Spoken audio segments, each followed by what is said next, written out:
Hello and welcome to another stream of The Quarry to continue the Final Girl 80s horror style playthrough as part of Rod-Legion-Ween for October.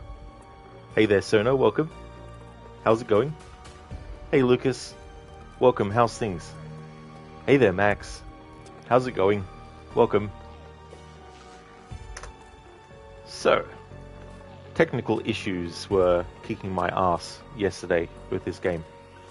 So, I got up to a certain point in yesterday's stream where the PlayStation still thought I was broadcasting, but on Twitch's side of things, the stream had ended.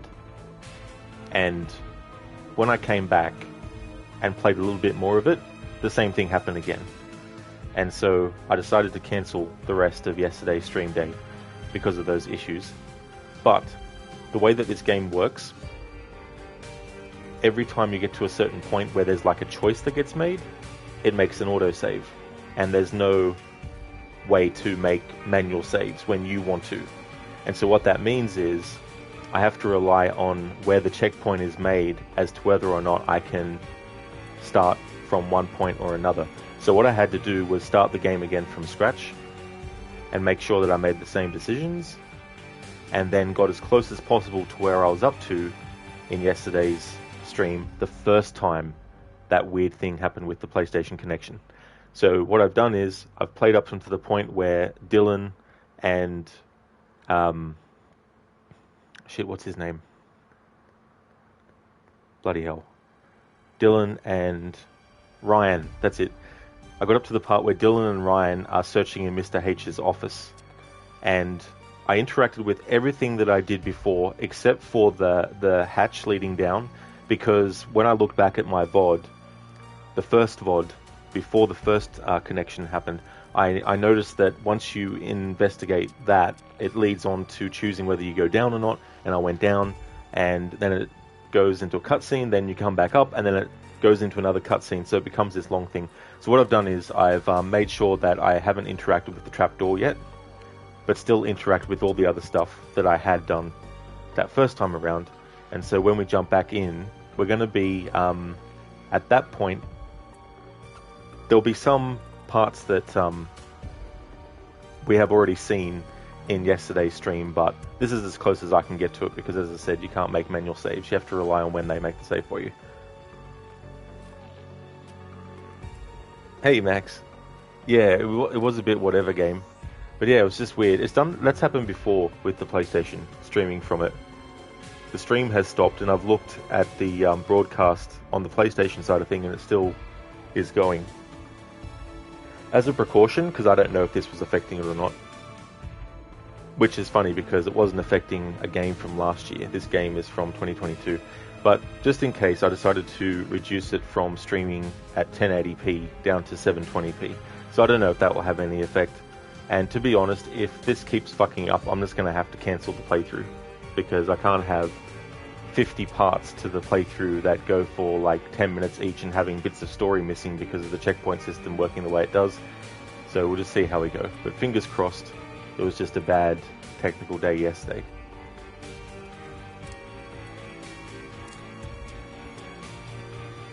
Hey there Code, good morning, how's it going?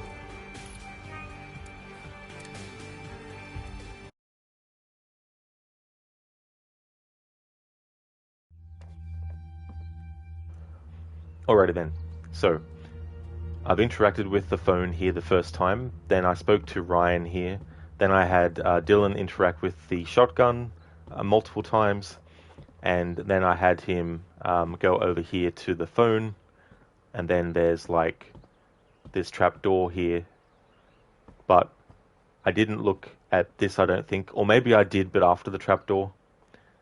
But in any case, I'm gonna continue from this spot. That's right, yeah, I looked at the phone as well before. Alright.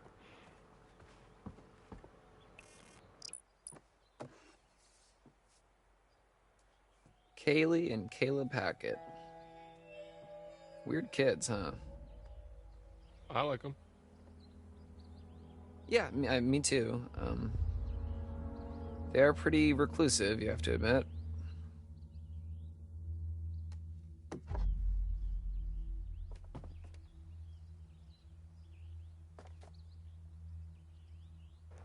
Thank you, Max, for the good luck on the playthrough. Thank you very much. I'm using a guide to make sure that I get the objective to only have one female character survive. So far I've been able to do the things that are needed. But it's not just going to be as simple as choose this or that. There's also going to be, if you fuck this QTE up, it's fucked. You're fucked. And then, I mean, I can use the extra life ability if I want to, I think. Hey there, Shaky. How's things? Welcome on in.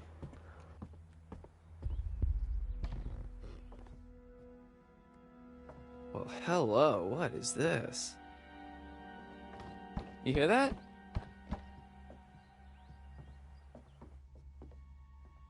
Is that a trap door?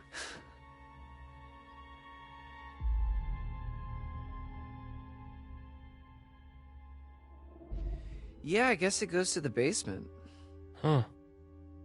But why would Mr. H have a secret trapdoor in his office that goes to the basement? Maybe it was here before this was his office. He's like 1,000,000 years old. This has always been his office. It's probably for storage. Yeah, or so that he can make a quick getaway when the heat comes down. Okay. Or it's for storage. Go ahead, open it up.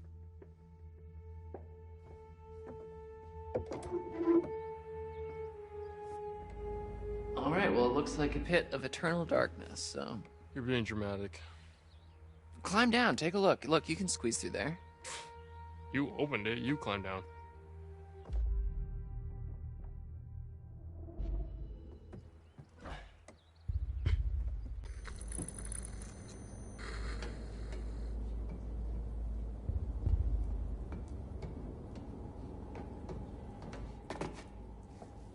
What's down there?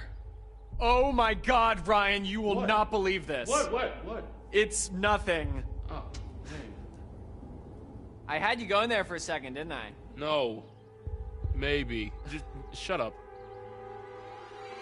It is pretty spooky down here, though, and it smells very unnatural, so... Yeah, okay, I'm coming back up.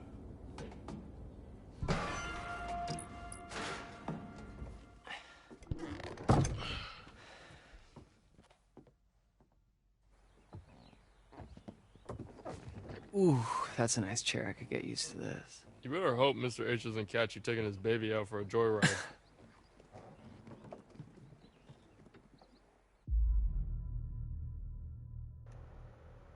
Hey there, Brutus. Welcome. You got to see a Quarry stream. Absolutely. Had some technical issues yesterday, which were annoying.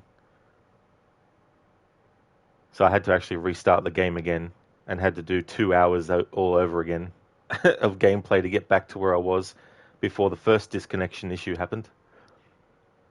But if it happens anymore, I'm just going to cancel the playthrough because I don't want to have 50 parts to this playthrough. Be like... Because the other thing is too, it'd be all jumbled up as well, and it wouldn't make sense for anyone watching it after it was broadcast anyway. So we'll just have to see how it goes.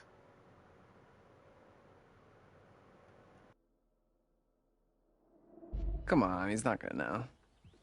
Okay, just be careful. What do you think I'm gonna do? Break it? Come on. Oh.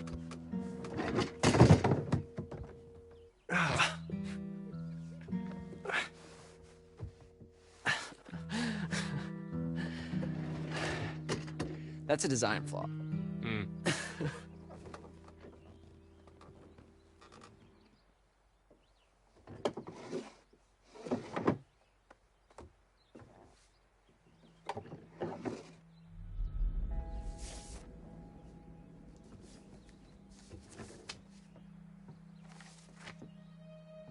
Oh.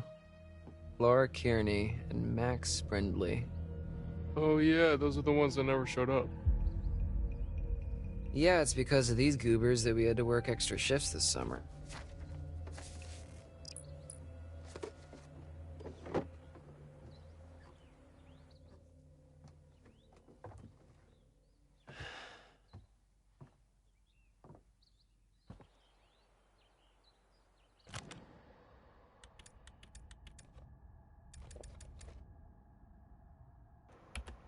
Watch your step. Find your footing or lose your life. When each step taken is a step toward the sunrise, it can be treacherous to follow in someone else's footsteps rather than carve your own path. Dylan opened the trapdoor in Chris's office. Dylan loosened a rung on the ladder.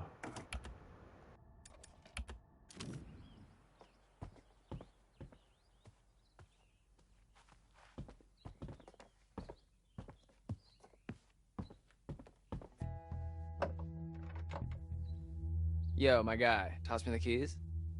So you can poke around in Chris's private area? I'm sorry, is that something that only you're allowed to do? Hardy har har. Come on, what's the harm in looking? You're not a little bit curious? I'm not gonna touch anything. Fine. Don't let me regret it. Can't promise that, but... Nothing but net. You're using that wrong. Oh.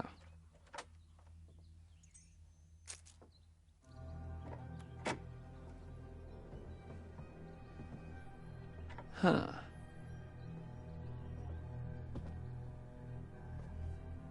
Fashion icon. Mr. H knows what he likes. Sure he does. Wow, there's... Yo. Hey, maybe we shouldn't...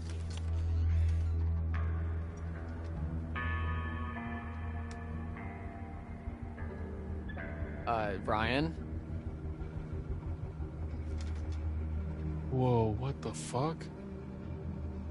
These monitors, this is the camp. Huh. Is Mr. H spying on us? No. I mean, no, he can't be. These are just... They're all different trails in the woods around camp. Sure. Most of the cameras are pointed away from camp, so it's not like he's spying on the kids, unless they wandered out into the woods. You know, these are probably just trail cameras. What are trail cameras? People set them up to catch weird, random shit. Okay, yeah, like what? Like Bigfoot sightings, you know, that kind of thing.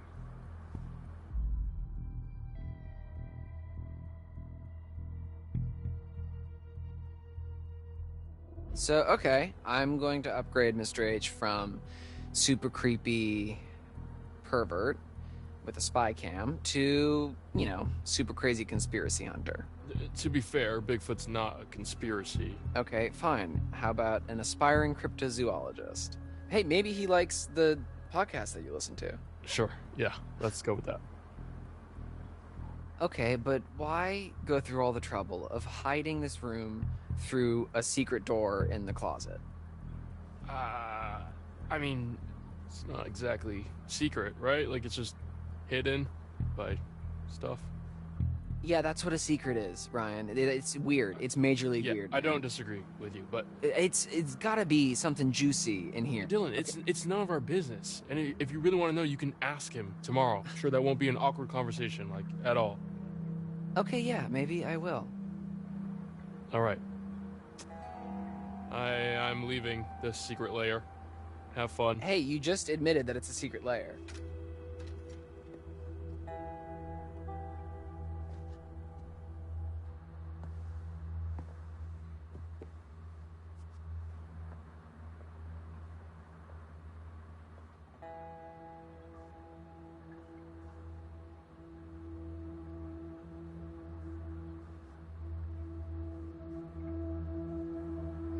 What was that?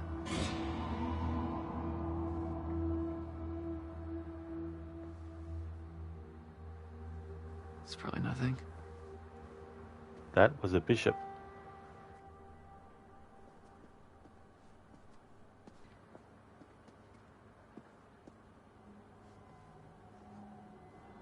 Huh.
Whoa, there's some pretty heavy-duty stuff in here. Yeah, maybe let's not touch that. Yeah, there's nothing fun.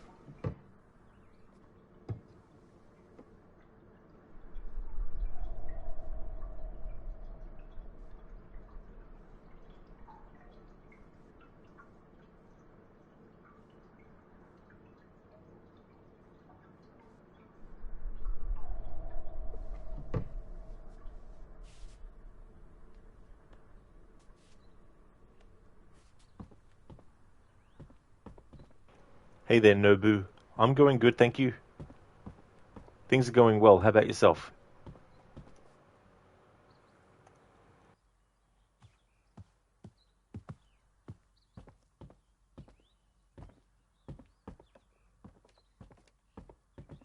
So, if you do go to school in the fall, have you, like, picked out a major, or... I don't know, man. It's kind of hard to talk about right now. Oh, have you not decided what you're gonna do with your life? Hey, are the phones done yet?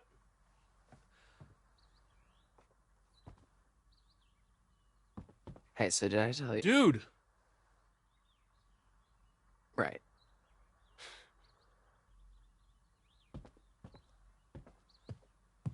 Ryan's not in the mood. He's like, just check the damn fucking phone. It is Nobu. Yeah, this game is fun. I've played it before. This is my third playthrough. The first one was back when it came out. The second was October that year doing the movie mode. And I haven't played it since then, so I wanted to do something special for this playthrough, so I decided to do a run where only one female character survives, and also have the 80s outfits and the 1980s filter on as well, to complete the whole sort of like 1980s horror style approach to the playthrough.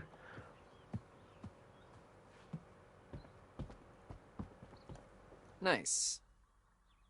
Full up.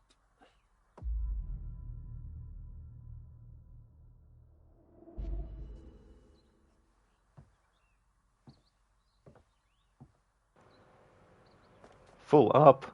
It's only 28% recharged. I wouldn't call that full up.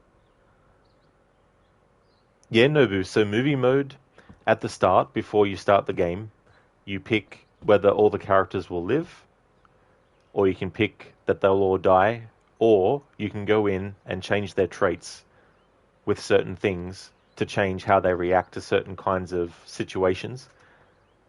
Whatever choices you go with, once you've made your choice, then you just sit back and the game plays itself. So then it becomes like you're just watching a movie.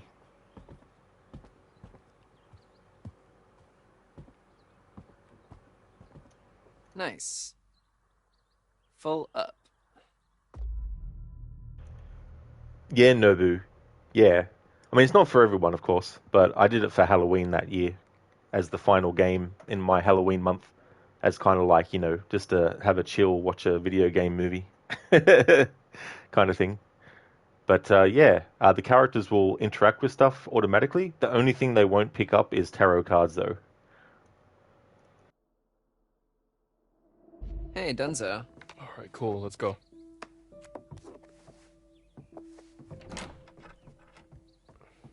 Thank you.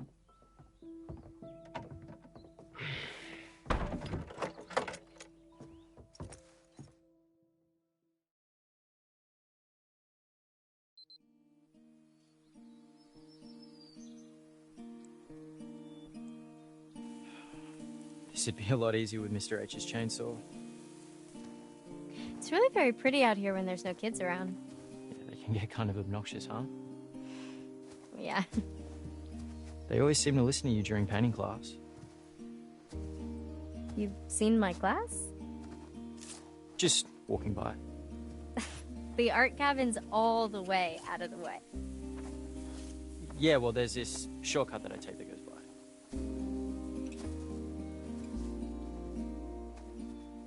Which way should we go? Why don't you choose?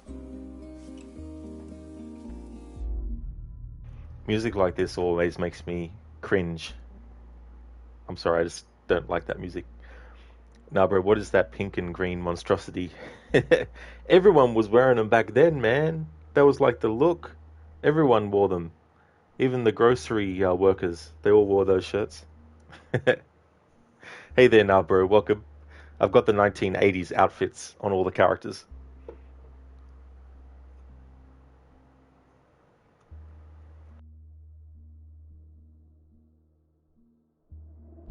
Let's go this way.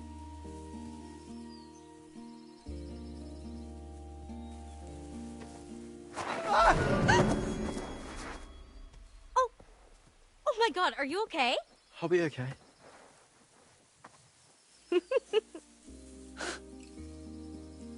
Come on, I'll spot you.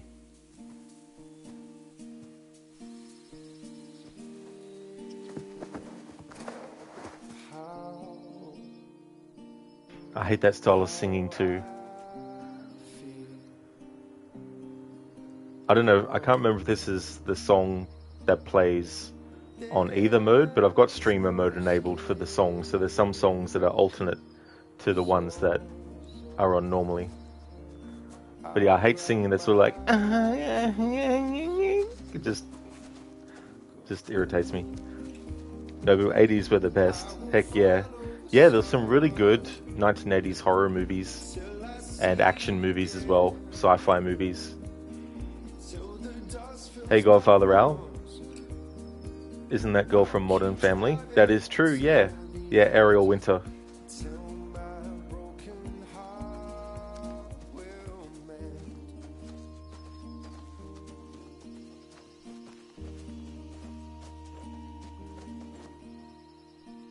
So, I heard this joke about artists. It's pretty bad. Oh, yeah? Yeah. You want to hear it? Sure. Okay. Here it is. Why couldn't the world's fastest painter ever keep a girlfriend? Why not? Because he always finished in one stroke. It's dumb. Sorry, Jacob told me about it. Isn't that about golfers? Because of the stroke thing? Yeah, sorry. I don't know. Jacob probably heard it from his campers. That makes so much sense. Those kids have filthy minds. Whoa. Oh, just a bird. Just a bird. Oh, I'm so sorry. I've just been on a little... Just been a little edgy lately.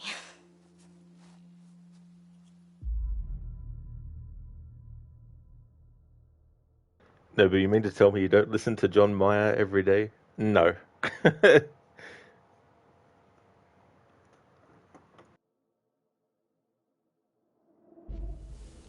Hey, don't worry about it. It's just the forest playing tricks on you. I used to go camping all the time with my dad, and you think you hear and see some pretty weird stuff, but you just realize it's nature doing its thing. Did you just say thang? No, that's the forest up to its old tricks again. I've never been camping. It's pretty nice if you open yourself up to it. So you have to be open-minded to enjoy camping? No, I just mean there's a lot of stuff you have to overlook. Like basic comfort. You really just have to try it. I could take you some time, if you want. Maybe. Let's just make it through tonight first. Yeah.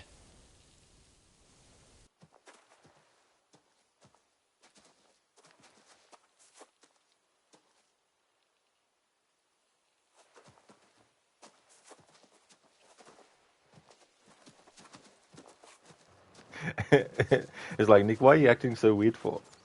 What's going on? She's like, what the fuck is up with him? Yeah, no, bro, thang.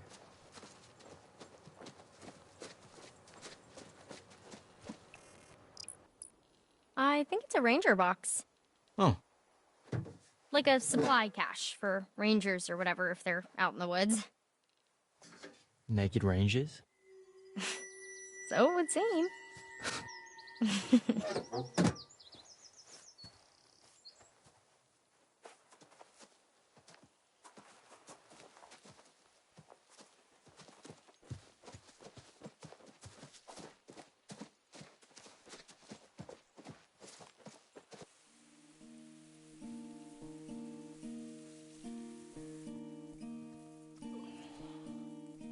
think we're back near the path again.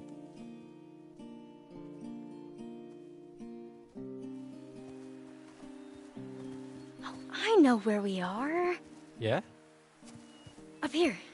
Here, hold these. Sure.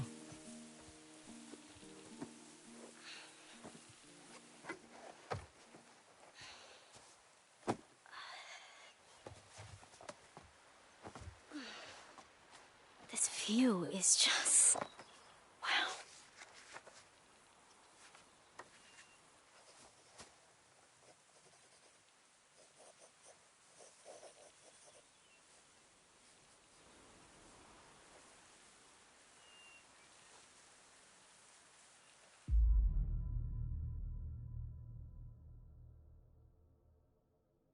The faces of these characters when they go to the dialogue choices always crack me up.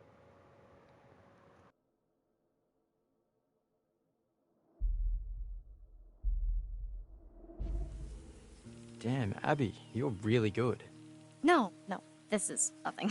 No, really, I'm not just saying that. This is rough, but if I can get a little bit of it down, then I'll remember it better later. It's really cool you know that about yourself. Yeah. I guess so. I mean, not everyone knows what they're capable of, you know? I'm sure you're capable of a lot, Nick. I mean, of course, I just... don't know what. You'll figure it out.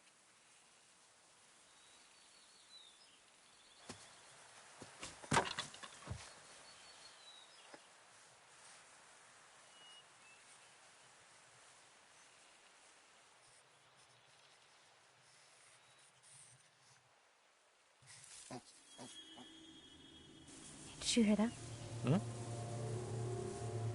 It's probably nothing. No, listen. There's something there.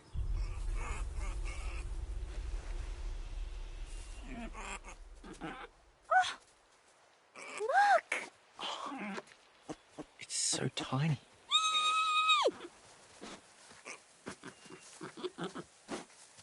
My God, he's so cute.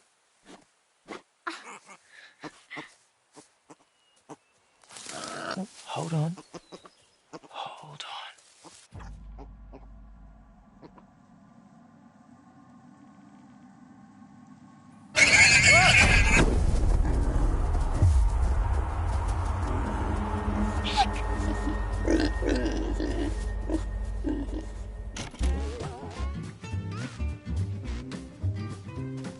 You're in danger. Hunted by a creature of indeterminate origin. Don't breathe. You need to stop breathing, tricking the beast into taking you for nothing but a corpse. And where's the fun in hunting then which is already dead? Watch the visuals alter or listen to the sound change as the threat approaches. When the danger is past, run. Pick the right moment and run for your life. Be warned. Exhaling or running at the wrong time may just mark you as the creature's quarry, causing serious consequences.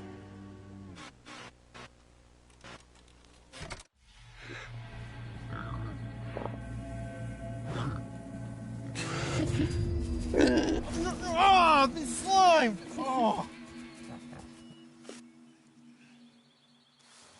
Haha. Oh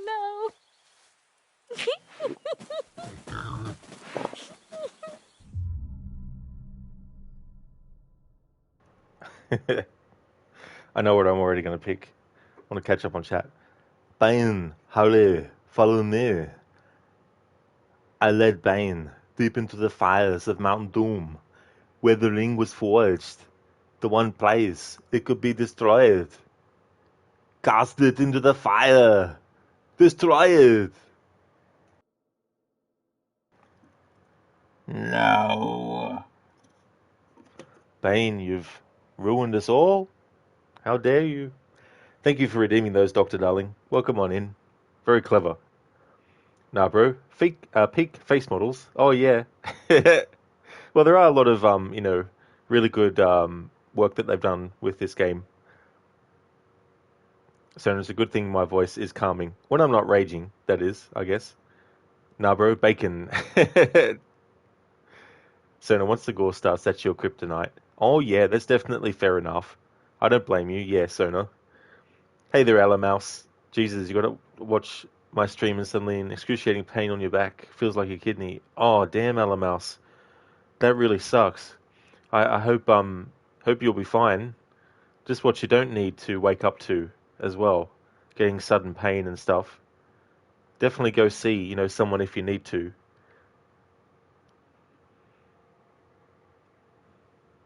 Yeah, Dr. Darling, that look. Yeah.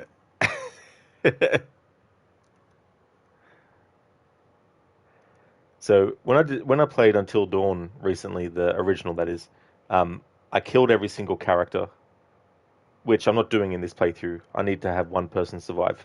Um, but something else I did was I played the characters as assholes. Now, what I'm doing in this playthrough is because I know that there's certain things I can do that don't have any repercussions until I get to a certain chapter. It means there's certain things that I can do, and so one of the things I've been doing is whenever I can, when there's an option for a character to be an asshole to someone else, I try to make it so that only the person who is going to survive is the one that isn't as asshole-ish to people as the others are. Kind of like a little bit of thing to say how, because the other thing with the final girl trope was that it's usually and it can be the final guy as well. It's not only just for this, but it's always the character who at first seems like one of the weakest or seems like someone unlikely to survive, but they're also someone who isn't too, promiscuous, and they're not too into drugs, and they're not, doing, bad things.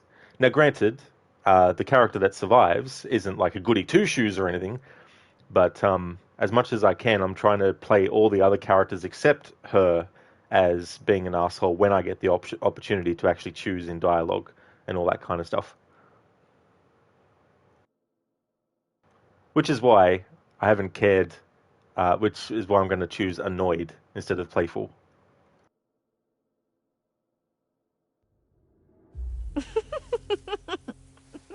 That thing almost killed me.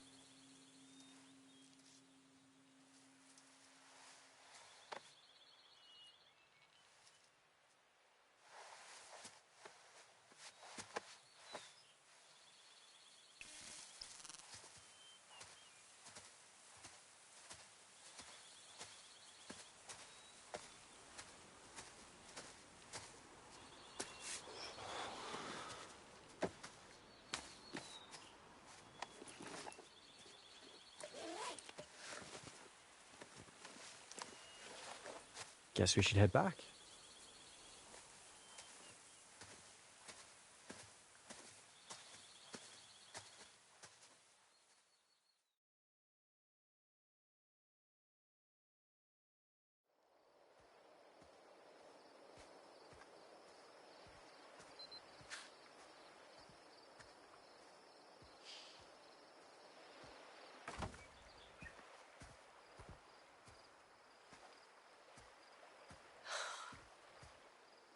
Finally get my phone back, and it's just a big dumb brick.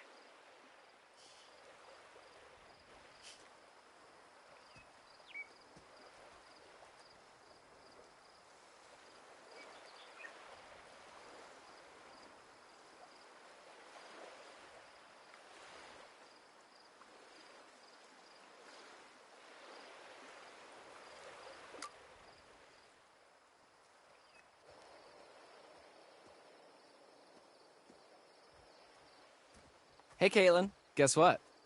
Mr. H is a voyeuristic creep. He has hidden cameras everywhere and a secret room. No, that's not. Whoa, now, back up. What? His eyes are everywhere. He's always watching us. Knock it off, man. He's just got trail cameras set up, forest surveillance, that kind of thing. Oh. You don't think that's weird? Well, he's got a perimeter to check, kids to protect. Probably just to keep track of wildlife. You guys have no imagination. So, what's going on here? Everything ready? Still no service. Yeah.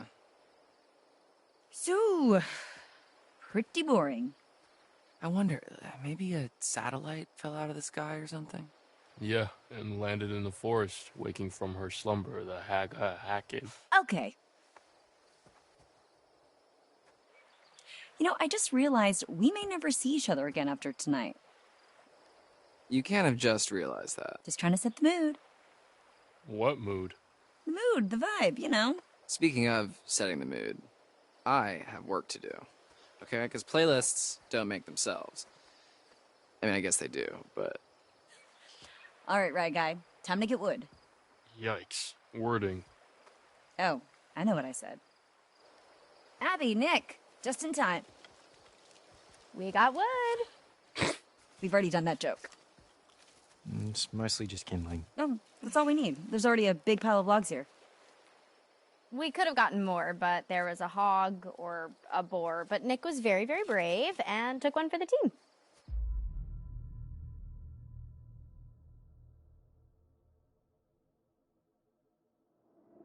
Are you sure you guys are okay? Nobody got gored? We're okay. It wasn't a bullfight or anything. Though I think Nick did make a new girlfriend. Oh, do tell.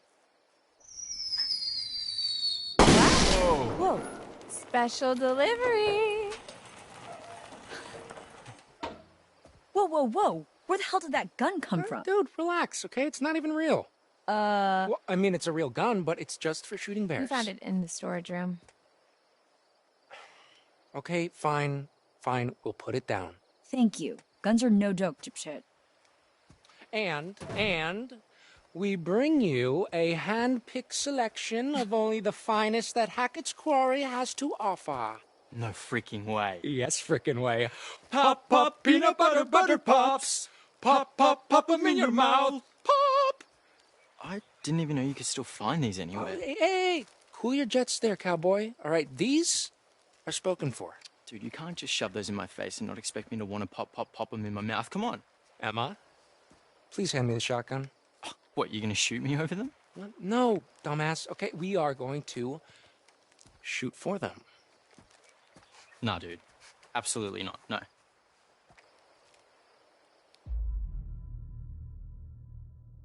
Let's catch up on chat. Alamouse, you've only been massaged once in your life and you only woke up 3 hours to paramedics trying to wake you up. Oh, holy shit. Definitely not what you would have been expecting. Sony, no pressure points and follow the bone. Yeah, that's the thing with stuff like that, you know, needing to know the right stuff. Sona, thank you so very much for gifting the gift sub to Alamouse. That's awesome. Thank you for doing that. And congratulations, Alamouse, for the gift sub. That's awesome. Sona, 13 is your number. Yeah, I mean, 13 is a number that's unlucky for some people, or they consider it unlucky. But I sort of consider it a lucky number. Hey there, Adrian. Welcome. How's your day going? Hey, Ayad. How's things? You currently playing this? Oh, very nice. That's cool. Yeah, I haven't played this for a couple of years. I wanted to do something related to 80s horror stuff, and the trope of the final girl in a horror movie, which, you know, it's not something that was just done in the 80s, of course, but doing that and having the characters wear 80s outfits and also changing the filter on the graphics to be VHS, I thought that'd be a good way to play through the game. Adrian, make eggs Benedict. Cool. Well, I hope you enjoyed it. Cheers, Sona. Thank you. Alamouse, you just realized it's going to be a full year of you following me in 9 days. Oh, wow, Alamouse, that's cool. Time flies so fast.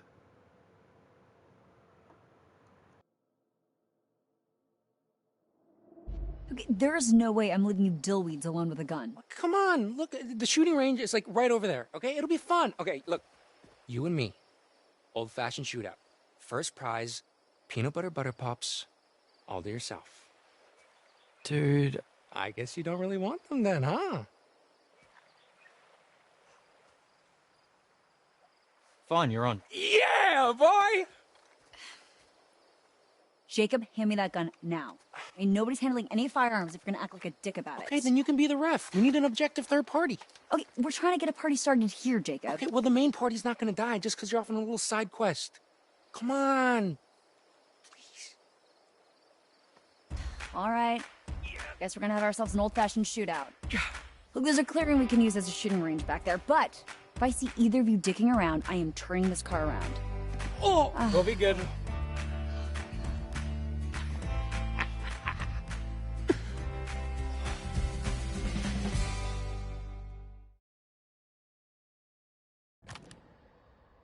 Abby standing there like, what?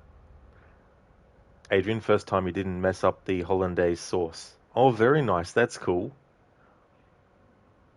So, the little jig between both bros adds so much. Yeah, it's so funny how excited they get over that. Ayad, thank you so very much for the 9 months, 15 days, and 15 hours of followage. That's awesome. Thank you. Alamouse, thank you for the 11 months, 21 days, and 17 hours of followage. Thank you very much. Adrian, have you ever had Eggs Benedict? I think only once. Yeah, I don't remember when I had it though, but a very long time ago. Oh, if you try it now, Sona, you should be able to put it in. I think it was just in the window, the cooldown. But yeah, it is exclamation mark followage.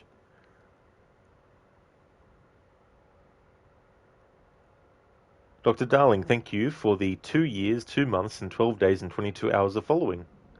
Thank you very much. And thank you, Dr. Darling, for the 5 months, 26 days, and 11 hours of watch time. Alamouse, thank you for the 1 day and 20 hours of watch time. Alamouse, 1 day, 2 hours. Bullshit. I watched almost all your streams on AC. Yeah, I don't know how they calculate the watch time, because you would think it would mean whenever you're actually, logged on to Twitch and in someone's chat, whether you have the screen on or not, Sona, thank you for the 4 months, 10 days, and 17 hours of followage. Thank you. Dr. Darling, almost 6 months of watch time in almost 2 years. The only streamer you know that streams every day in so many hours. Well, that's the thing too, it's been a while now since I started streaming every day. It's probably been 2 years, maybe almost 3, I think, of doing things that way. And I don't know if I'll keep doing that next year. I kind of want to look at having a day off streaming each week. LML Stream Elements counts it by detecting the person on the viewer chat list. Oh, I see. That's how it does it. Yeah, so it's the Stream Elements thing, of course, with the... Yeah. So of all the times you lurk and you're that low, yeah, I don't know how Stream Elements works out the followage kind of thing as well. LMS, you can see who's there by clicking community on top of the chat. Oh, yeah. So I know that you can see who's in the chat list and stuff. But that's interesting that that's how it sort of measures it, is on that, based on that.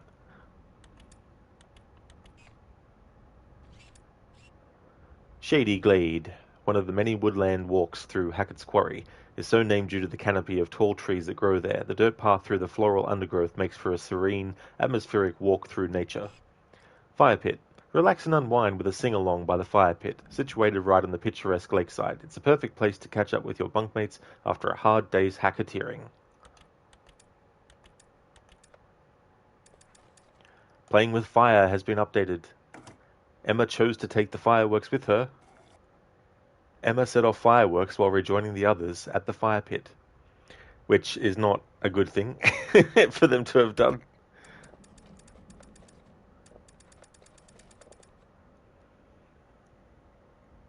LMouse followage you get straight from Twitch info. Yeah. Well, I guess that makes sense that it would get it from there then.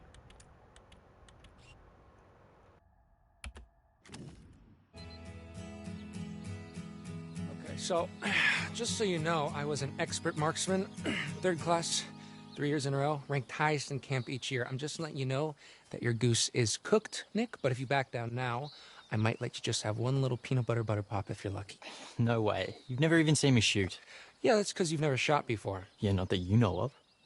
Okay, I think I would know if you'd Okay, actually... boys, I'm gonna have to stop you right there. As much as I'm enjoying your charming machismo, the moment we step foot on the shooting range, we're playing by my rules, okay? And what I say goes. Got it? Okay, good. Now I'm gonna go set up some targets and get more shells. Do not move a muscle or touch his gun until I'm back.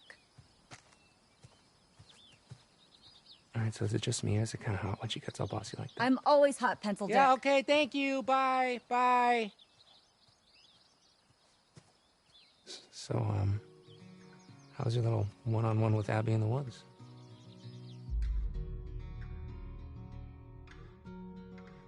This cringe music again.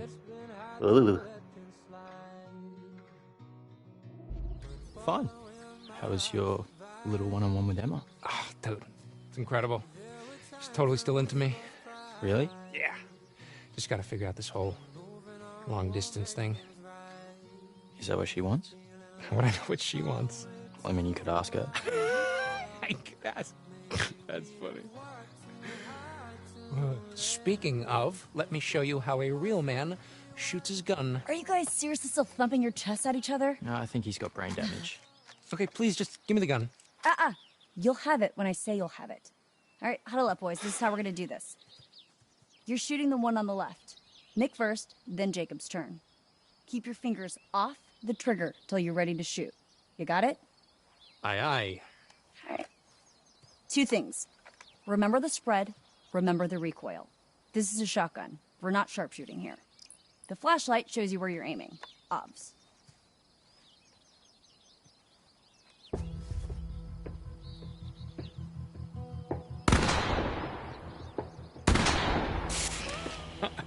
Unlucky, dude. Okay, we're too far back to do any real damage. Let's scooch forward a little and fuck these guys up. You're good.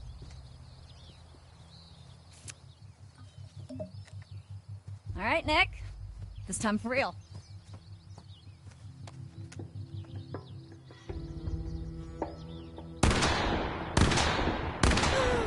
Oh, man. I guess you don't want those butter pops after all.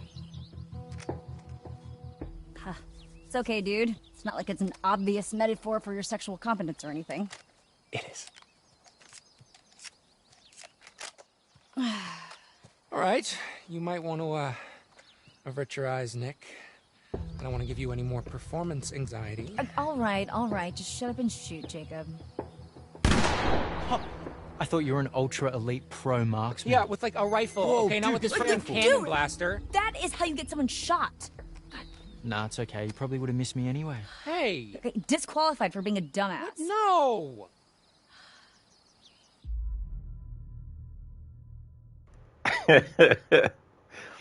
It's so funny. I was wondering what would happen if you just, missed on purpose. But yeah, Jacob just waving the fucking gun around. It's like, I know it's a serious thing and you shouldn't do that. I just find it funny, because it's just like, just something that you shouldn't do, but just the way it looked when he did it.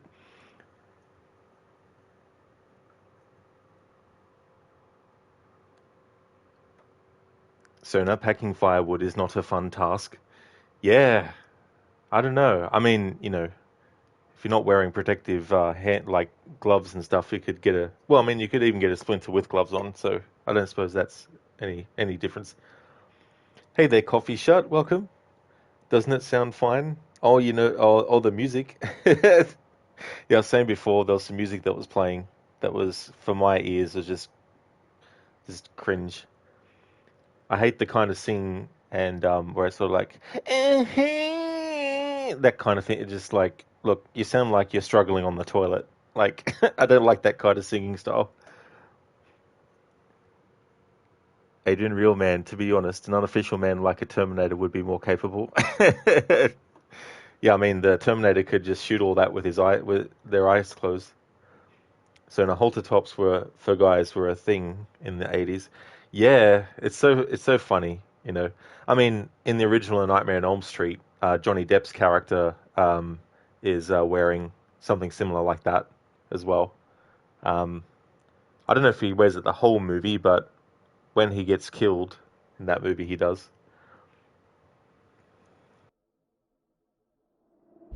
Ooh, what's that, Jackie? Huh? Pop, pop. Peanut butter, butter Okay, pops. I get it.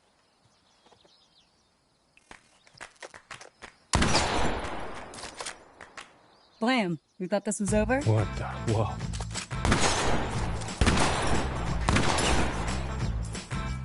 Pop, pop, peanut butter, butter pops.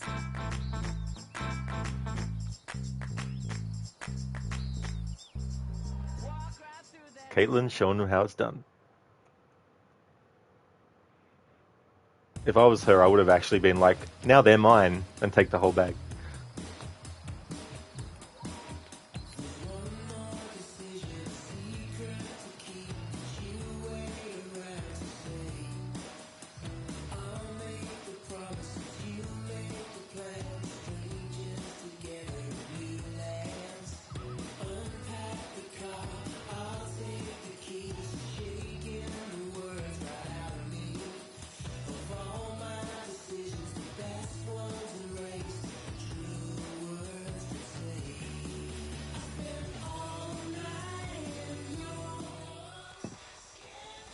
Okay. New idea. Party game. Come on, people, we might never see each other after tonight. Let's make some memories. Well, what do you have in mind? How about the ultimate game of secrets and lies, truth or dare, but Dylan style? Okay, house rules are, someone asks you truth or dare, then you choose, and then you do. And there's no ifs, ands, or buts. So, like, normal truth or dare. Yes. So we can, like, make people kiss? If they choose dare, yeah. As long as everyone consents, of course. Cool beans. I mean, keep it in your pants until it's your turn, but... Well, who does get to go first? Well, it's house deals, so... Abigail. Truth or dare? Truth. You really dodged a bullet, huh? Alright, here goes. Have you ever slept with anyone? Oh, I...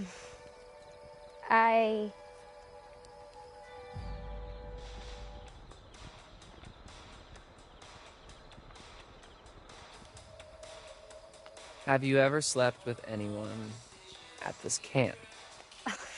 No. Nope. Sorry. Alright, Abby, it's your turn. All right. Okay. Abby, oh my god, just pick someone.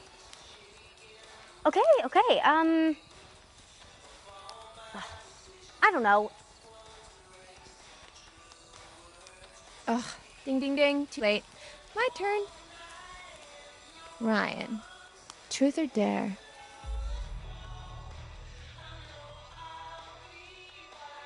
Dare. Give me what you got. Okay, Ryan. Your dare comes with a choice. Can't you do that? I can do whatever I want. And I dare you to kiss either Caitlin or Dylan. Wow. I mean, I guess both is off the table. Sorry. I don't make the rules. I mean, you literally just did, but okay. Let's do this.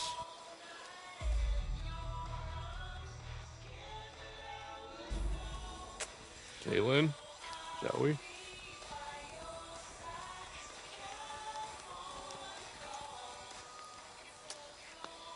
Always happy to please.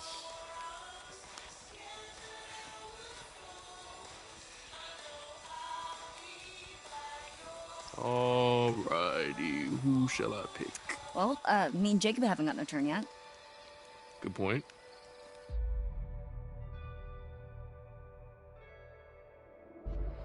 Alright, Jacob, let's see what you're made of. Oh, there, man, come on. Okay. I dare you to take a flying leap over that fire pit. Naked. Oh, dude! Fuck yes! Oh, I will jump over this thing, I don't care. Yeah, I don't think that's a good idea. No, Jacob. Wait. Don't do it. Stop. Dude, I say veto. You're gonna fuck yourself up. What? No, come on, man. I got this. Ryan, come on. Fine, Vito. You know what? Fuck this game. All right? Someone else can go. Okay, fine. Then I call your turn. Whatever. Emma. There. Emma, so you have to kiss...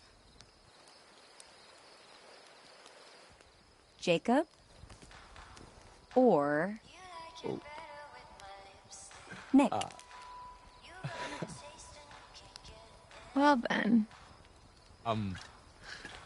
Sorry, Nick. This is not even there, obviously. I don't know if that's a Got good this. idea. I choose Nick.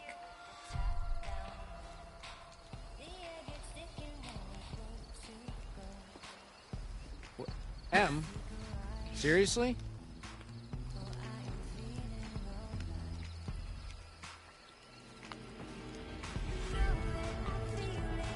Guys.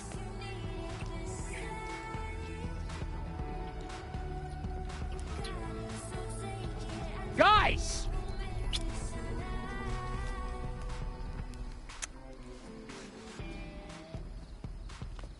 Thank you, Nick.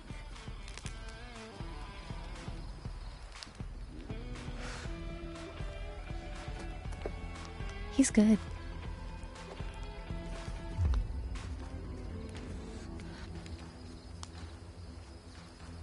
You like kissing my girlfriend, asshole? It was just a Hey, game. I'm nobody's girlfriend. The fuck it was. It was just a game. Yeah, the fuck it was, man. Jacob, grow up. Well, I guess I should probably go after him. You should probably go find Abby.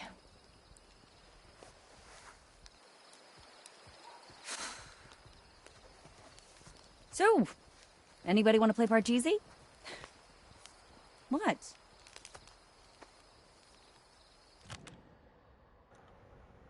Wonder what Parcheesi is. If anyone knows, let me know. I don't know what that game is.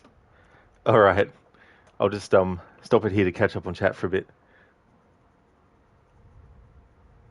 Adrian, oh no, their fragile male egos, gone forever. Shattered like the watermelons and glass bottles. But to be fair, we're all humans, we can all have egos. Nobu, Rod's favourite music is when a Lothario serenades him with only a sultry poetic voice and guitar. Not in this universe. No, I'm more a metal. Fan of metal music. So in the times of the Romans, your junk would be front and center to show your manhood. Imagine that. The secrets of the Romans. Adrian, Romans tended to use proper armor. Sona, classical is from the Spartans. Oh, is it? Oh, like the classical period, you mean? Noble laugh my ass off. Jacob is on that dare, lol. Nick really messed up this time. Yeah, it's so funny because I've got the 80s outfits on, and because he's wearing, like, he's already wearing, like, he's not wearing jeans. But the sound effect made it sound like he was taking jeans off when he, you know, he's not wearing any, which I thought was quite funny. But yeah, he was ready to go on that dare, and Caitlin's like, nah, veto. But yeah, it's so funny, right? Because, like, he knew that the kiss was coming, but if you actually look, he's leaning in straight away, you know? So it kind of makes, if you choose for him to be like, Tabby, oh, I didn't mean it, to be a bit off, you know what I mean? But what cracks me up too is when he, like, he's being kissed, and he's kissing, and then, like, he opens his eyes and looks while he's doing it. It's like, dude. Hey there, troll. How's things going? Here's Johnny. Welcome on in. So, and if you had Nick's kissing skills, you'd be jealous too. Yeah, I mean, you know, it was funny because the kiss between Ryan and Caitlin was very much like what I call a Simpsons kiss, where it's just like lips just touch and stay touched for a few seconds and then boom, kiss done. It's like, got to put a bit more into it than that. Coffee Shop Google says it's a board game. Okay. Parcheesi. 2 dice, 4 pieces per player, and a game board with a track around the outside. Ah, okay. Yeah, I definitely haven't seen that before.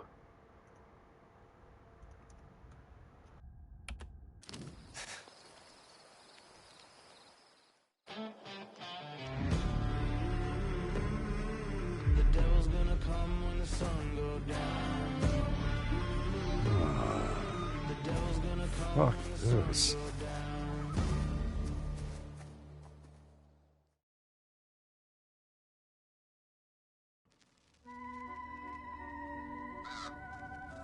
Welcome back. I am, as always, delighted that you're here. So, then, what more has been found? You return without any more of my cards. Yet you return nonetheless. Why is that, do you think? I can't help you without the cards. I want them found. I want them returned to me. Please, my friend. That's all I have to say for now. Secrets remain buried, and the night grows darker. I'll see you again, you can count on that. Be careful. Where the wolves go, the ravens follow.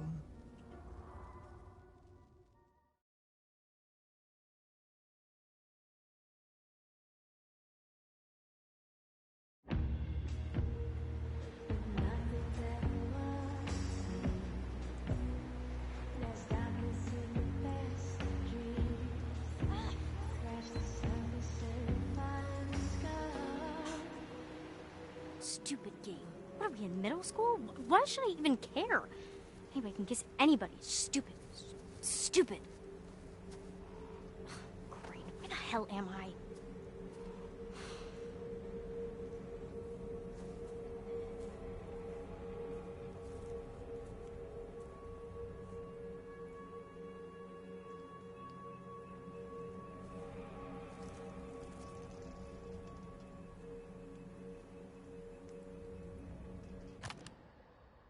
Just need to check something for a moment.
Alrighty then, was just checking a few things ahead.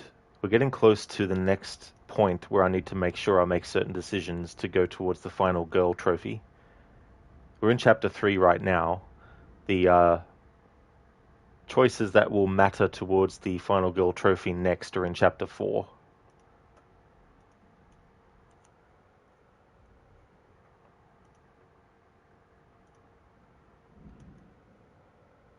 Alamouse, it's the heart of the cards. Yeah, never actually saw that game before. So in up to 4 players, it's as intense as Sorry. Oh, don't think I've heard of that game before either. Troll, no cards, no help. That's true. Yeah, no tarot cards, no help. Oh, sorry, Alamouse. I know what you're talking about now. Sorry, I thought you were talking about the Parcheesi game with your comment about it's the heart of cards. But you're actually talking when we're at the point between chapters when the tarot reading was happening. I got you now. Don't mind me. So in a pause screen hype, yeah, it's interesting having the character's face as well, because you can still move their face in this mode as well.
Is that a trail cam?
No, you leave me alone! Whoa! It's just me. Sorry.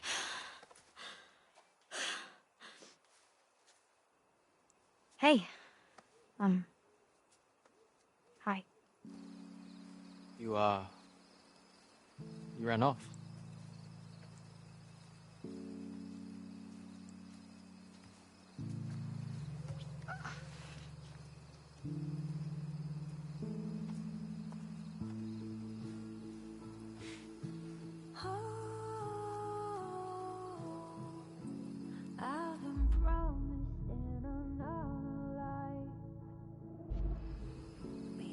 Sorry.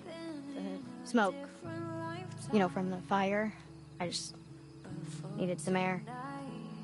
Yeah, I know what you mean. That smoke can get pretty intense, huh? You didn't have to run away, though.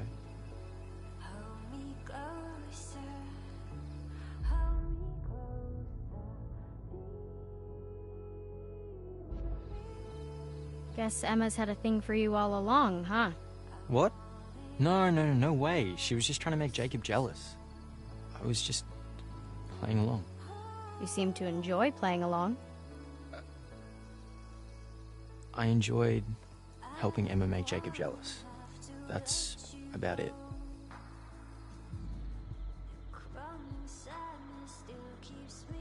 No.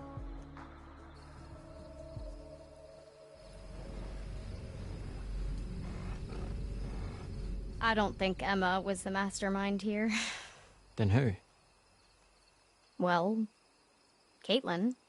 All of them, I guess, but mostly Caitlin. She's sneaky. Huh. Truth or Dare's a stupid game, right?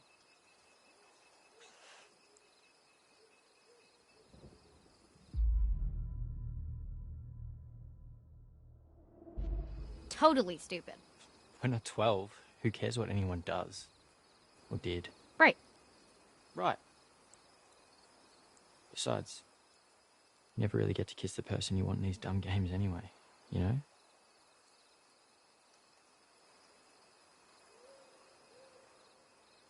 You remember the second or third day of camp, when we were assigned to take our cabins down to the island ropes course together? Yeah, that was when we met. Mm-hmm. Do you remember that camper? That, a little accident on the course? He was so embarrassed. Thought his life was over. I had to take him to get cleaned up before anyone noticed. Well, except you, I guess. Thanks for not telling anyone. That wasn't actually the first time we met. We met at orientation on the first day. We did? Yeah, there was like a million people. But honestly, you kind of seem like a dick. I said hi, and you barely acknowledged me. Shit. I'm sorry. I've seen most counselors make fun of their campers. Tease them a little. Jacob does it. Emma kind of does it too. But you don't. I've had my moments. I'm not proud of some of the stuff I've done.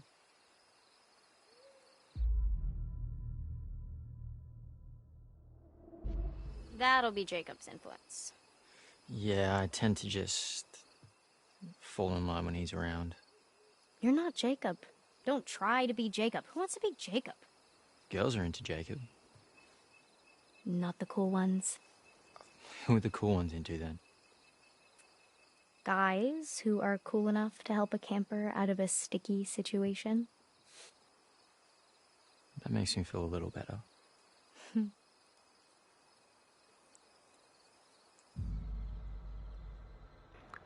No.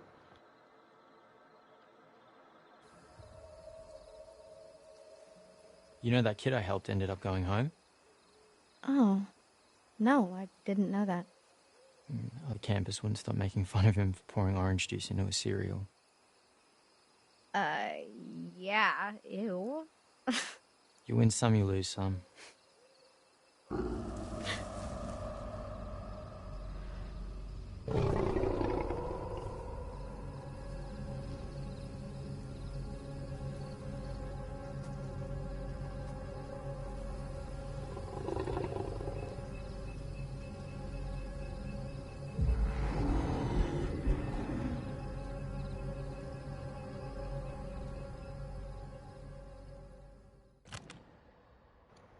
Sona, poor screen hype. You're the only streamer that you use that phrase. Oh, that's fair enough, Sona. Yeah.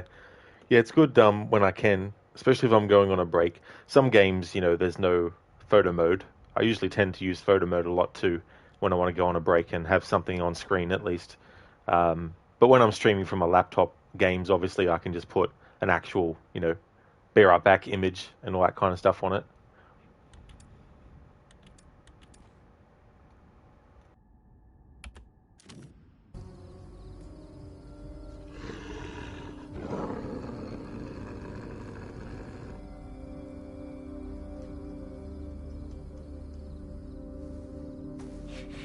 Is it another boar? It's too growly.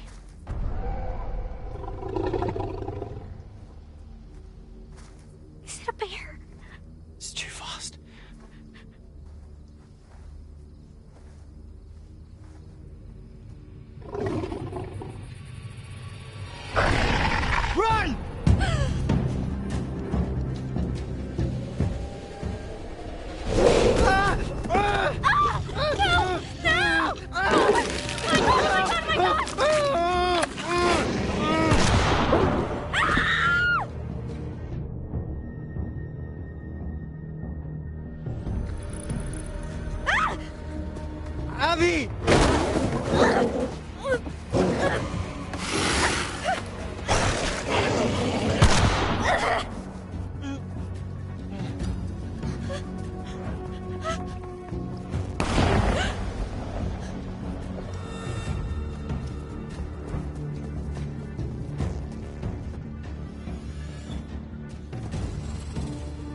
Ooh, left Nick alone.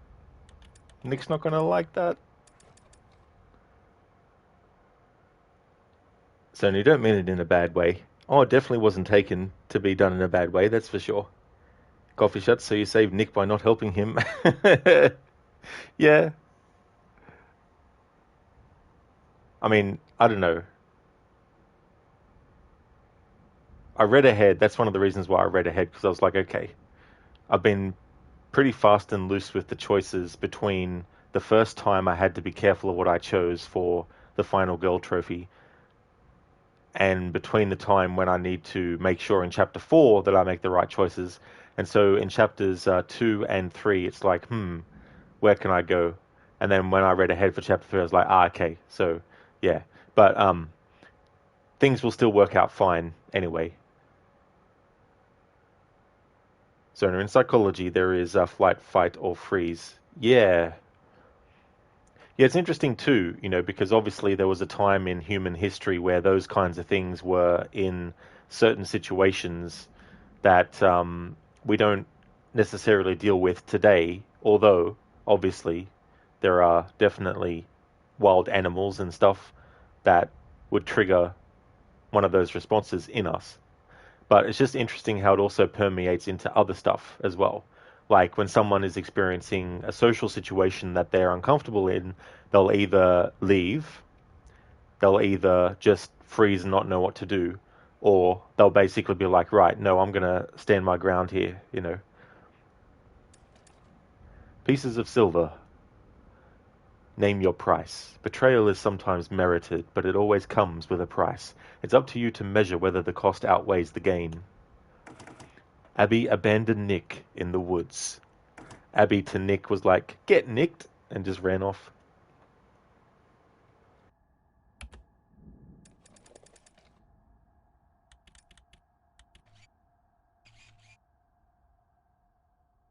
Rocky Road. Skirting the edges of Shady Glade, Rocky Road is a scenic ramble across the forest's rock faces, a beautiful demonstration of the power of nature and one of the many wonderful secrets that lies in the woods of Hackett's Quarry summer camp.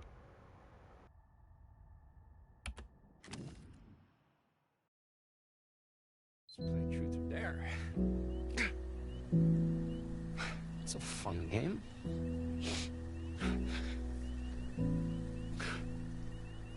I never wanted to start a fire. You flicker like a candle, and it makes me scared to breathe. And if I fall, then I'll be falling at your feet. Love's a blade, and it's cutting me so deep. Half the close, enough to burn, but I won't run. If I wake up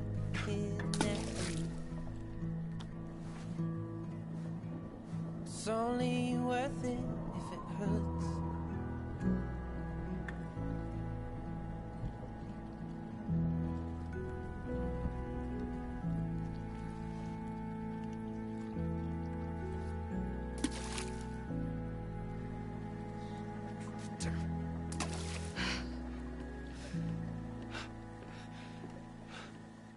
Technique needs work. Hey. Yeah. I guess you found me that. Of course.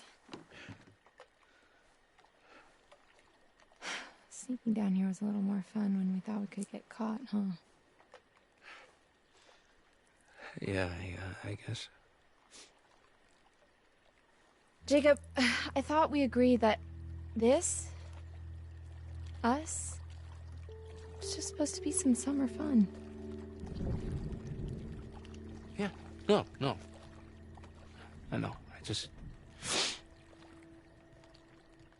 You just love having an audience, huh? Jacob. I mean, I can't believe you fucking Frenched him. In front of everyone. Jesus wept. French? Are we 12? No, but Nick is. Kind of. I love the guy, but I don't think he's actually ever seen a girl naked before. Well, I hate to break it to you, but he just had his tongue down my throat, and he definitely knew what to do with it. You really love fucking with me, huh? Lighten up, Sourpuss, please. This is not how the night was supposed to go. What? You know what? Nothing.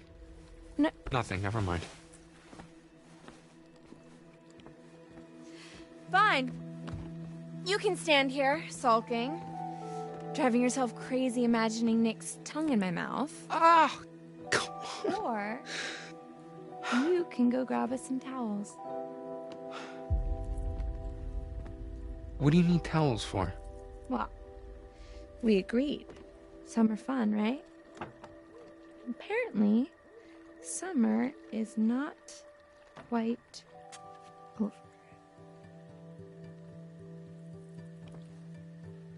Okay.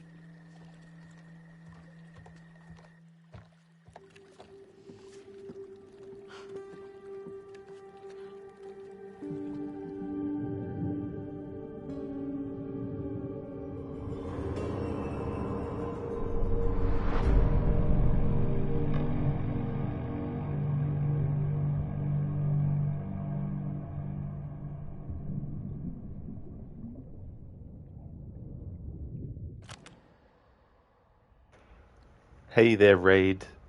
Welcome on in. So no, flight or fight was the common sense. Freeze has only been recognized recently. Oh, okay. Yeah. I mean, it still makes sense, though, that that's a response to just freeze there, not knowing whether to run or not. Raid, thank you so very much for the 100 bits. Thank you, thank you. They're werewolves, not swearwolves, Rod. Oh, fuck. I forgot. That's right. They're not swearwolves. Welcome on in, Raid. Thank you again for the 100 bits. I hope you're doing well. Sona, a werewolf. Absolutely. And then you have to wonder where the werewolf is. Have to be wary of one as well.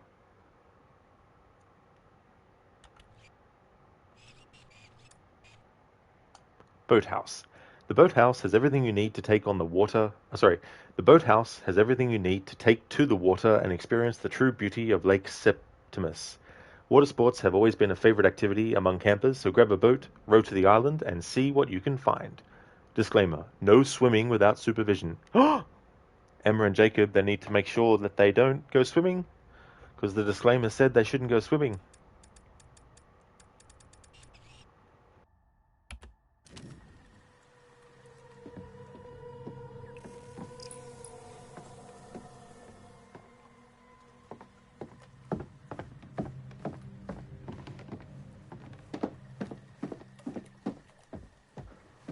Troll take on the water. Yeah, it's like round one, fight.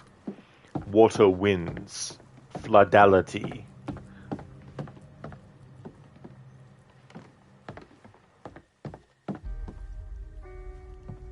Chackett and Thackett, huh? Oh, well, Chackett must mean Mr. H. Chris Hackett. Who the hell is Thackett?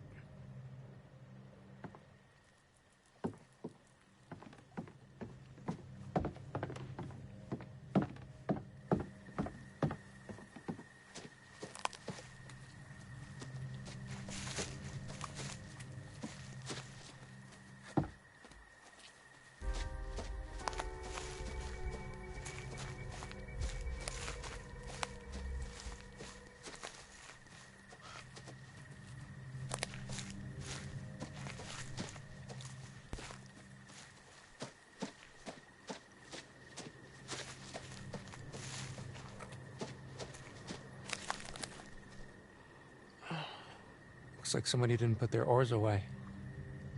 Still wet.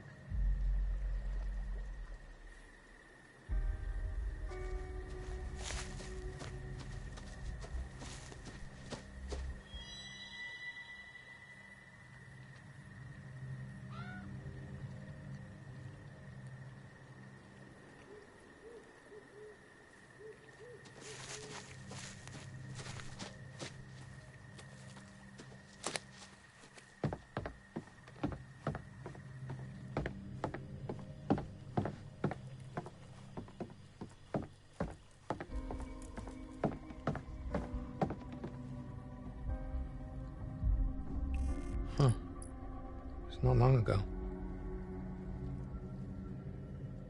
Wonder if it was near here.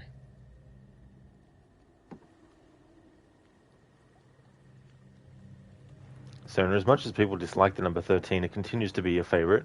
And that's totally fair too, you know, because I mean, like, the number 13, depending on perception, can either be considered good or bad luck, depending on what's happening at the time the person's perceiving the number. Like, someone might fall over, and then when they lift their gaze up, they might see a sign that has the number 13 on it.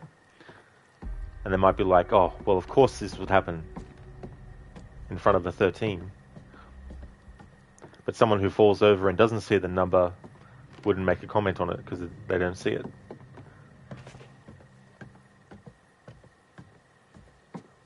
Unless it was the 13th of the month and they knew it was the 13th of the month, and when they fell over, they were like, oh, great. Of course this would happen on this day.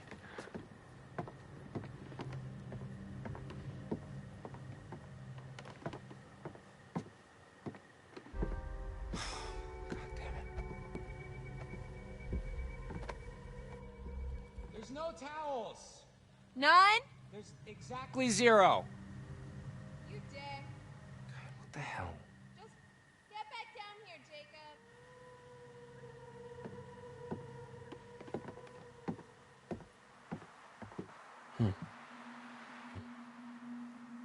What are these numbers?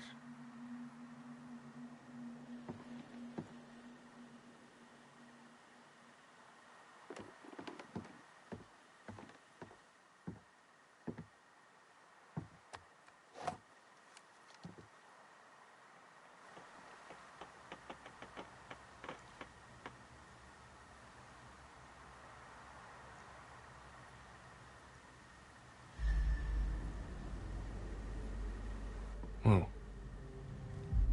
Someone up there?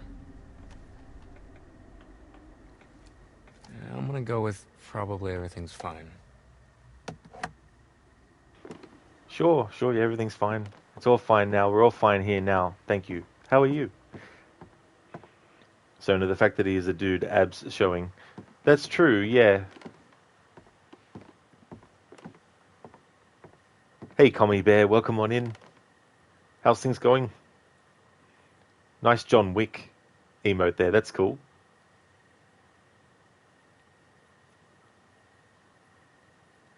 Yeah, Brutus. I love that scene in A New Hope. It's just so funny. Like,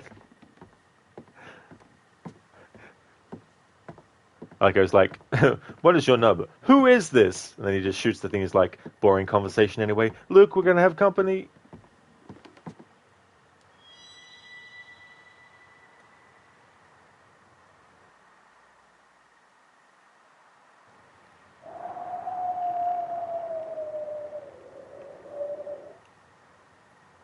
Oh, yeah, Steve. Must have been the wind, I think. That's all it was. Hey, Steve. How's it going? Brutus, you too. You always love that. Yeah, you know, the humor that they used, you know, and then you got Princess Leia where she's like, can somebody get this walking carpet out of my way? Steve, deaf. Oh, yeah. If something goes wrong, just blame the wind. You going good? Excellent, Steve. That's good to hear, dude. As for me, I'm doing well. Doing a Final Girl 80s horror style playthrough. So there's a trophy called Final Girl, referencing the trope of the final girl in horror movies and stuff.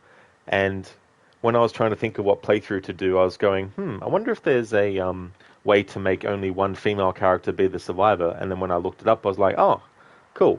And then I decided, well, if I'm going to go for that, I may as well play with the 80s outfits and also the VHS filter over the top as well. Brutus, injecting comedy in what was a real serious situation. Exactly, you know, and it feels natural too. It's natural to his character. You know, that's something that Han Solo would say. It doesn't seem out of place, you know, so it really fits in well. Steve, you did start this game but never really got that far. Oh, that's fair enough. Do you remember where you might have got up to? We're currently in Chapter 3 right now, and I had some hiccups yesterday with the PlayStation connection, because on Twitch's side of things, the stream had stopped, but on the PlayStation side of things, it still said that the stream was broadcasting when it wasn't. And so that happened about, I think, 2.5 hours into the stream. And then I started the stream up again, and then it happened again, and I was like, ugh. So I cancelled the rest of the stream day. So I had to redo that 2 hours worth of gameplay off stream, because where it actually happened was at a point where it wouldn't have made sense in the VODs, watching the end of one part and the start of another. So I just decided to restart the whole game from scratch, make the same choices I made up until that point, and then get as close as possible as I could to where I was up to. And then that's where I started today's stream from. But yeah, it's just so annoying when shit like that happens. And in this game, you can't manually save, so you're at the mercy of autosave. Steve, just settling in at the cabin? Oh, nice. Yeah, it's so funny, that whole scenario there. How they pretend that the door's not working on Jacob. Steve, but you have seen the whole gameplay before. Oh, nice. That's cool. Yeah, this is my third playthrough. The first was when it came out in 2022, in June, I think it was. And then I did a movie mode playthrough in October that year, where you basically can choose at the start if everyone lives or if everyone dies, or you can go in and change their traits in various ways. And then once you've made whatever decisions you want, basically you just sit back and watch the game play itself. The characters will investigate stuff, but the only thing they won't collect automatically is tarot cards and stuff. So that was fun. But yeah, I haven't played it since then, and been looking forward to another replay of it.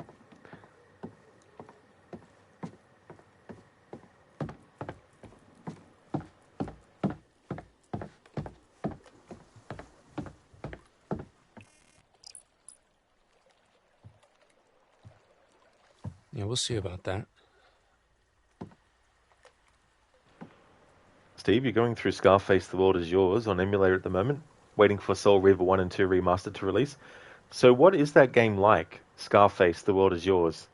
Because I know how the movie ends, and he literally dies. So I don't mind knowing how they explain that in the game, but I found it interesting that they would actually do a sequel to a movie where the main protagonist actually dies and have them be returning. And I can't wait for those remasters, because I really liked Soul Reaver 1. That was actually the first game in the Legacy of Kain series I played. But unfortunately, I never played anything other than Soul Reaver 1 and 2. But I'd like to fix that in the future and actually play through all the games. So it's cool that they're doing remasters of that. And the same people who did the remasters of Tomb Raider 1, 2, and 3, and now 4, 5, and 6, Aspyr, they also did the remaster of Soul Reaver 1 and 2. So I'm hoping that either they or someone else, if they're capable, does remasters of the first 3 Siphon Filter games.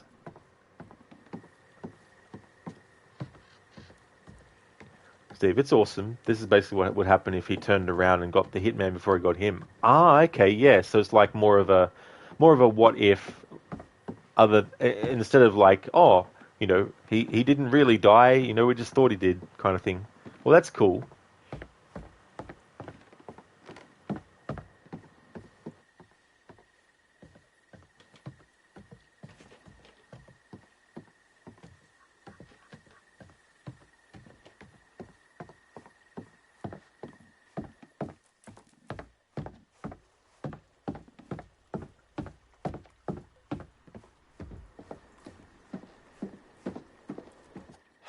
Okay, well, I guess we could just, drip dry, or you could shake it out doggy style. Wow, you really know how to talk to a girl, don't you? Well, look, you can't just pretend that it didn't happen. Oh, but I can, because you see, oh, help, I'm drowning, and I need a big, strong, not at all insecure man to come save me.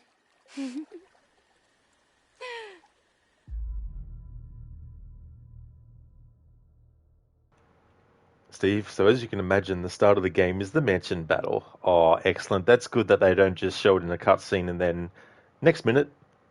That's cool that you get to play it. Soul River, you say? Cast him in.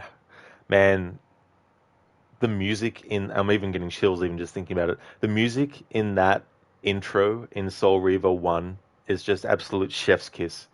It's been one of those bits of music that every so often I'll think, I want to listen to that music again to this day. It's just so well done, and how he falls down and how much time it probably took, and the dialogue he says about, being all the pain and all that kind of stuff, and I really like that a lot. So I can listen to that music anytime, of course, but I'm especially looking forward to hearing it again in the game as I'm playing it, as well.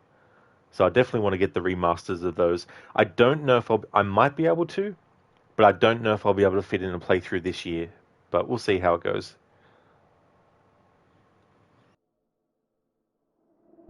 Yeah, well, why don't you ask Nick? Okay, I'm sure he'd love to rescue you. I'm ignoring you.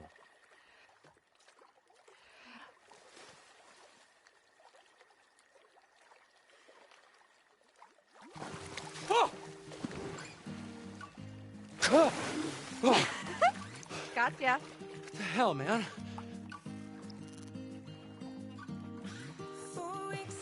Oh, okay. Okay, now you're gonna get it. See?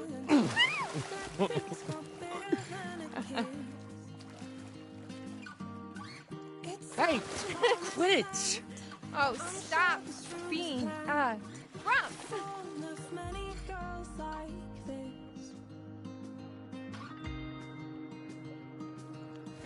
Attack! Hey.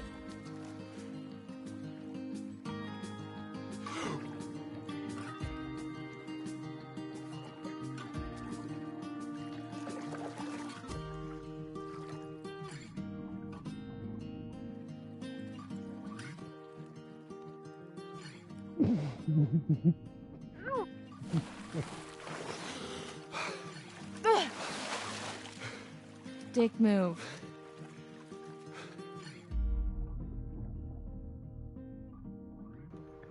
This whole thing, these faces. I need to make emotes out of these. Steve, yep, Soul Reaver Remastered releases for its 25th anniversary on 10th of December.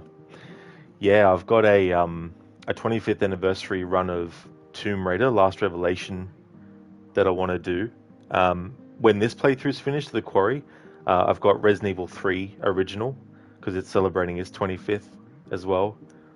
It's just crazy, these games that when they come out the first time, just like, any game, it's kind of like the excitement of playing it when it's brand new, and then a year passes, 5, and then 10, then 15, then 20, then 25, and you're like, holy fucking shit. Where has the time friggin' gone? Dr. Darling, she just keeps smiling. Creepy. Yeah, that's the funny thing about this game with these moments. For me, both of these options are cringe. So I'm going to create a vote for chat on Twitch to actually decide. So I'll create a poll. Won't be a moment. Sentimental. I don't want this to end. And the whole flirt take a photo of me is just like cringe as well.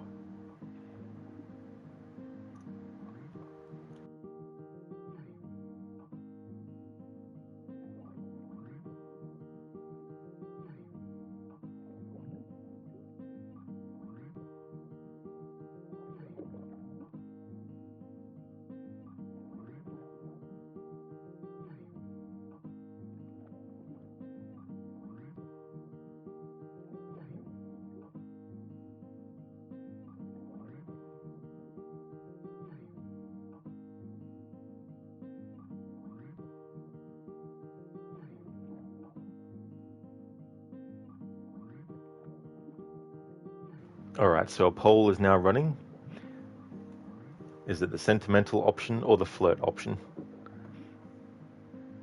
Thought I'd add a little bit of Twitch interactivity, because either choice for me personally, I don't like either one of them. So I'll let Twitch chat decide which one I go for.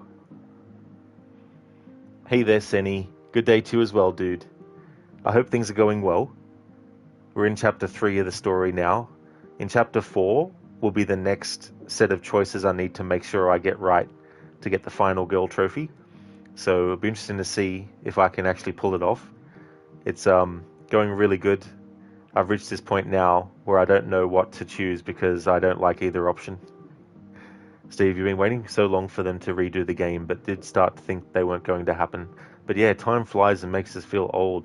Oh, exactly, Steve, you know, and it's just something that if you play video games long enough, you know, everyone who plays video games long enough will get to see that happen, you know. Like, even games that came out 10 years ago, like, that's a big chunk of time. Like, 10 years. And some of those games, for some people, can still feel fresh, you know, after all that time. And then the games that came out last year, in 10 years' time, you know, they'll be like people who enjoyed it, and then they'll be like, holy shit, you know, that's been out for 10 years now. I mean, we're already in that point with some ones, like, you know, the God of War 2018, for example, like 2028, that'll be when its 10th anniversary is, you know. Hellblade 1 came out in 2017, that'll have a 10th anniversary, not next year, but the year, well, in 2027, you know, so. Okay, so it looks like the flirt option has won. Crooked, nice. Hope it all works out as intended. You're doing well. Just getting started with the day here. Oh, very nice. That's really cool, Crooked. Glad to hear that it's going well. And I hope so too, as well. There is a rewind feature where you get 3 lives, basically. So I am hoping I can use that, because I don't remember if I've activated it or not. But in any case, we'll just have to wait and see. But I'm hoping. Okay, hey. Look, check this out. Okay. Take a picture of me. Yeah, for your, like, little subscribers or whatever. Top 10 guys who will keep you satisfied at summer camp. Oh, so I get 9 more? What?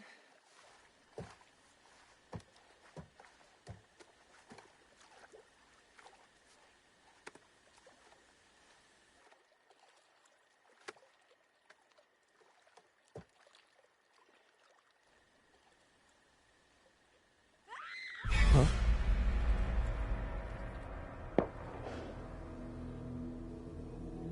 Emma! Jacob, over here! Did you hear that? What? It was like a scream. And it sounded like Abby, but like not the good kind of scream. I can't hear you.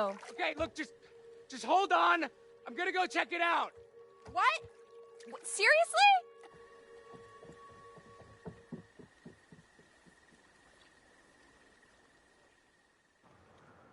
It's funny, Crooked. Since we've got to the point in the story where Jacob isn't wearing his outfit anymore, the outfit that Jacob is wearing for the 80s, like, it's a crop top kind of thing. So he was wearing like a crop top and also like really, really short shorts. It looks so funny. But you'll definitely be able to see what the other characters are wearing with their 80s outfits. It's just so funny. Island. The island in the lake was once just an unexcavated section of the central quarry. It now stands as a pillar of what it means to be a hacketeer: adventure, wilderness, and individuality. We're all individuals. Lake Septimus. Once the beating heart of the quarry, Lake Septimus was named after Septimus Hackett, who made the decision to foreclose and flood the quarry, paving the way for the beautiful return to nature we see today. Disclaimer: no swimming without supervision.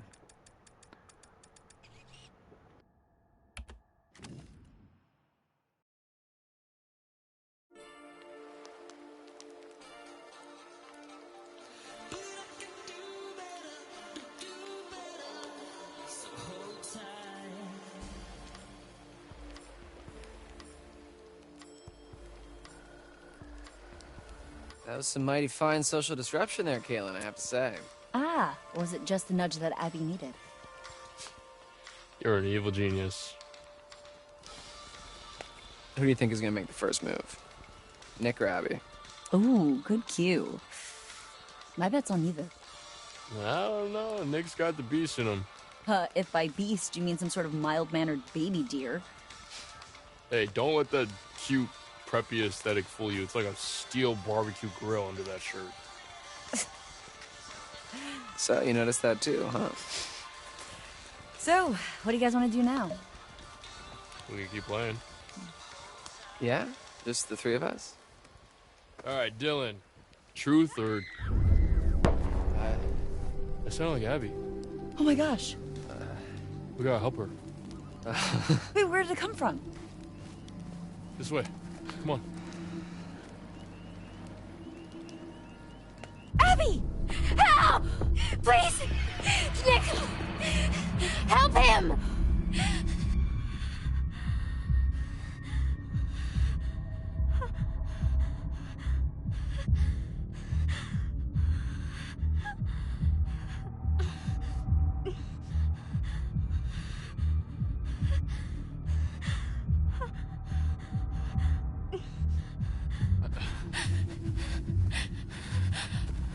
Say nothing. What happened? Go after Nick! Go!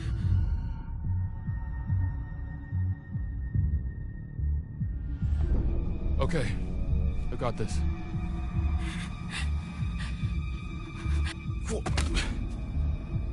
That shotgun's got a hell of a spread. Be careful.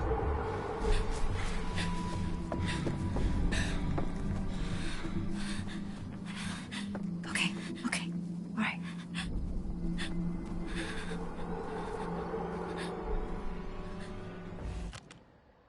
Thought I'd inject some say nothing in there.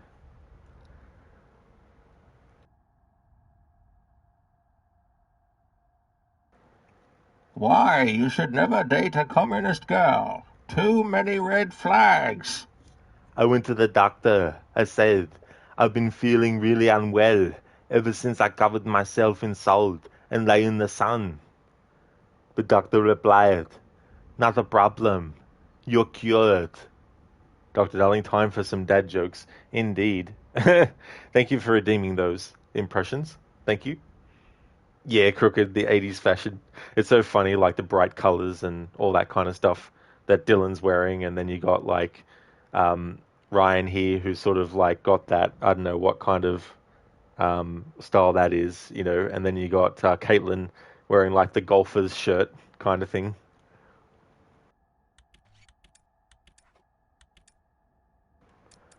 Tarot, the star. Oh, it's the star. Stars in the night sky, beacons of light, dreams of hope, purpose, or a reminder of our insignificance, fear of despair. Trust in the light of the star, with it comes clarity, and sometimes proof.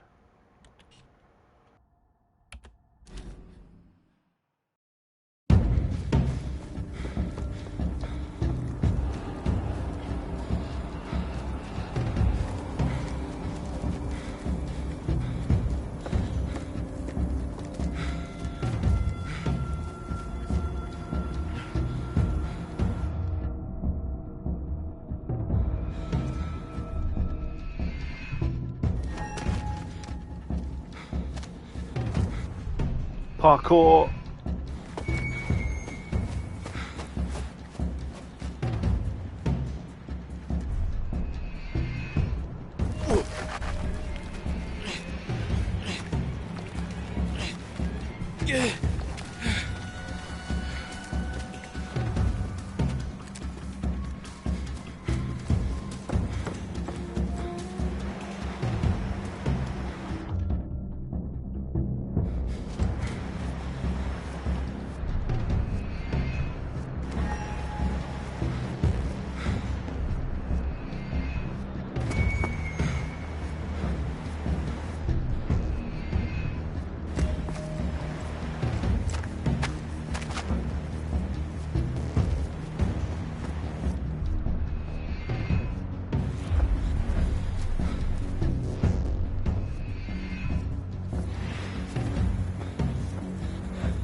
Hey!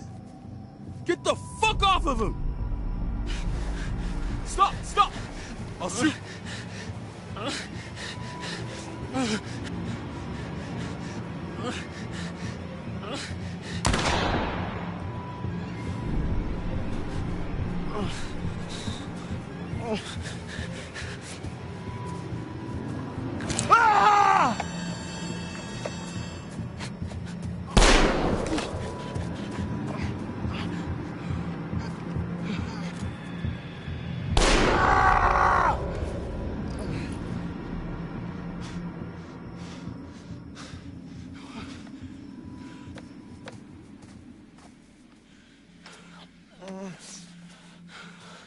Holy shit, dude.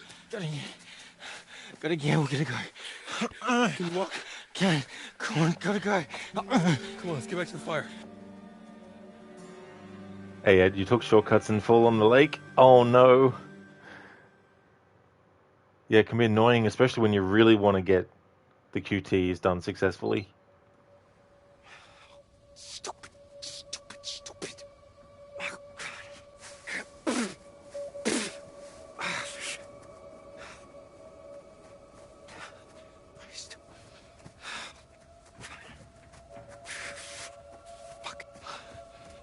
Oh, Jesus. There's a half-naked girl waiting for you back there, Jacob. What are you doing?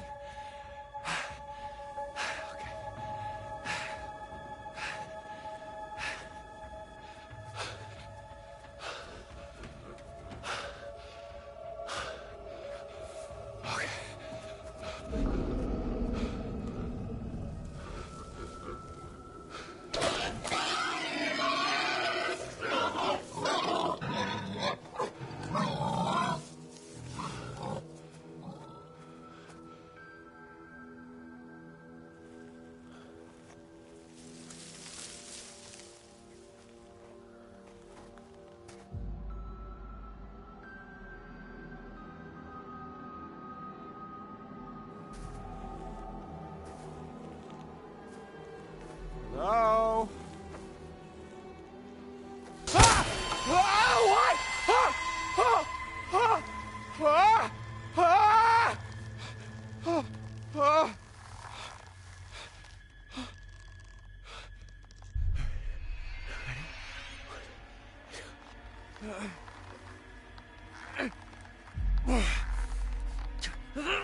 Shit!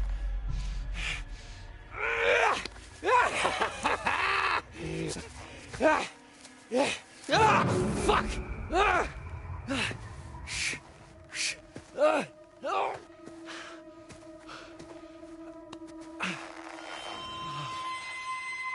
come on.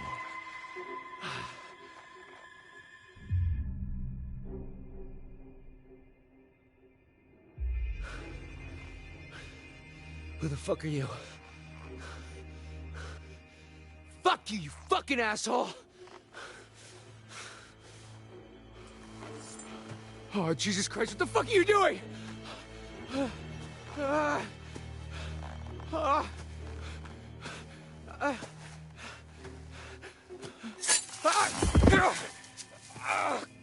God, son of a bitch!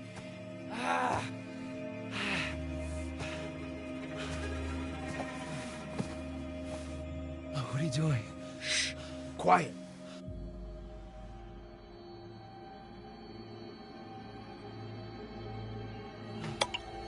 Helps if you close your eyes. Oh!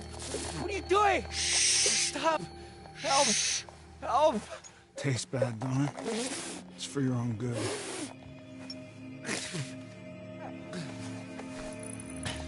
Where you off to now, girlie?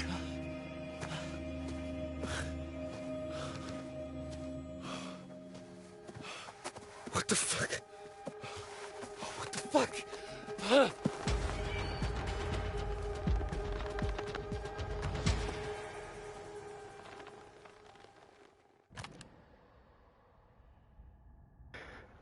Hey there, Caraxia, welcome. What a predicament he found himself in.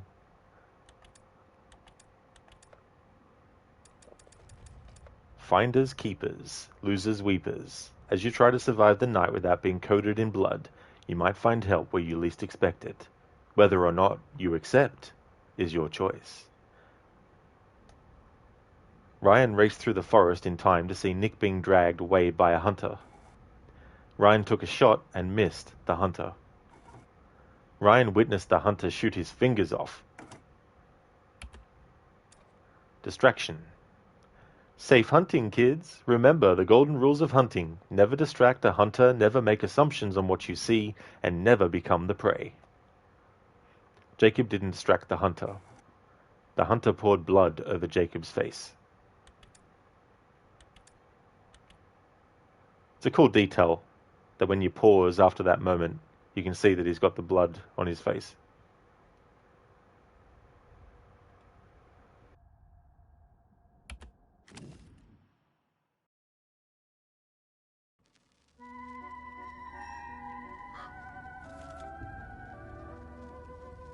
Seems like just a blink and you're back to see me again. So, then, what have we got? It's the star.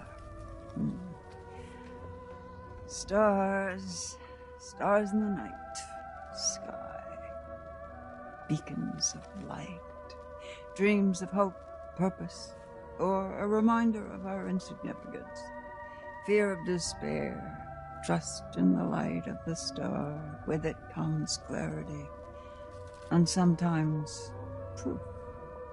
Remember, there's always more than meets the eye. Would you like me to show you?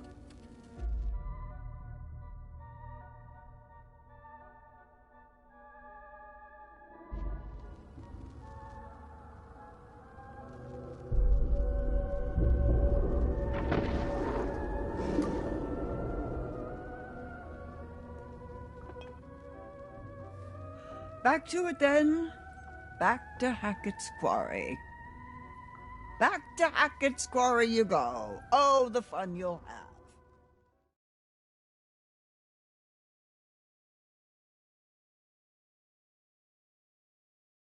Dr. Darling, finally, the moment when a teen adventure becomes horror and murder. Hell yeah. We're in chapter 4 now. It was, I don't even know what it was. It was so fast, and there was a hunter, and it was just... Oh, Abby. Here. What? Oh, try drawing. Drawing what? Can you draw what attacked you?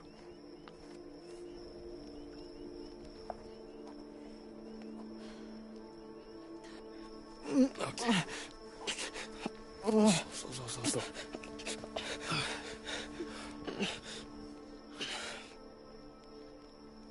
Nick. Hey, buddy. Can you tell me what those guys did to you?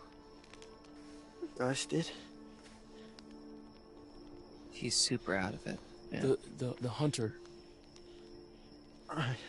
Yeah. There was a guy.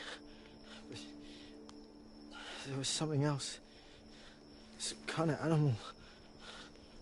What kind of animal? No, I only saw a dude trying to take him away. He's probably just disoriented, that's all. The dude was massive and angry.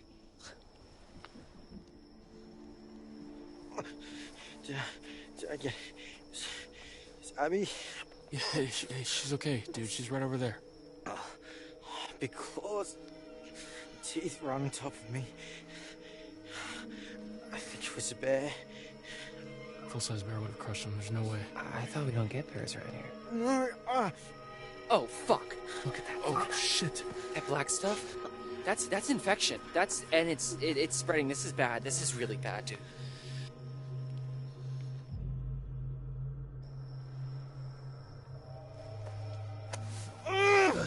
Sorry.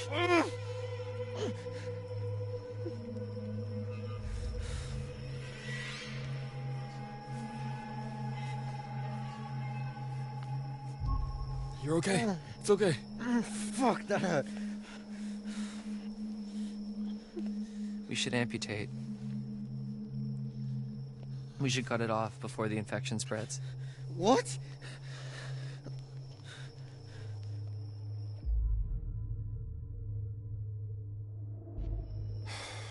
You're literally an idiot. Hey, I'm just trying to help. He just needs a doctor. Proper medical attention. And a shrink, too, probably. I can't remember much. I mean, I don't even know what I saw. Holy shit.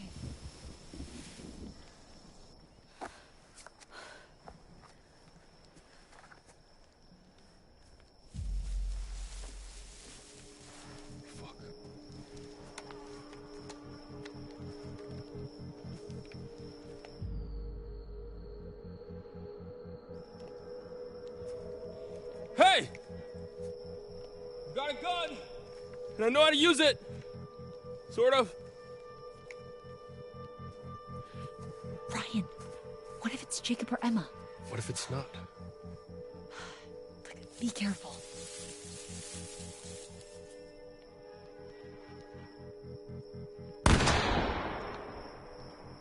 Well, if you were aiming for a cluster of threatening branches, you sure showed them what's what.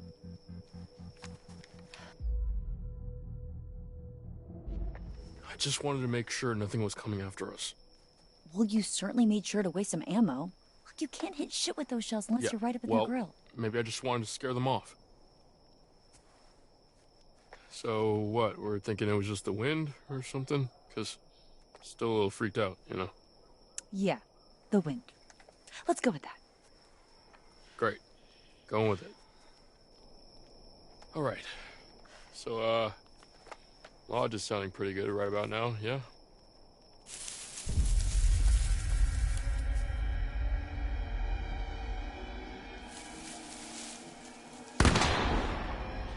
Okay? Okay. You were saying Shall we Lodge? look? Are you stupid? Let's get out of here. Oh, but what about Jacob and Emma? What if they come back and can't find us?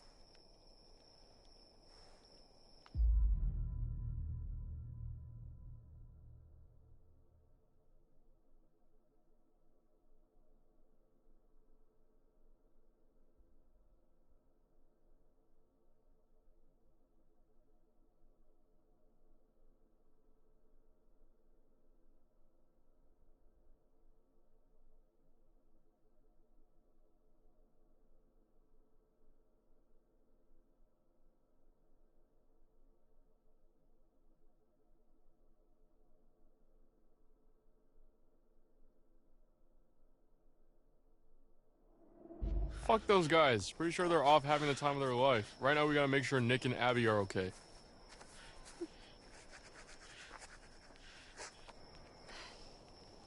Nick's legs all sorts of fucked up. I don't know how we're gonna get him all the way back. I got it.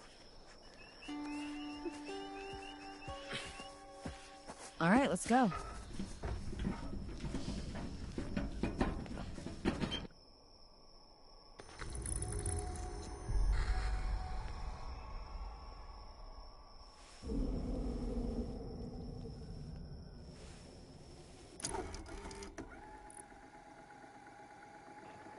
Alright, so that's according to plan. To go towards the final girl trophy, you need to make sure that when you get the first chance to shoot the bushes, you take it, you shoot, and then when it comes up asking you what you want to choose as a dialogue choice, you choose insistent, and then when the second opportunity to shoot the bushes arrives again, you need to shoot the bushes again, and that'll make sure that Jacob gets killed. So, if you want to get the final girl trophy, that's one of the things that you have to do. But if you don't want anyone to die, then just don't shoot into the bushes. And then Jacob won't get killed. But there we go. That is the first death of the playthrough of the main characters that we play as. But I need to make sure that I do what's needed in the other chapters to ensure that only one character survives, and that it's a woman.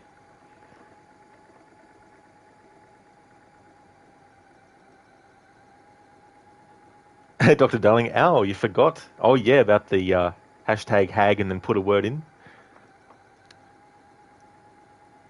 Crooked, he should know about amputation later.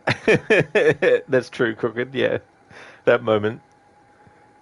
Dr. Darling, the Hackett's Quarry of Hackett's Quarry. Crooked, no, Jacob. It's still funny to you that they didn't even bother checking what they shot at poor Jacob. Lol. Exactly, if you choose that, it's just like, just, willy-nilly just shoot in the bushes. It'll be fine. So this answers my question from earlier of do I have the rewind feature enabled for this playthrough? And I do. But I will only use this if the character that I want to actually have survive the whole game ends up getting killed as a backup. But it's a good chance to explain what this feature means. So this isn't just 3 opportunities for you to save one character. It's 3 opportunities for you to save any of the characters that die, but once you've used up the 3, you don't get any more. But for this playthrough, of course, I'm not going to be using it unless the final girl character dies. Then I'll use it, because I want to make sure I actually get the goal of the playthrough done. So if you want to use one, you can, but if not, you can just go cancel.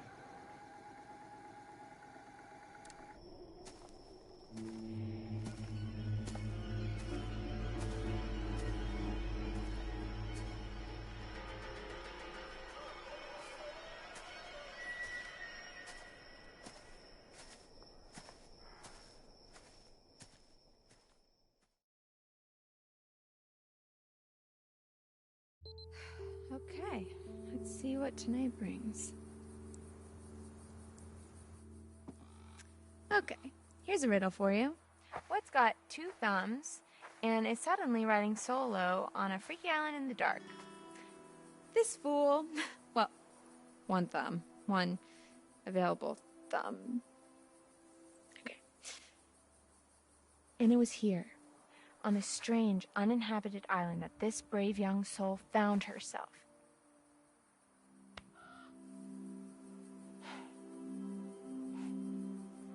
Okay, full disclosure, I've suddenly found myself on a strange, tiny little island all alone with nothing to do but show you guys around. So, there's a treehouse over there. I'm gonna go and see if I can't dish out some of that sweet, sweet panoramic goodness.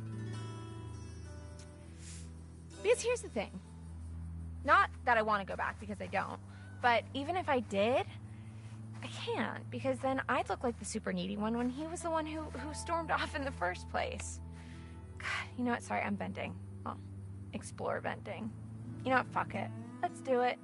To the treehouse, fellow explorers.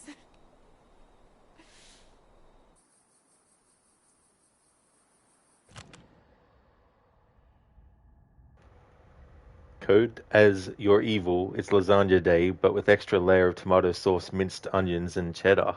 Oh, hey. That sounds like a great idea, though, Code. That's definitely sounding delicious. Hey there, Extreme. Good creepy morning. Nice one. Welcome on in. I hope you're having a good one. We so far have killed 1 character. I need to make sure that there's only 1 character left.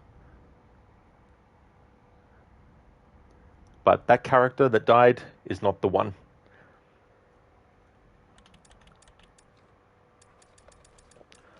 Distraction. Jacob didn't distract the hunter. The hunter poured blood over Jacob's face. Ryan heard a rustling and fired the shotgun, killing Jacob. So, I guess in a way, because he died, this blood on his face could have been a foreshadowing of that death, even though that's not the context in which the hunter applied that to his face, but it sort of like synchronizes. Extreme, you kill a deer? Oh no. Although that would be freaky, having like a game where there's mutated animals that are going after you.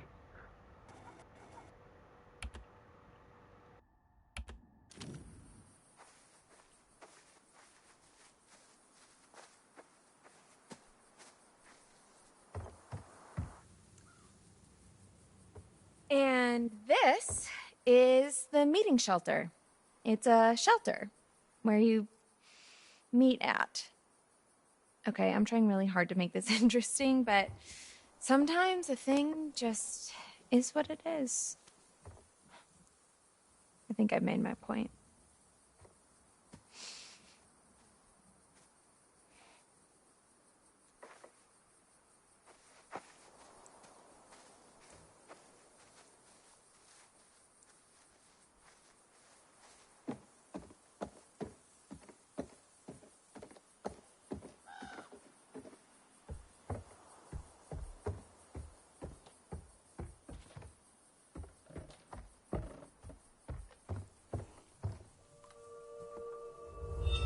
That you, Jacob?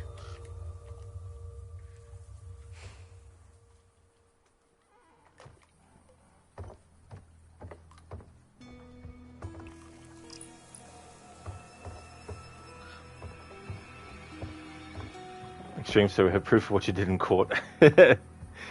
It's like, all the people at the quarry except one died. Was that your plan? Hey, Alamouse. Troll, you got blood on your face, but disgrace. Wait, no, that's mud. You're bad. You got mud on your face. Big disgrace. Such a great song, that one.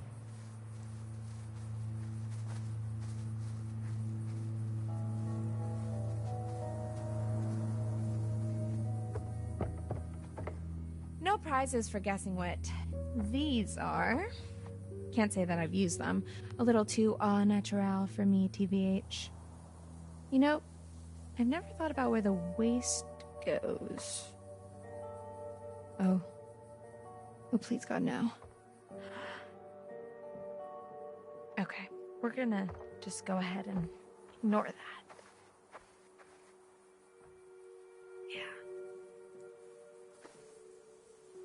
Actually, that's an interesting detail. Okay, so with the 80s, although, come to think of it, maybe her lipstick is like that with the default outfit on. Anyway, regardless of that, it's interesting the attention to detail where her lipstick that she had on is now completely off as well. So I can't remember the default now because I've been playing with the 80s outfit for so long. And I could have sworn that they did something extra with certain characters with the 80s outfit aside from their outfit. Also did something to their hair and face. But anyway, that was just a detail that I thought to check on.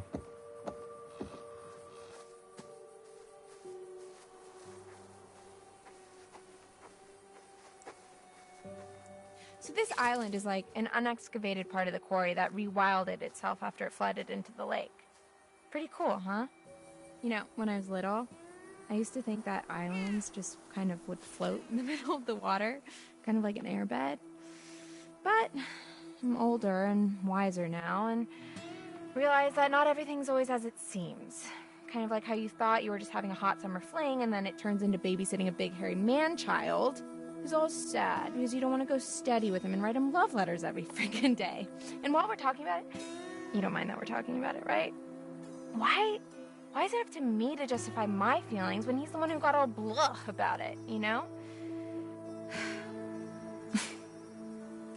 Oh, look. A metaphor in the narrative. I mean, a fork in the road. How fitting. Here's the big question. Do I take the high road, literally, and forget about it? Or do I continue on the path I'm on and keep ranting about my stupid dumb life? I guess since this isn't live, the choice is up to me.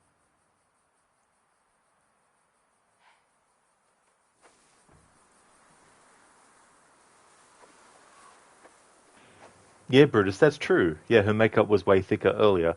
Yeah, so that's an interesting detail. Next time I play this game with the normal outfits, I should keep that in mind, just in case, because... Okay, moving up in the world. Let's do this. Now you might notice the darling rustic vibes this walkway is radiating, and that's no accident. I don't know what y'all are doing with your walkways, but if you're not spending a full hour pulling a splinter out of a snotty kid's finger, don't you dare call it authentic. Don't worry, the kid was fine. I'm a good counselor. And what doesn't kill you will make you stronger. Crooked, you assume they just used the same model for this scene as she doesn't wear any 80s clothing and just went for a swim. But yeah, the makeup would still be visible. Yeah, I mean, that's the other thing too, because obviously we live in a point in time where there's probably a lot of, you know, because, I mean, I don't know makeup, so, but I assume that there's a lot of water resistance makeups and all that kind of stuff as well. AC, welcome on in. Bold of you to assume you're not going to still do the dumb on the catwalk. Well, we've already had one character die, and soon there's going to be another. Troy, you really hate that saying, what doesn't kill you makes you stronger. No, it does not. yeah, these sayings might be applicable for some people in some situations, but it's not a one size fits all. AC, what doesn't kill you makes you stronger because your left arm got torn off and now you're a righty. Ah, I see, AC. Yeah. I don't know. It's funny. Like, I write with my right hand, and when I'm playing games like baseball or something, I swing um, with my right hand, like right arm, right to left.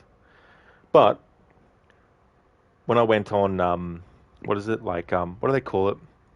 It's not an actual golf course. And it's just like you just stand there and just hit the ball really far. I can't remember what you technically call it. But when it comes to that, I actually can't really hit the ball that good swinging with my right side to my left. Driving range, that's it. That's it, Brutus. I'm actually better doing it from the left side as well. But yeah, I remember being told stories about how back when, like, at schools, there were like nuns as the teachers and stuff, and they would use the cane, to hit people. Apparently, there were cases of students who were left-handed, and the nun would, if they saw them writing with their left hand, would hit them. I was like, glad I didn't live in that sort of situation. Troll, you're ambidextrous, so pick any arm and also leg. Oh yeah, Troll. Well, that's good. Brutus, you only remember because you work right next door to one. Oh, cool. Yeah. But yeah, I didn't mind that. That was fun. I'm not really big into golf itself, but I didn't mind just being on the driving range and just doing that. Dr. Darling, left-handed? Demon, demon. Yeah, I know, right? It's like, geez. It's...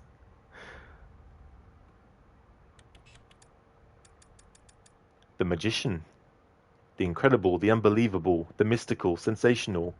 Perceptive manipulation, the work of a magician. Now you see it, now you don't. Blink and you miss it, and you wouldn't want to miss it.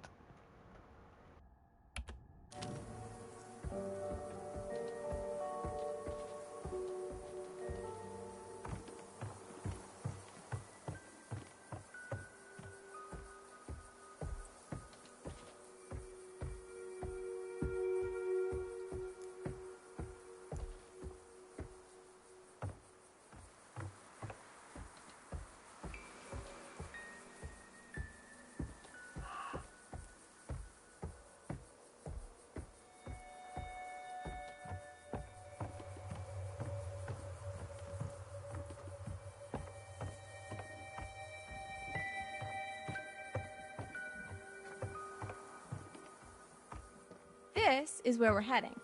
Not too shabby. Well, literally is too shabby, but these views, oh man, you're gonna blow your tops. There's also a zip line, which, I guess you can watch me crap my pants on that thing. What the hell? I'm here, aren't I? I'm gonna carpe this DM so damn hard it won't know what hit it. But first, we gotta get there. And there's still so much to talk about.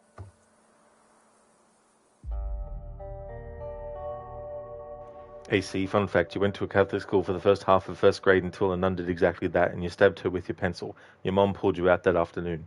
Well, I mean, yeah. That's definitely understandable. Crooked, you're going for the morning doggo walk. Be right back. No worries at all, Crooked. I hope that you enjoy the walk with Nalu. I hope you have a great time, and hopefully there's no werewolves hanging about. But I'm sure Doggocino will take care of them with the hidden claws.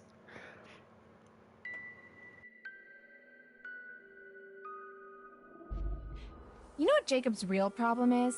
He thinks he's starring in his own movie. He sees everything like it's happening to him. She says, recording her own reality show. Ugh, whatever. He wants to be with me because he thinks it'll make him happy, when I don't think he's even ever thought about what I want. Okay, that's not true. Honestly, I think I'm deflecting. I know he'll meet someone at college and forget all about me. Good for him. He deserves it. Maybe I should start going all freaky, clingy and stuff. Maybe that'll scare him off. Like show up at his house in a wedding dress or something like that. Low-key actually considering it. But hey, here I go again, trying to turn everything I do into some sort of dramatic experiment. Crooked, no werewolf would dare touch you with your little protector. Yeah. Oh, it's good, you know, to have dogs that are like that too, as well.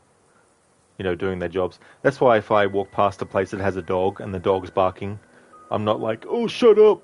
I'm just like, that dog's just doing their job, you know.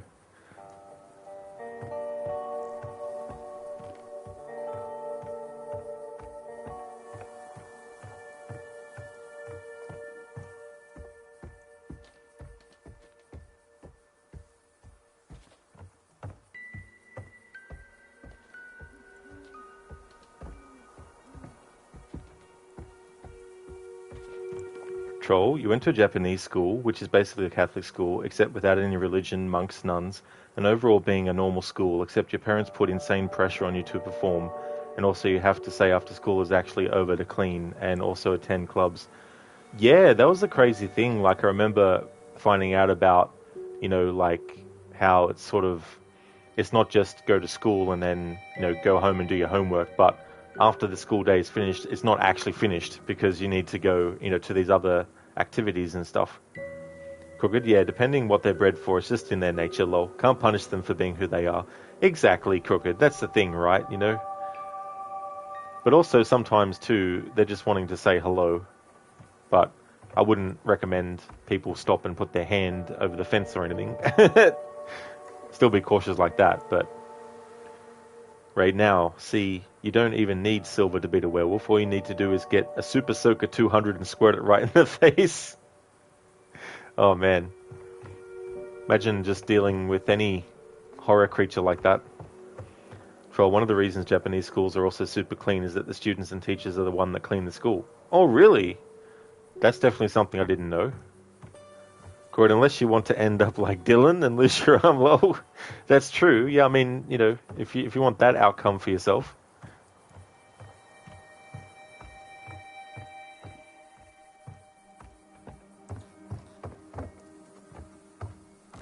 And here we are, as promised, one extremely rickety and even more underwhelming treehouse.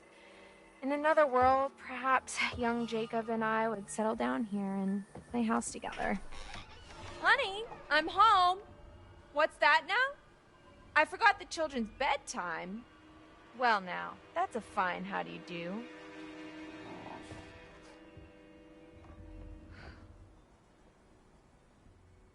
Take it all in, folks. That's the summer camp experience right there, and oh look, it seems somebody forgot to clear the place out. I guess one of the kids left their stuff, or maybe one of the guys back there? But I don't recognize this. Did you hear that? Looks like we have a choice on our hands. Do we snoop through someone else's belongings, or do we open the spooky trapdoor and die a horrible, painful death? There are literally no right answers.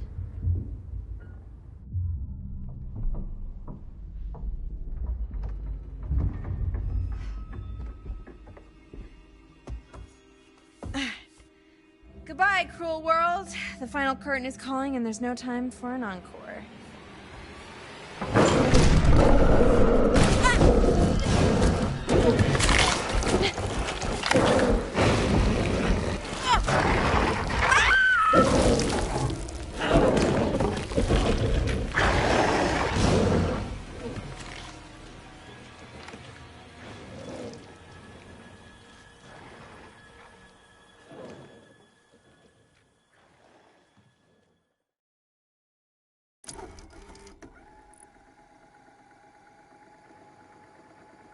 No. That is as according to plan to get the final girl trophy.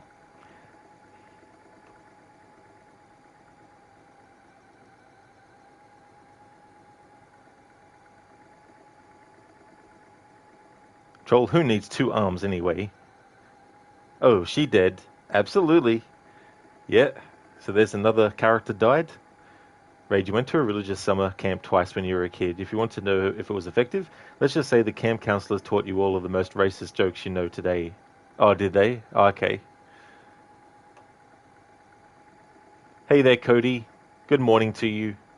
I hope things are going well. Brutus, goodbye to the worst character in the game. Hype, hype. Yeah.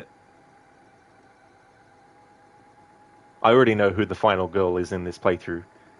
But yeah, if you were wondering, it's definitely not her. Cody, Caitlin is your favorite? Yeah, my favorite characters are Dylan and Caitlin. All is good? Cody, that's great to hear, dude. That's awesome. As for me, I'm doing well. I'm loving playing this game, doing this type of playthrough. When I was trying to figure out what type of playthrough to do, I was like, oh, I wonder if there's a way to do the final girl trope with this horror game. And I had a look, and sure enough, one of the trophies was to get the final girl trophy. And so after that, I was like, well, in that case, to complete the 80s horror movie, not that the final girl trope is exclusive to 80s horror movies, but my line of thinking went to what other things could I do? And I was like, oh, cool, that's right. I remember having the option to change the outfits to 1980s outfits. And so I did that. And then I thought I could also do the VHS filter on top as well to complete it all. Brutus, thank you so very much for giving the 500 bits. Thank you for that. I really do appreciate that a lot, Brutus. Thank you very much.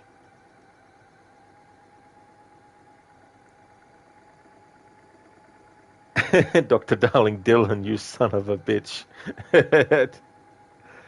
Brutus, thank you for not letting it be her. Yeah. Yeah, it's interesting.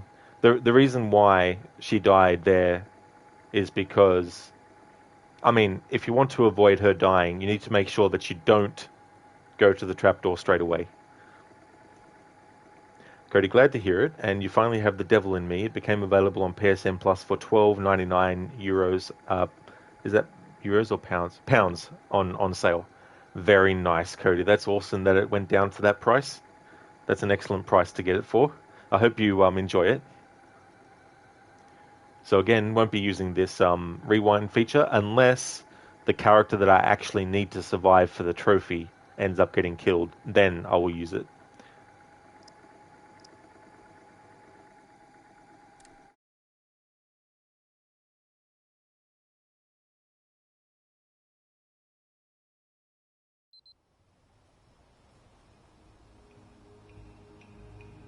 Easy. I got it. He's okay. Are you in pain? No, sorry. I'm really hungry. We'll get you some food inside, okay? Yeah, okay. Come on. Oh, man. I can eat a horse. Well, I don't know if we'll be able to find you a horse, but maybe some granola? Oh, yuck, I hate granola.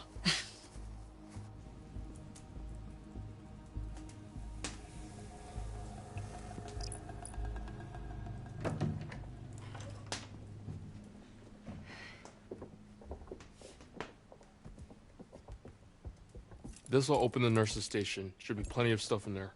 Well, hopefully we can just get him cleaned up for now. I'll get you something to eat.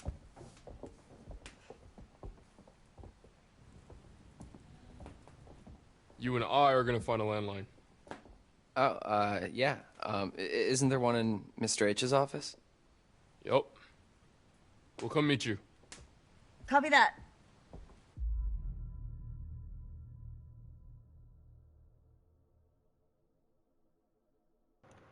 Cody, you got it free on PSN Plus, but you can also buy it.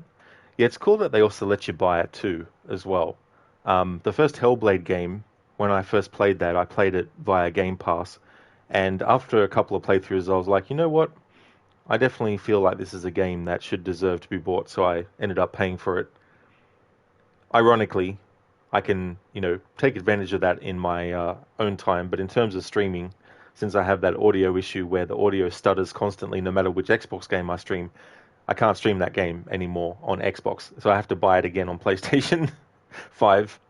But I just haven't bought it again on PlayStation 5 yet. But I will eventually, so I can stream it again. Dr. Darling, you are a pain? No, I just broke it. You are in pain? No, I just broke it. Yeah, no, he's fine. He just needs to, brush himself off. He'll be all good. Brutus, your PlayStation account was actually stolen this week, but you got it back today. Stolen and charged $69.99.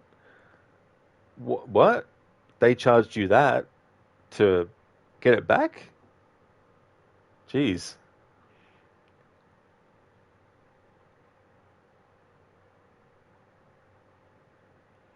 Hey there, Spectrum. Welcome. It's going good. For two of the characters in this game, though, it hasn't gone very well. Two people have been killed off in this game, and we've got someone who's been bitten as well. But yeah, it's going really good. Brutus, whoever stole the account charged that through your PayPal, but you got it all back. Oh, good. Oh, that's good, Brutus. 'Cause I was going to say, that's pretty rich for PlayStation to charge you $69.99 to restore your account if it got stolen. But that's good. That definitely makes more sense. It's good that you're able to get it all back. Do you think that whatever attacked them out there is, I don't know, has their scent or something? What? I don't know, like, what if it got a taste for blood and now it's gonna track them down? I doubt it. I just feel like if we stick with them, we're sitting ducks. I don't know. I really don't think that whatever attacked them out in the woods is gonna get into the lodge. Okay, yeah. Yeah, you're probably right. Come on, let's go call for backup. It's pretty weird to see this place so dead. You never came down here at night while camp was in session? What? No, did you? A couple times, yeah.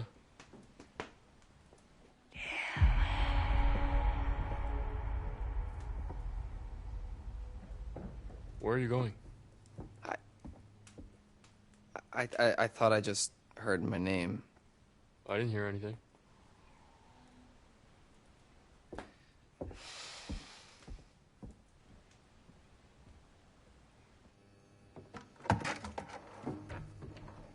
I don't think Nick's injuries are as bad as we thought.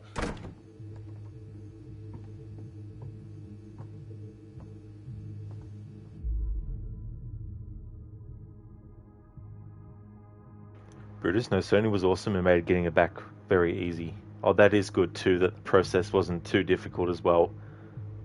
That's really good outcome you got there, Brutus, with that.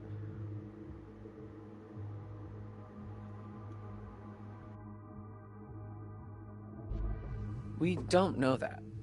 No, it's true. Caitlin said. So all I'm saying is that we are not professionals, okay? We don't know. He could have rabies or something. Way to be optimistic, man. I'm just being realistic. We gotta call for help. Who should I call?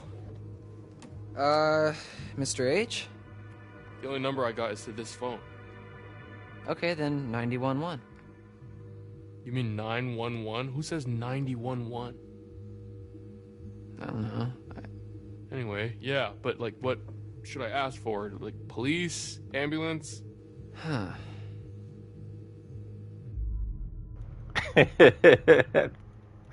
It's so funny, these sorts of things, you know. I mean, neither one is going to help, but, you know. Cody, yeah, true. Ghostbusters.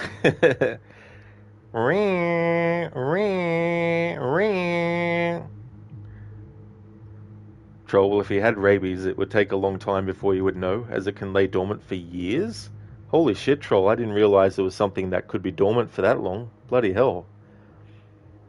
Imagine that, like, imagine that breaking out, like, when just randomly... It's so funny, Ayad, in this game, these choices and these characters is like, what do I do?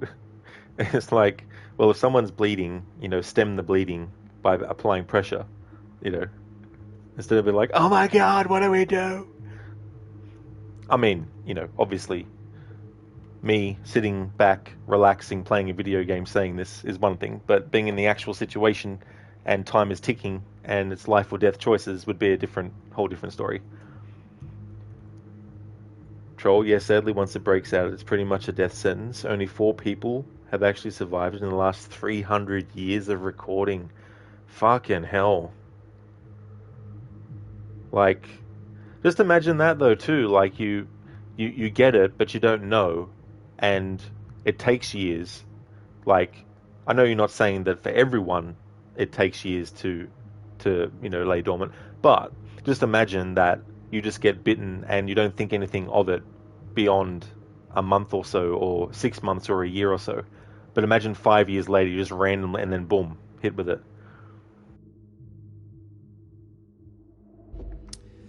Well, do you need to specifically ask for an ambulance, or can you just say, like, help, help?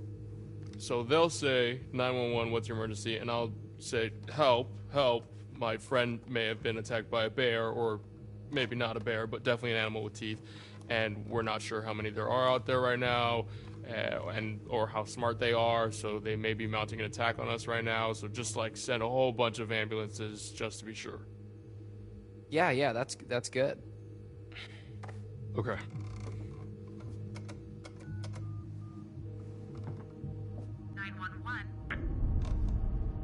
What's wrong? Dead.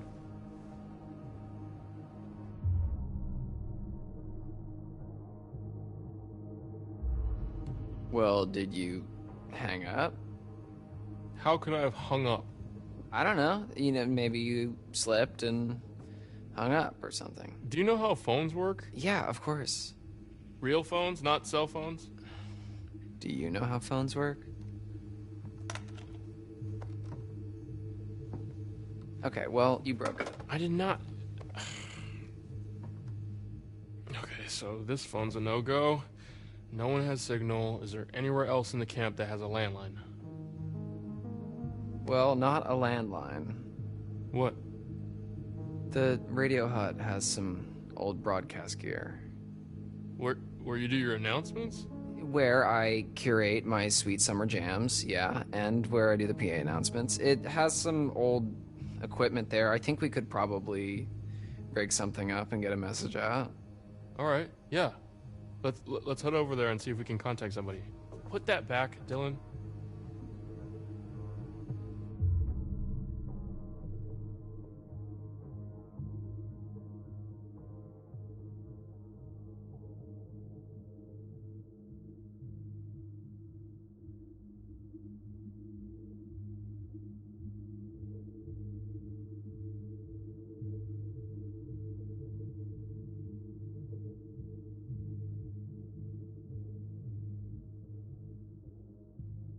Yeah, Cody. It's like hanging up on a landline. You know, you have to actually put it back down before you can actually hang up. Maybe you slipped or something. You gotta be fucking crazy if you think I'm gonna go out there without something to defend myself. It's more of a safety concern. Oh, do you think I'm gonna shoot my eye out? Or your whole head. Don't be a dick, man. I know how to use this. Okay. It's probably the weather. What weather, Ryan? Maybe it was the bears. Bear. And why does everyone blame everything on bears? Okay, so for the sake of argument, what if that bear that cut our phone line and just cut out all the power, what if that bear is waiting for us out in the hallway? Fair point. Thank you.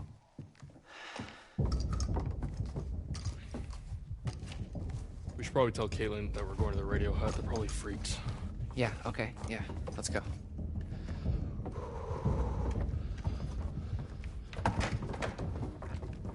Oh my god. Yeah, we should probably leave that with Caitlin.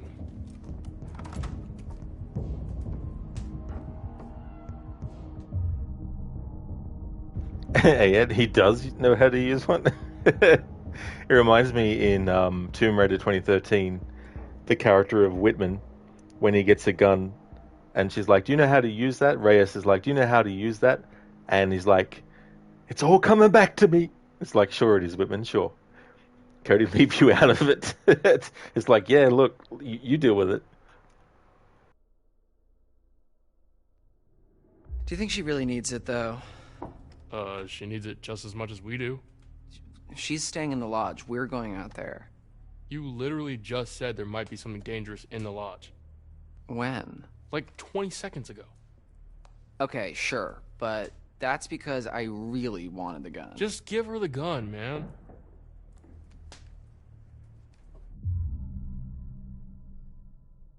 Raid, why does everyone blame everything on bears? Buddy, they're always going through your trash at 4 in the goddamn morning. I was going to say, you could have a drinking game every time bear is said, or bears is said in this game. Troll, not knowing how to use a gun, you point and squeeze. You might not hit anything that way, but it's how it works. Yeah, I guess, there's also the accuracy of the person wielding it too that has to be taken into consideration.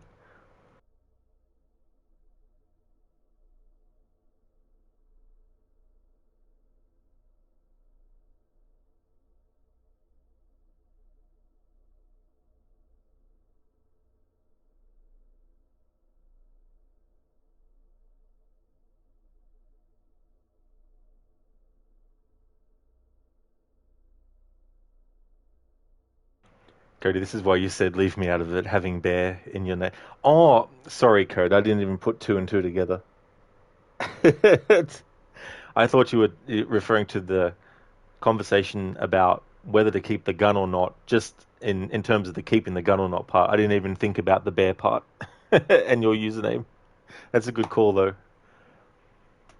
Ray, last time they showed up, you shouted at them to go away, and holy crap, did you sound like you were drunk? It's like, hey, bears, you get away from there, you just fall over.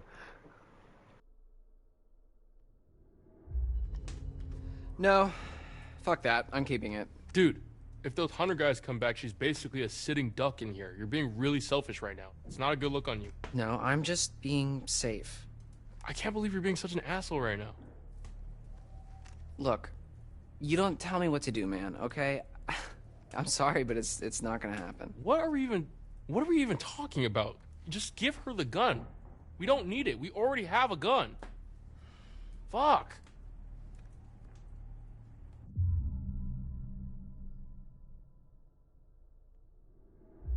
Are you finished berating me? I could go on, but please, take your turn. Look, I know that you're Mr. Large and in charge in a crisis, and that's great, but I finally feel like I have one piece of control over the situation, and you want me to give that up, and that's just brutal, dude. It's not worth having this argument with you. Well, you started it, man.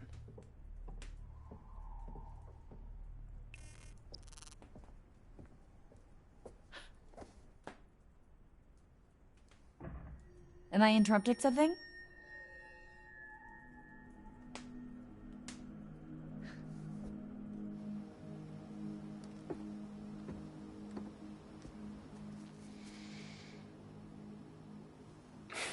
Chin up, big guy.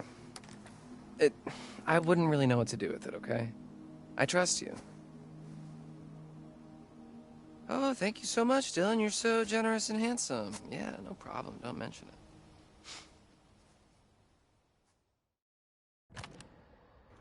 Raid, word for word, you said, hey, get the fuck out of here. Get out of here, you stupid bears. Fuck off.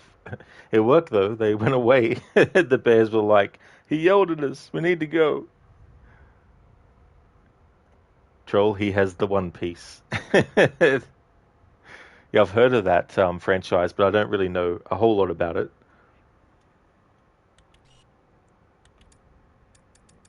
Strength. Strength can be surprising, knowing one's own raw power, tapping into a previously unknown energy. I suppose there are forces at work within us all, and with one hand it gives, and with the other it could rip away. Treehouse. Built by camp leader Chris Hackett himself, our state-of-the-art treehouse has a focus on safety as well as fun. So adventure to the island, climb up to the treehouse and take a look at what's inside. You won't regret it. Well, in this playthrough, Emma certainly regrets it, and there's no safety in that situation. But that's one of the deaths that has to happen if you want to get the final girl trophy. Same with the death of Jacob that happened. I like in this game how it lets you know in this way where the characters are situated, plus also where they died if they died. So this is where Jacob ended up dying. He basically got shot by Ryan because I chose to shoot and then chose to essentially stick with Ryan's guns and then shot again into the bush, and that guarantees that Jacob gets killed.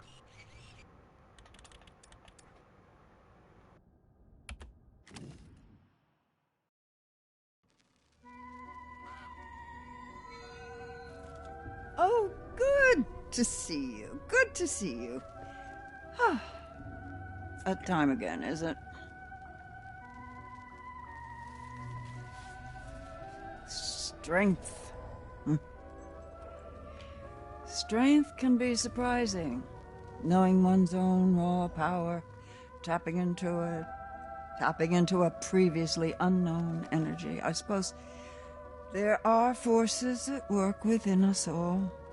And with one hand it gives, and with the other it could rip away.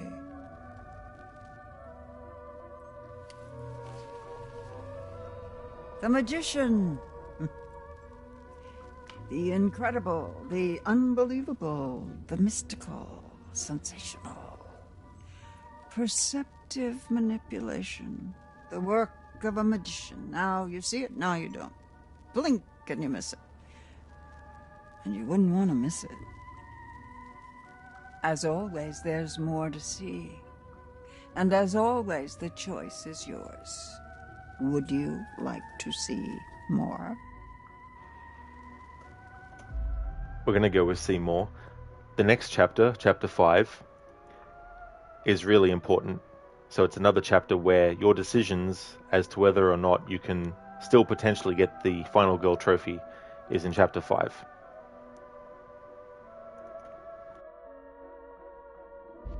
Choose one. Choose wisely.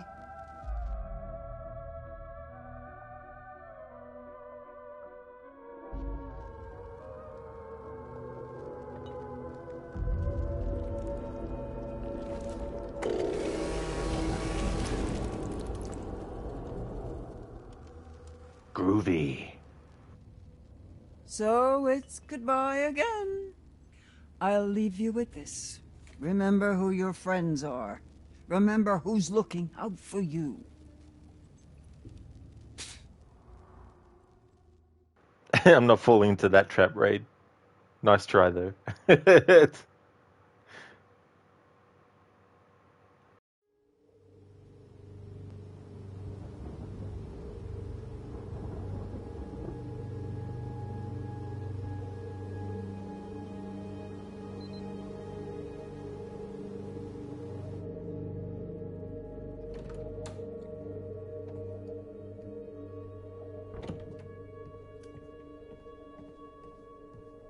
Hey, I couldn't find anything to eat. The kitchen's pretty cleaned out.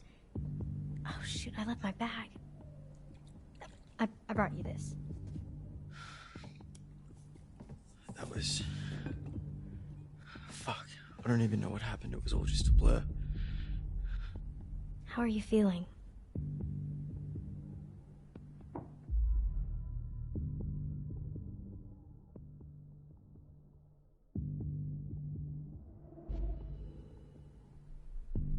You ran away.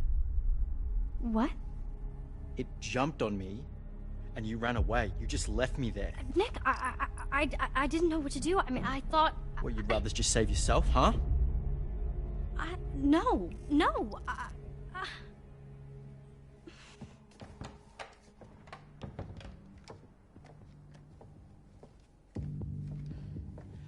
All right, they're off to find a radio or something. What's with the, they found another Mr. H's office, so just in case. What happened to the lights? Not sure. Any better? I'm doing okay. Kinda. Wait, are they going to the radio hut? Phone's dead. They're gonna try to send out an SOS or something. We're holding down the fort.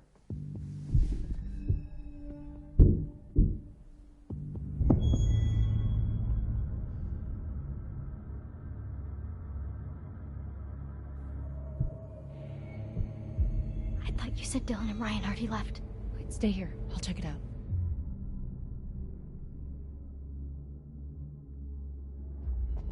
We'll be fine. Just be careful. Stay alert.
No sign of them. When you find them, flood them. And keep me posted, Bobby.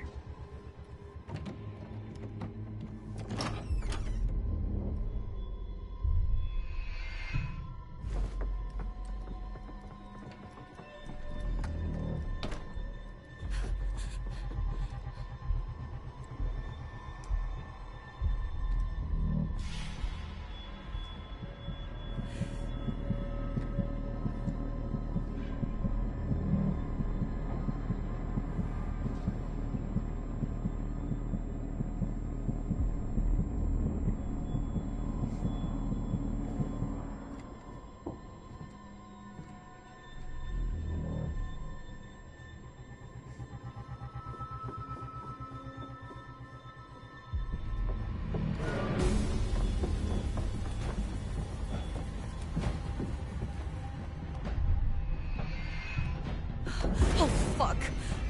Where the hell are you, Bobby?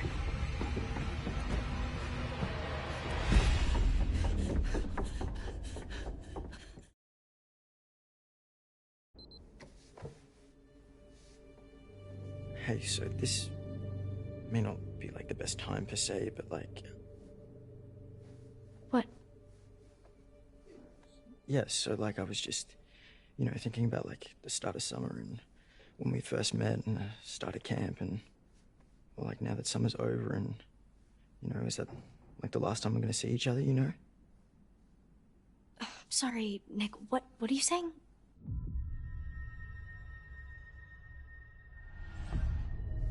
Hey, I'm kind of pouring my heart out here. Nick, I'm sorry. Can we talk about this later? I'm really freaked out. It's just not a good time.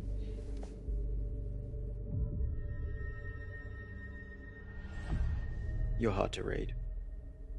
Wait, what? You're not even listening, are you? No, I Wow. Yeah. Didn't think I was that boring. Gosh, you're hurt. I just want to make sure we're safe, okay? What is going on out there, Caitlin? We've died. We've died. It's okay, I got this.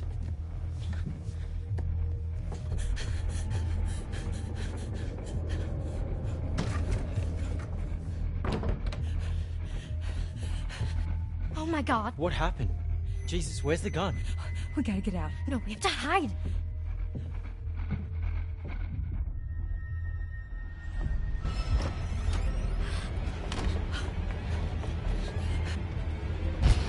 Got you, girlie.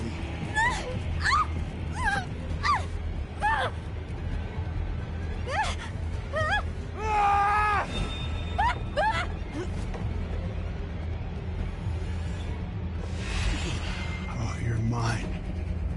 She's mine!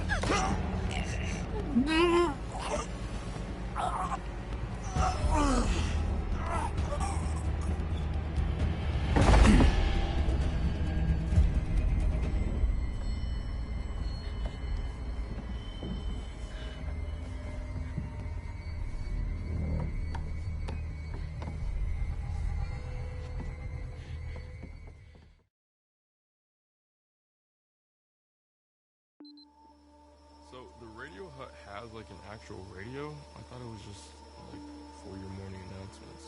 Oh yeah, it used to be more of a actual radio station actually. You know, I mean it is still technically, but nobody brings their radio to camp anymore. Yeah. It's weird actually that there used to be kids with their radio and their portable CD player and everything, and you know, nowadays everything we need is on the phone, but Mr. Hackett takes it on the first day at camp so that we're not distracted by technology. Technology, it giveth and it taketh. So is that something like that you want to go into? Camp radio? No, like DJing or music, something. Oh, yeah, I mean I like music, but I think I want to major in quantum physics. Wait, what? Yeah. You don't really seem like a science guy. Oh yeah, I mean, not here.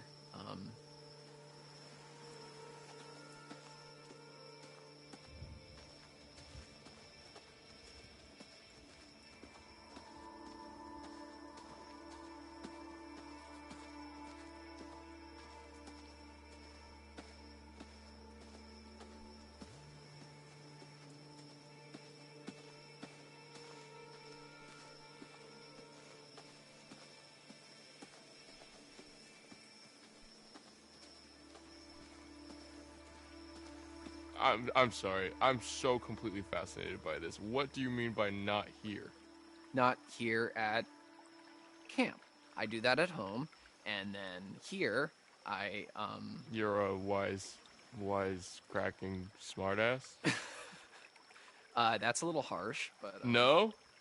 Okay, so maybe I was a little nervous when I arrived in an uncomfortable social situation, and I overcompensated a little bit by making a bunch of jokes. You played into it. Yeah, I mean, people kind of enjoyed the blasé Dylan. And do you enjoy the blasé, Dylan? Not yet, like, whatever, man. It's pretty cool. It's fine. I like Dylan. Well, it's nice to meet you, Dylan. I'm Ryan. Well, actually, let's get the fuck out of here, Ryan. Yeah, I like him. That makes a lot of sense.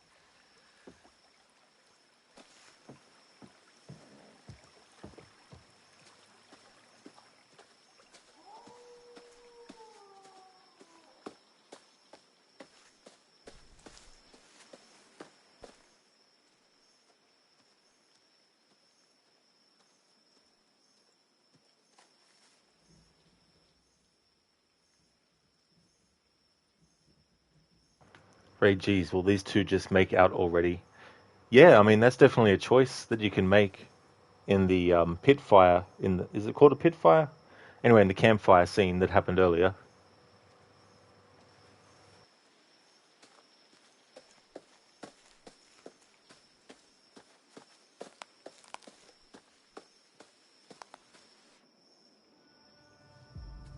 Oh.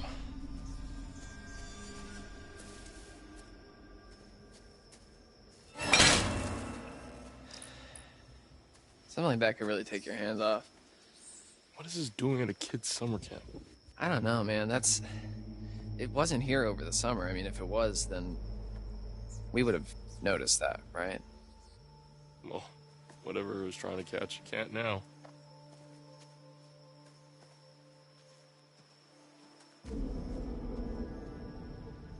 Raid, you were joking, but okay, sure. Oh, I got your Raid. Sorry, I didn't even think about that.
Raid, you're getting very awkward vibes from them is all. Oh, I got your Raid, yeah.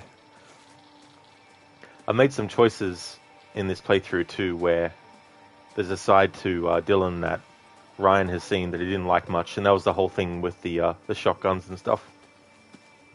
But I've chosen other choices in the previous run, and that conversation that they had about Dylan, Ryan, that still happens.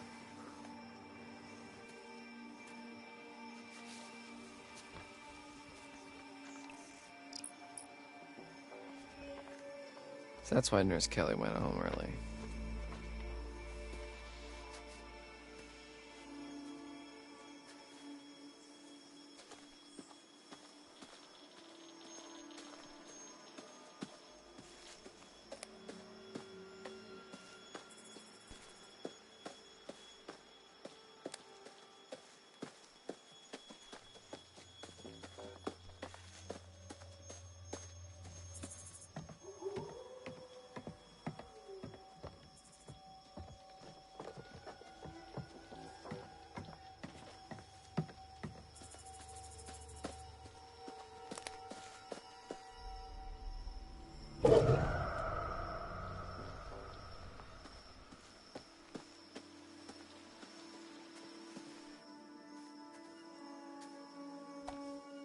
Oh, man. I told the kids to look after this. It's 3 times older than they are.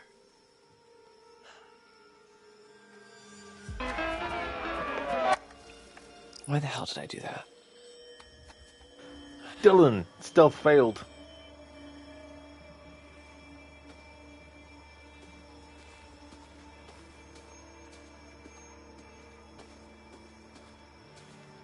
Oh, good. We can interact with the cabin where at the start of the game I had Abby and Emma break into it.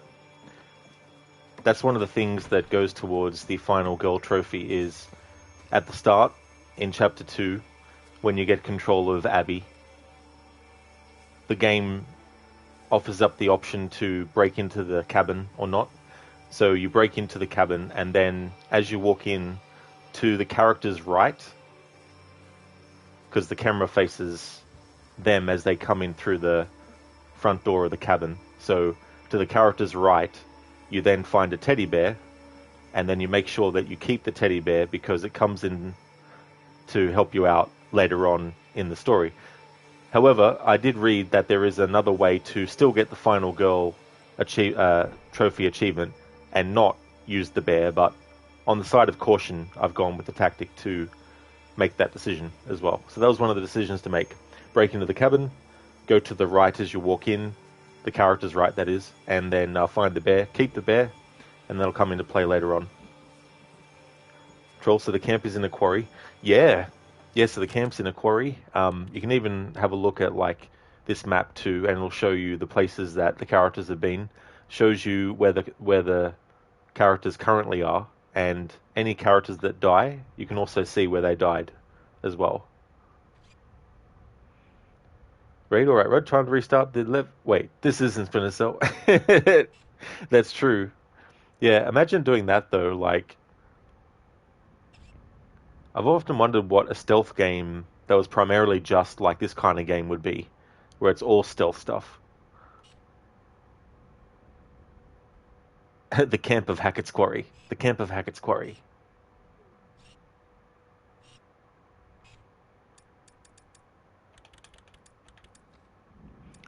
Paths down the rabbit hole. I want to play a game. Something toys with you, but perhaps you can turn the tails by following a path unknown. Remember, findings that seem insignificant could well be your last hope of survival. Abby chose to help Emma break into the cabin. Abby was able to explore inside the cabin. Abby put the forgotten toy in her bag. So these are the things that I was talking about that you need to do in Chapter 2 to go towards getting the final girl trophy. You need to help Emma break into the cabin. You need to explore the cabin.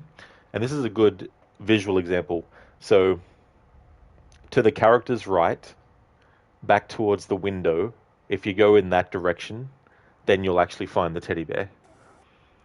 And then you need to keep it. And now we have a new addition to that. Abby left her backpack in the lodge kitchen. There we go. Alright, so that should tie in nicely to later, because the character that needs to survive needs to be able to get that teddy bear to be able to survive. Pieces of silver. Abby abandoned Nick in the woods. Nick is hurt that Abby didn't try to help him.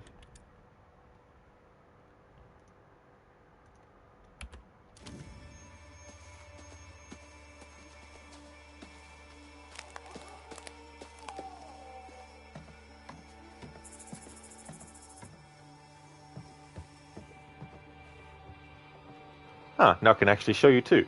So, as Abby at the start, when you enter here, it'll be there. So you go to the character's right, which is this way.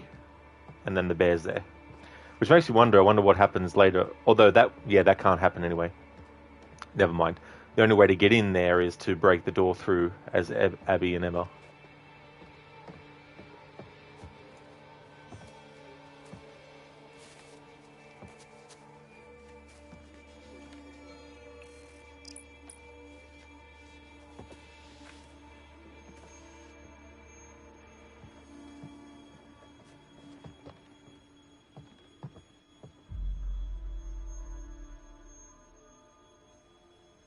Troll, werewolves? Werewolves? You mean is wolves? Not were, is.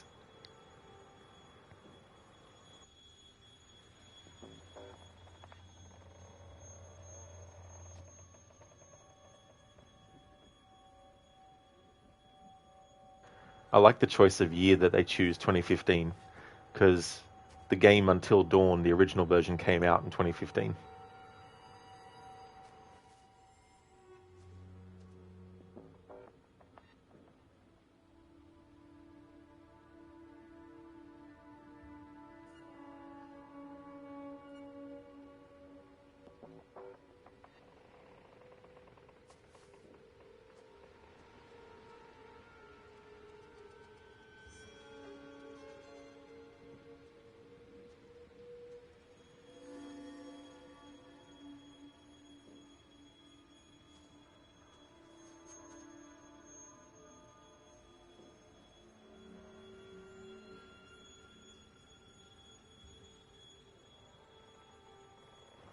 Raid, where bears? Where? Bears?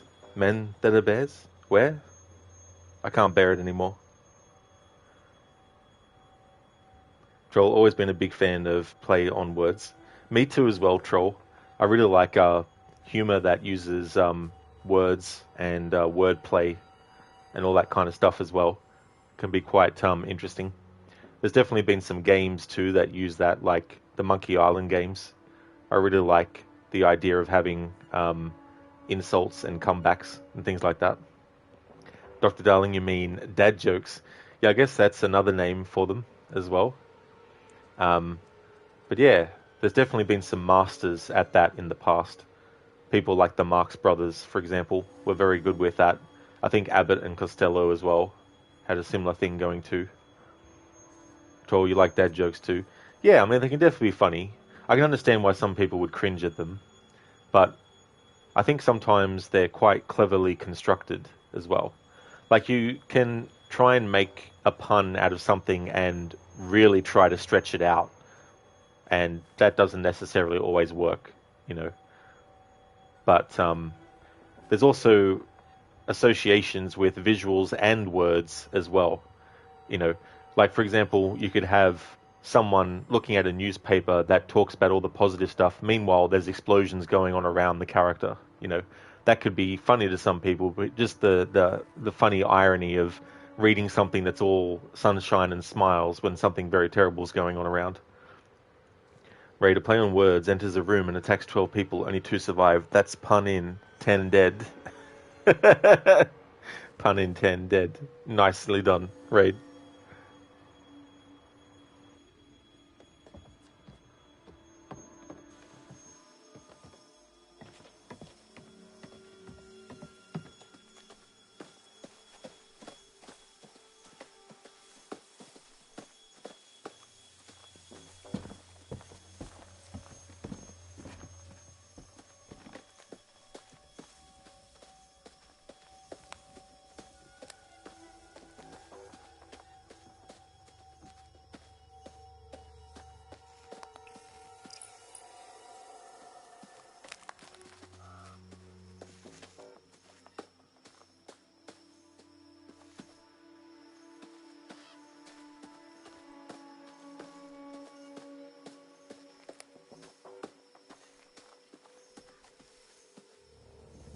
Huh.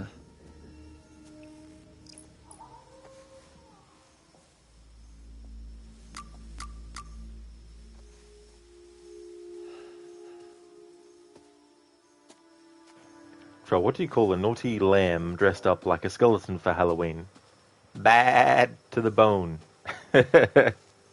Nice one.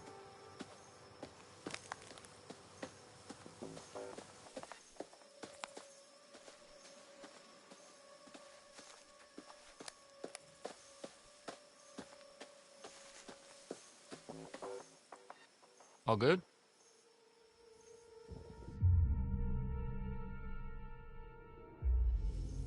All good?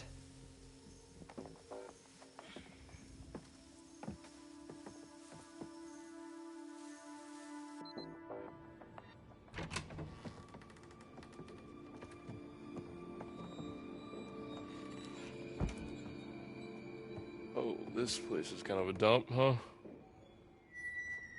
Okay, when I was a camper here, it was barely working. It hadn't been used for years, and it took me a really long time, actually, to get this place cleaned up and looking the way it is. So I'm sorry if it's not up to your standards, but I've been putting in a lot of TLC. Okay. Let me get this set up. All right. Anything over here we can use? The power tools? No. That's Mr. H wanted more storage, so it's kind of how he lets me keep the station going. Gotcha. So, how far does it go? Oh, well, it was designed just to broadcast to the PAs around camp for announcements and to, portable radios and whatever. So, I think the range is about a mile.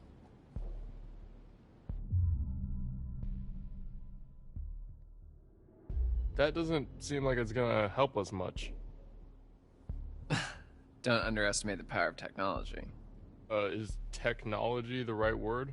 No, yeah, you're right. This is more like magic, man.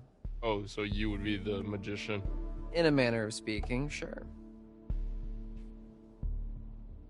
Anyways, this thing's gonna need a bit of a power-up, but that's where this comes in. Dust magnet. It's supposed to be a signal booster. It's kind of janky looking, but it's worth giving a shot. So, we can actually talk to people with this thing? Yeah, well, it's not a two-way radio, so, we can talk, but then the best we can do is switch it over to the receiver and see if anyone broadcasts anything back, which is unlikely, but... Well, it is what it is, I guess. Yeah. So, what should I say?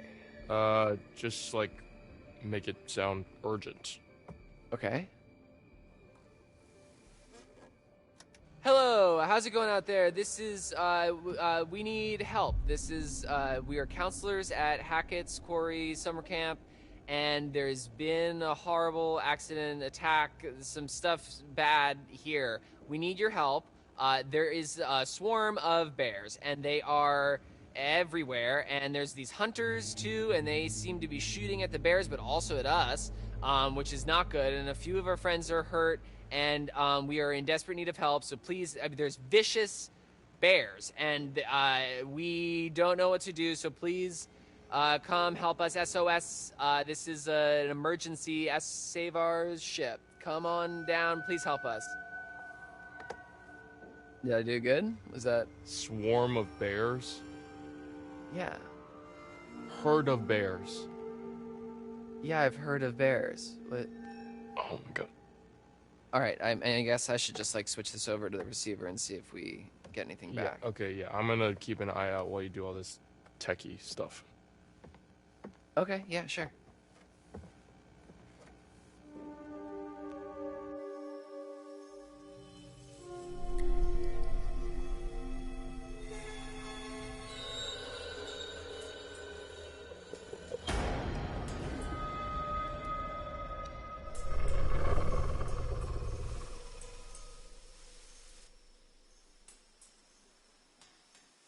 Check it. I got a ping on the radio, but no response. I'm gonna head to the... Wait, did he say lodge? The other counselor. I don't know, hold on. 2 males in the radio shack near the cabins. Another couple unaccounted for.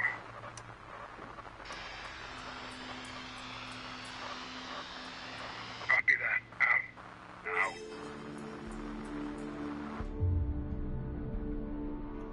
I love that. Swarm of bears. Herd of bears. Yeah, I've heard of bears, so... Ray, what is it called when a sheep is cooking meth? Breaking Bad. Hey there, Lee Minaj. Welcome. How's things? Cody, the price is right. Come on down. Makes me think of Happy Gilmore and the scene where Happy and Bob Barker have a fight. And Happy's like, the price is wrong, bitch. Yeah, Raid. I know, right? Ugh. Troll, not a herd of bears, silly. It's a sloth or a slough. Yeah, that's the funny thing when you think about what do you classify a group of something as. And it's funny how a group of crows is a murder.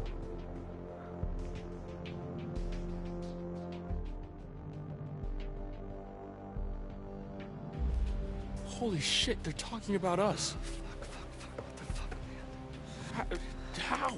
Because we just told them on the fucking radio. Fuck.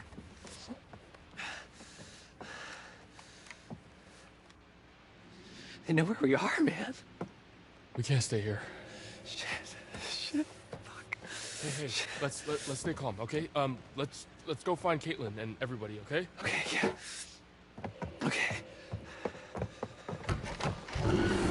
Oh, fuck. What? Why didn't you tell me that there's something out there?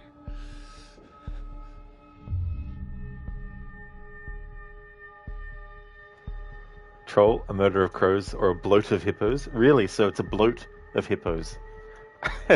Makes me think now of that game Hungry Hippos, and after they eat, they're all bloated then, I guess. A bloat of hippos. A group of bats is called a cauldron? Really? A cauldron? Fuck you! I didn't know what I saw. You saw something and you didn't think that you should fucking tell me? I forgot. I mean, the guys came on the radio.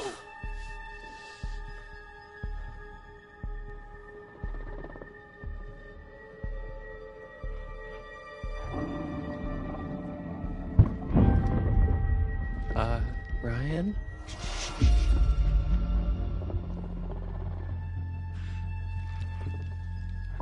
Is it a bear? I don't think bears can jump like that.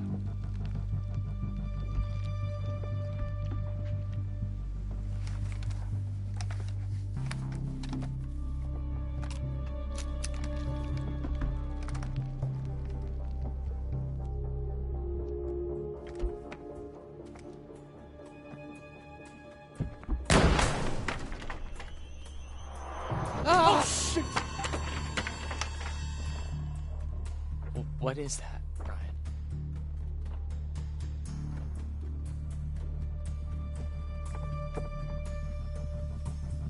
Fuck. What? Caitlin, Abby, and Nick, they're coming up the path. Oh, shit. They're coming toward us. We gotta warn them. What about the PA? Up top? Yeah, okay. Yeah, we can tell them to hide or something. Oh, fuck, no. Oh, shit. Hold the button. Caitlin, get into a building now. Do not come up here. There's an animal outside the radio hut. Just get into a cabin now. Go! Oh, fuck, dude. They're gone.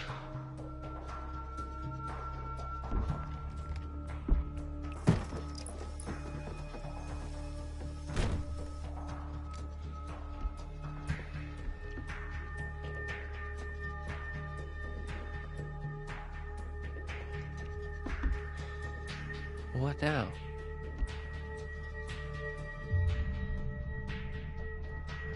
Troll, as far as you remember, a group of lemurs is called a conspiracy. Crooked? Uh-oh indeed. Absolutely. Welcome back, Senny. I hope you had a great walk with the Dogosino. We lost another character. Emma is dead as well. So that now makes Jacob and Emma both dead.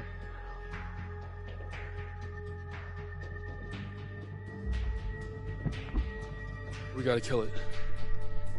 It's not a normal animal, man. I don't think a gun's gonna cut it.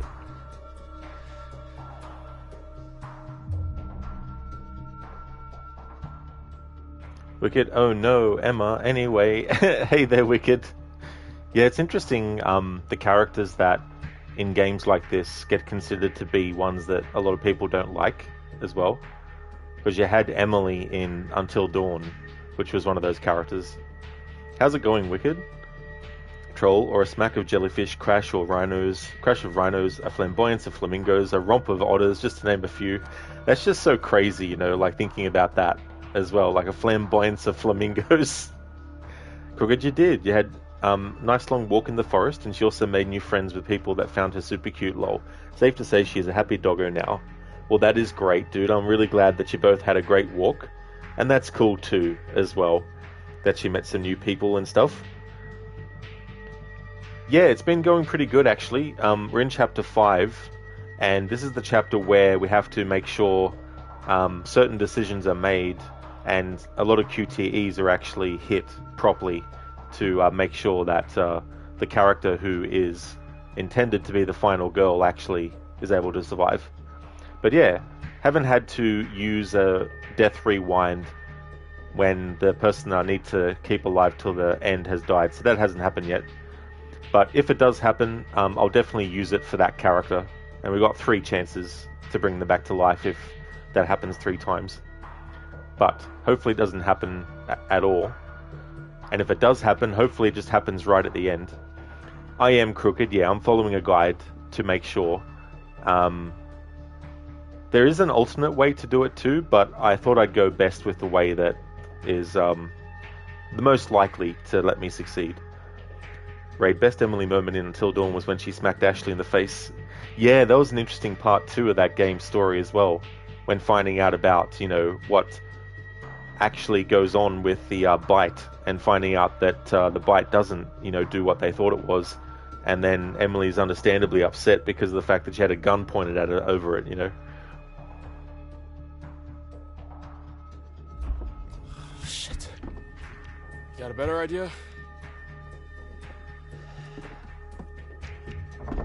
Well, if it's got hearing like a dog, maybe. I mean, we could play a really high-pitched feedback loop and crank it to the max, and I mean, it would hurt like hell, but. Okay, fine. Let's do it. Feedback thing. Alright.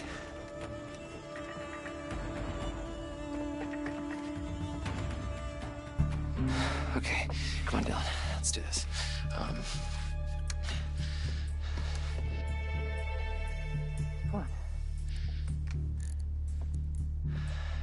It's almost.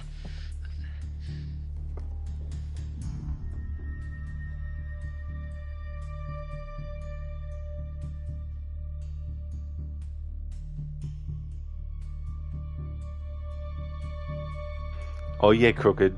I don't blame you as well, because there's very, very specific things that have a major effect later as well. Like that in Chapter 2, one of the things that I need to do is required as one of the things along the way, you know. Oh, really wicked. So Batman Arkham City is having its 13th anniversary. You're grinding game challenges for 100%. Oh, very nice, Wicked. That's cool. That's such a great game, that one.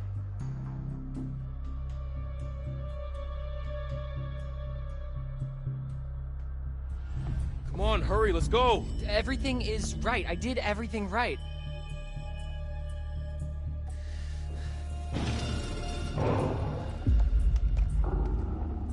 Oh, crap. I pulled the wire. Fix it. I'll cover you.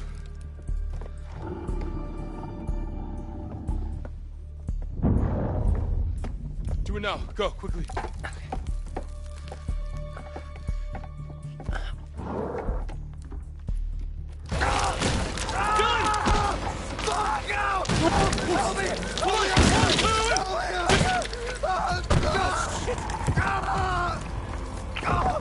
Oh, fuck! Oh, no, God! Oh, what is this? Make it stop! What do you want me to do? What do you want me to do? Oh, fucking spreading! You have to cut it off! Cut it off! Cut it off! It got into his hand and it went bad, so he lopped it off at the wrist. Shit! Fuck! Oh, okay. Just hang on. Fuck.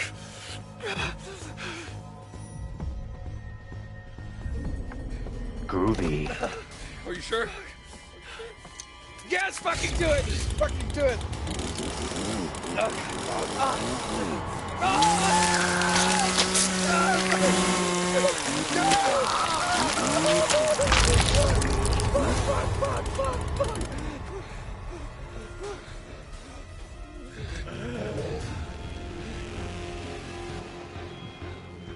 The wire, get the wire. What? Get the wire. the thing. Get it on it. Plug it into the thing. Keep pressure on it.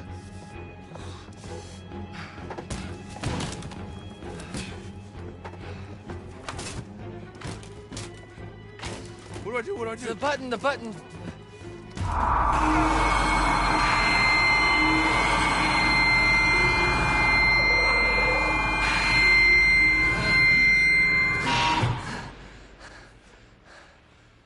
Oh, he blew the speaker. It did the trick. Nice work, Dylan.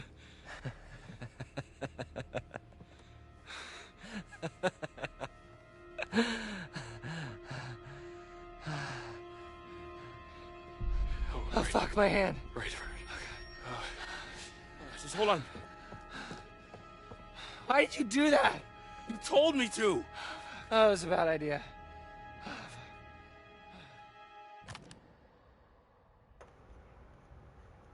Troll, give that man a hand. So there we go. Now, these choices that I made, they don't affect whether or not you get the final girl trophy. I just wanted to choose this because of the fact that we had earlier a situation where Dylan was like, cut off Nick's, I think he got bit on the leg, I think it was, or something like that. And so I thought it would be poetic to have that happen. Plus, earlier in the game, in the prologue, Max asks Laura, haven't you seen The Evil Dead? And in The Evil Dead 2, the main character Ash gets his hand cut off with a chainsaw because he gets infected by a deadite. And so that's why I said it got into his hand and it went bad, so we lopped it off at the wrist, which is a paraphrasing of what Ash says in The Evil Dead when he's recounting what happened in Army of Darkness, when he's like, it got into my hand and it went bad, so I lopped it off at the wrist. And then the chainsaw has groovy written on it, which is a line that Ash says in Evil Dead 2 when he's constructed a chainsaw arm, and the camera zooms in real close with dramatic music and then stops, and then he's like, groovy. So I wanted to do all of that, plus Ted Raimi is the sheriff at the start. He's the brother of Sam Raimi, who directed the original Evil Dead and the 2 sequels, and he was also in those movies too, as well, Ted Raimi. So it's all part of the whole sort of like pretzel of referencing and foreshadowing and all that kind of stuff. So that's why I wanted to do things the way that went. But if you want to make sure that Dylan doesn't lose his arm, you obviously have to make sure that he doesn't try to go up to the top. Crooked, that scene always makes you crack up, lol. The way he's being pulled to the ceiling and you don't even see what's happening to his arm, exactly savage. It really is, it's quite clever. Like, you can see that something is going on with it, but you don't exactly know 100%, because he could have been grabbed around the shoulder area too as well, Dylan wasn't joking about amputation. He definitely wasn't, no. Yeah, that came back to haunt him. Troll, he's going to bleed out. Yeah, that's the first thing I was thinking, like, especially him putting pressure on himself, because, like, who knows if he was going to pass out, so him putting pressure on it himself is definitely not what I would think would be the way to do it, like, put pressure on it himself. But then again, how many people are in a situation where that happens and werewolves are involved too? Wicked, well, seems like there will be hands-off approach to some problems. This is true, Wicked. Yep, definitely in this playthrough.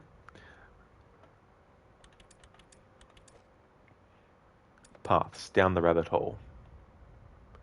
Abby chose to help Emma break into the cabin. Abby was able to explore inside the cabin. Abby put the forgotten toy in her bag. Abby left her backpack in the lodge kitchen. Caitlin, Abby, and Nick were able to hide in the cabin without alerting the creature. Dylan was bitten by the creature when trying to hook up the feedback loop. Helping hand. Go out on a limb. What's worse than risking life and limb? Choosing between the two. Polish off those history books and delve into some medieval healthcare when a friend asks you to lend a hand. Ryan decided to sever Dylan's hand. Ryan used the chainsaw to sever Dylan's hand. The other thing that you could do is use the shotgun as well. Cody, you believe Ted Raimi played Henrietta in Evil Dead? Sorry if you spelled it wrong. Oh, that's all good, dude. That's true. Yeah, he was the one that was in the suit as well. And one of the first things that I saw him in, and also Bruce Campbell in, but at the time had no idea of the Evil Dead movies even existing, was the Hercules and Xena TV series, because Sam Raimi and Robert Tappert, who worked on the Evil Dead movies, they also worked as producers on the Hercules and Xena shows. In fact, Robert Tappert married Lucy Lawless, who played Xena. And so Ted Raimi in that series played Joxer the Mighty, who was this kind of warrior type guy, but was very sort of like clumsy and silly. There was even like a song dedicated to him, Joxer the Mighty, and so that's the first thing that I saw him in. And Bruce Campbell played Autolycus, who was the thief as well, with a mustache, And so I was probably about 12, 13, I think, when those shows were first being shown. And so it wasn't until I was about 15 years old that I actually saw The Evil Dead for the first time. And when I looked at the actor Bruce Campbell at the time, because I didn't know who his name was even, I thought to myself, this guy looks familiar. And then at a certain point in the movie, I was like, oh, he's the actor who played Autolycus, the thief, in Hercules and Xena. And so that's when I investigated and found out all this information about that and all that. But yeah, the Evil Dead movies are really, really cool as well. Haven't seen them for a long time, but I just like the progression. The first movie is full-on horror. The second one is comedy horror. And then the third one is completely comedy with some horror thrown in. But the evolution of the character is interesting too, as well, where he goes from being this sort of like helpless kind of individual by the end of the first movie, and partly through the start of the second movie, which remakes some of the first movie. But anyway, for the rest of the movie, he's sort of like becoming a smartass, and then in Army of Darkness, he's like a full-on smartass. You, sir, are not one of my vassals. Who are you? Who wants to know? I am Henry the Red, Lord of the Northlands and leader of its peoples. Yeah? Well, you ain't leading but two things right now. Jack and shit. And Jack left town. But yeah, Army of Darkness is a really funny movie too. Okay, Camp Tarot, The Hermit.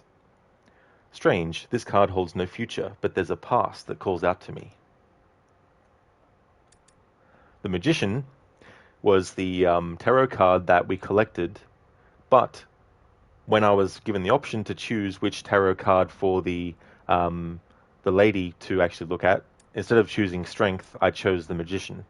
And of course, we had the scene where Dylan mentions how he's a magician when dealing with the radio, and then to complete that fully, the premonition that was shown when I decided to have her read the Magician card showed Dylan's hand getting cut off with a chainsaw. The magician, the incredible, the unbelievable, the mystical, sensational, perceptive manipulation, the work of a magician. Now you see it, now you don't. Blink and you miss it, and you wouldn't want to miss it.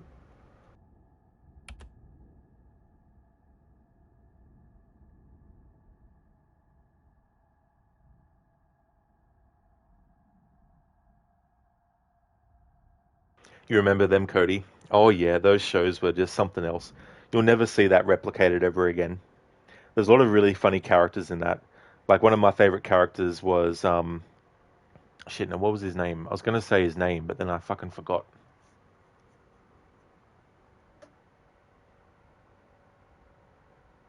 It's funny, I remember the actor's name who played him, but I can't remember the character's name. I hate when that happens.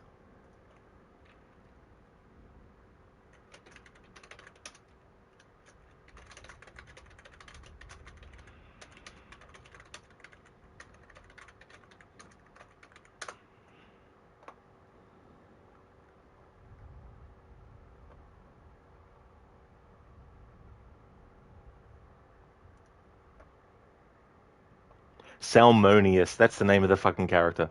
Salmonius. One of my favorite characters in that show was Salmonius, and the actor's name is Robert Trebor. His last name isn't actually his real name. He actually used that as a stage name. He basically took the name Robert and then reversed the letters to become Robert Trebor. Troll, he is hilarious. He really is, all these kind of like schemes that he would come up with as well. You loved Hercules, the show. Me too as well, Troll. There's even some video games. There's like a Hercules game that came out on the Nintendo 64, and then there were some Xena games as well.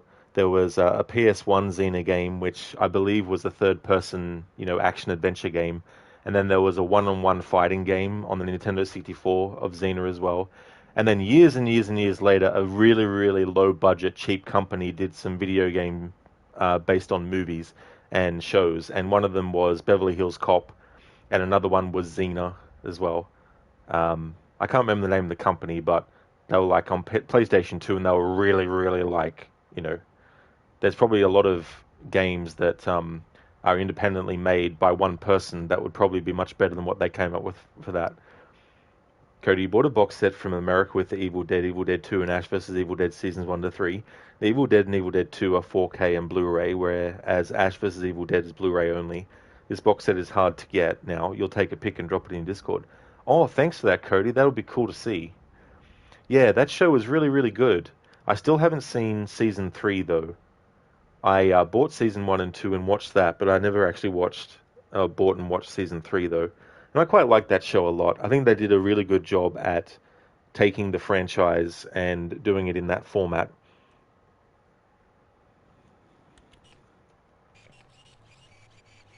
Radio Hut.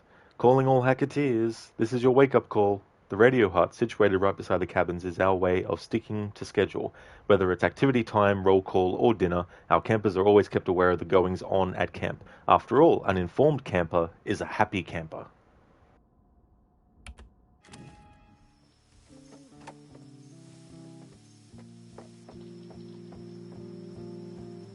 Is it safe?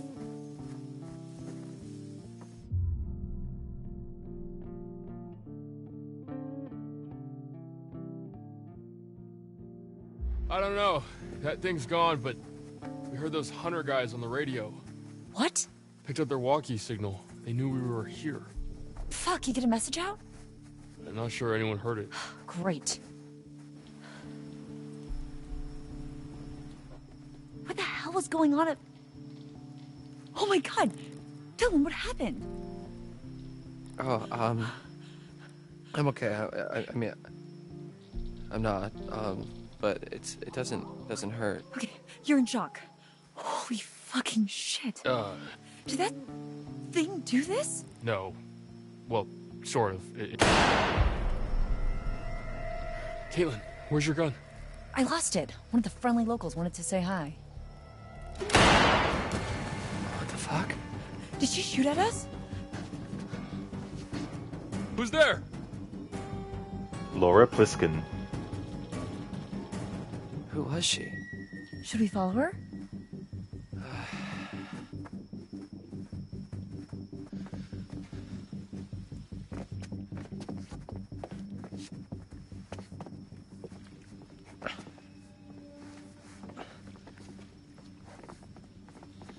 Ah, shit, Dylan, what is that? Oh my god!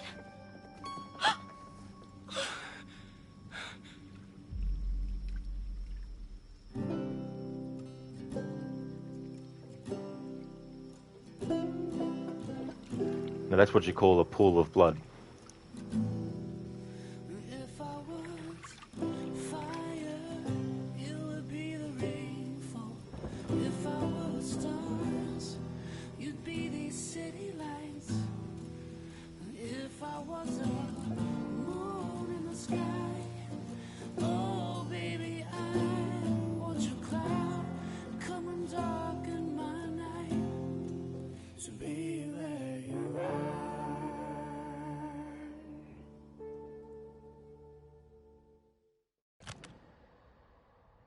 Biko, you're here with your safety pillow. Is it safe? Not seen the Quarry before.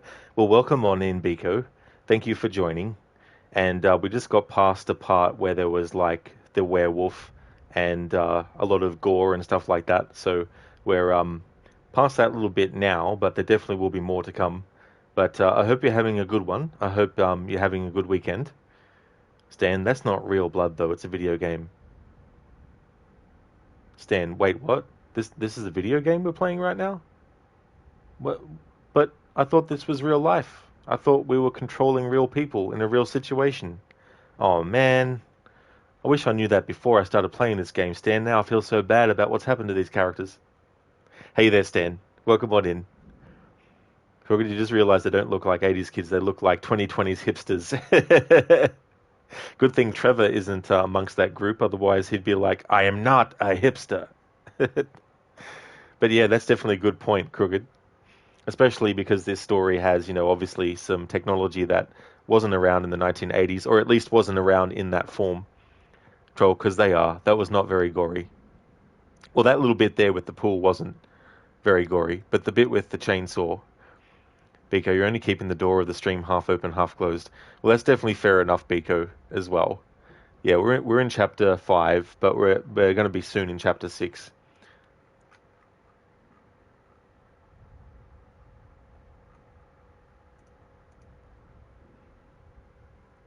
Dr. Dung, did you watch the trailer for Remedy's co-op first-person shooter? It looks so generic, plus it's multiplayer, so you're not touching it. I don't blame you, Dr. Darling. Yeah, I did actually have a look at it as well. And while it's cool for people who are fans of Control and fans of those games to have one, I'm in the same boat. I'm not really interested in playing it. Like I'll look at stuff for lore reasons, like if there's something that happens in it that helps explain something else. So I wouldn't mind knowing that information, but I don't need to play the game to find that out. I can just, read about it. Stan, don't scare you, man. You're very startled.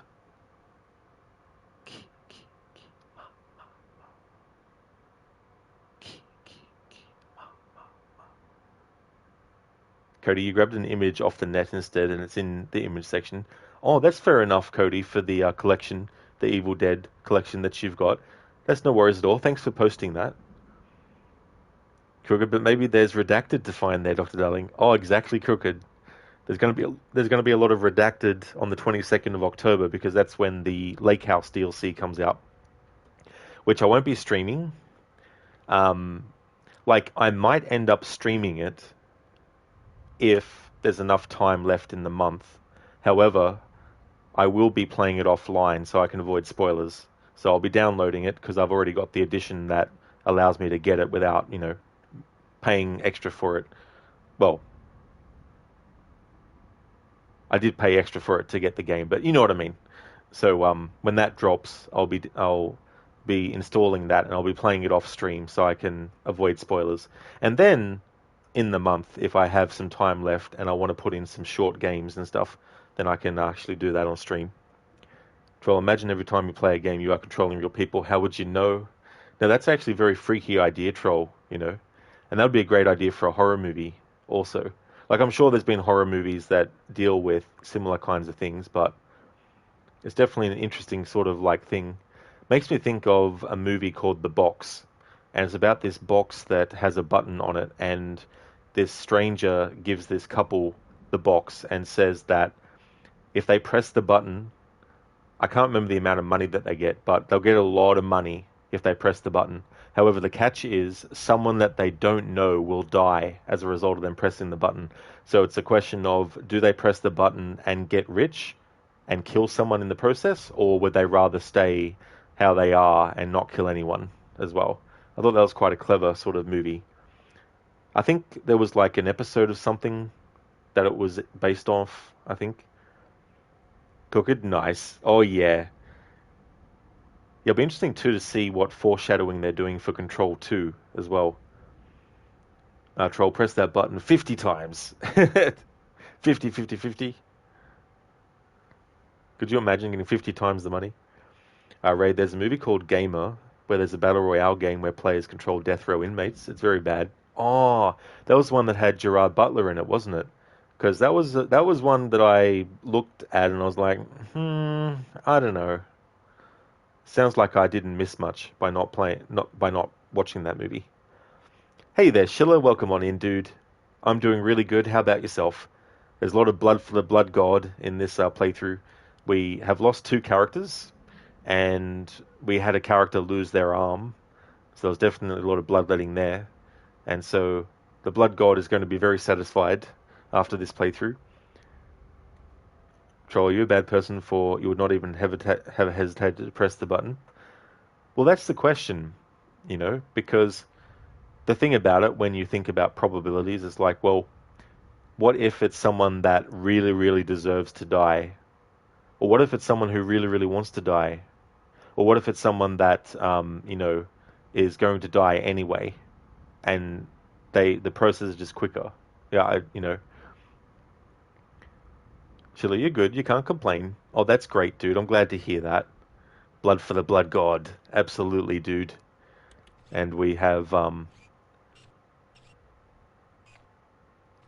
I go down to it, we have Jacob, who is dead at the fire pit. And we have Emma, who is dead at the tree house. Pool house. Beside our state-of-the-art swimming pool stands our pool house, allowing campers the privacy required to dry off and get dressed after splashing around in the pool. With lockers to safely store their belongings, campers can jump right in.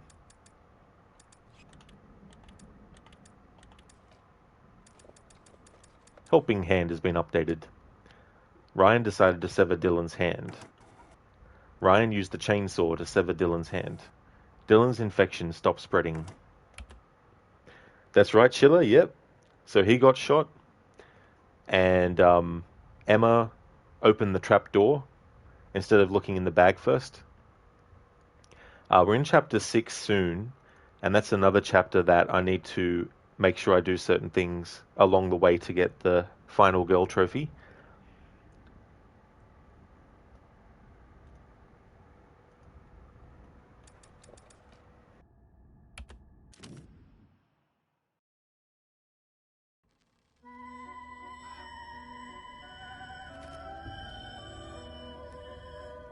Oh, you're back. Looks like that's one less vermin in the world. Let's take a look once more.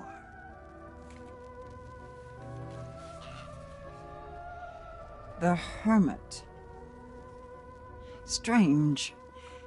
This card holds no future. But there's a past that calls out to me.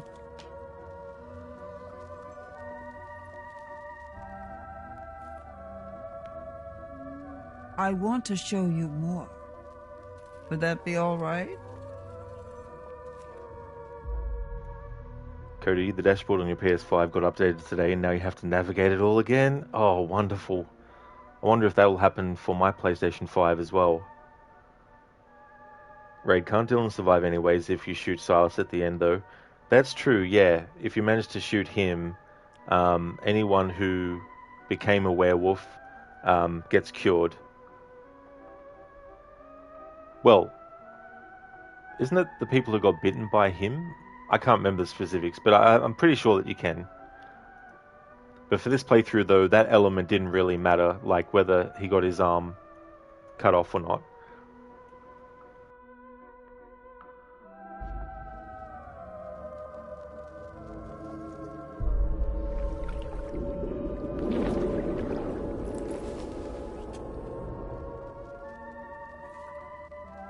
We spend so much time looking toward the future. It's easy to forget that the past holds secrets, too. Worth remembering that. So it's goodbye again. I'll be here. I'll wait for you. Cougar, you just found out that there's a bunch of Arthur Morgan AI songs covers. Some are quite funny, but there's also a version of Unshaken where it's kind of cool hearing his voice in it, given how it's his theme. That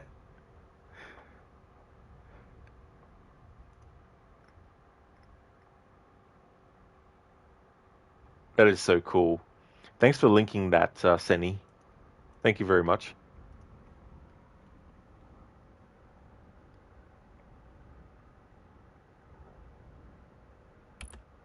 Alright, I'm not ending the stream, but I'm going to go and take a break. So I'll just put the game screen onto the main screen while I do that, so there's some music to listen to while I'm on my break. But I'll be back in 10 minutes to continue on. I'll just put a be right back message and pin it to the top of chat. So this is not the end of the stream, I'm just going to take a 10-minute break.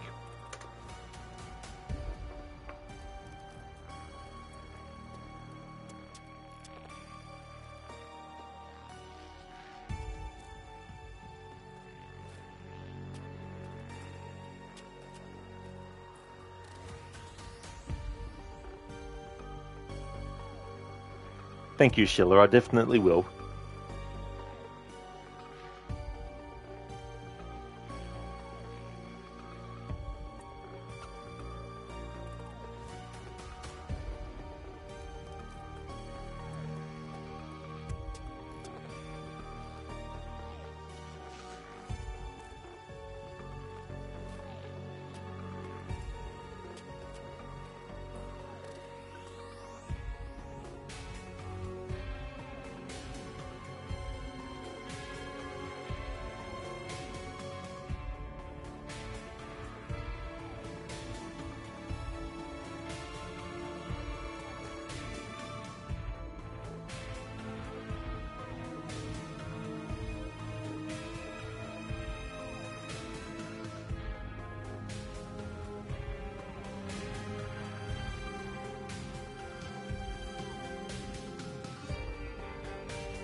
Alrighty then. Back from my break. Hey there, Lucas. Welcome back. You can't sleep? Oh, that's definitely fair enough. Well, welcome back. We're in chapter 6 now of the story. Twisted, thank you so very much for the raid. Thank you.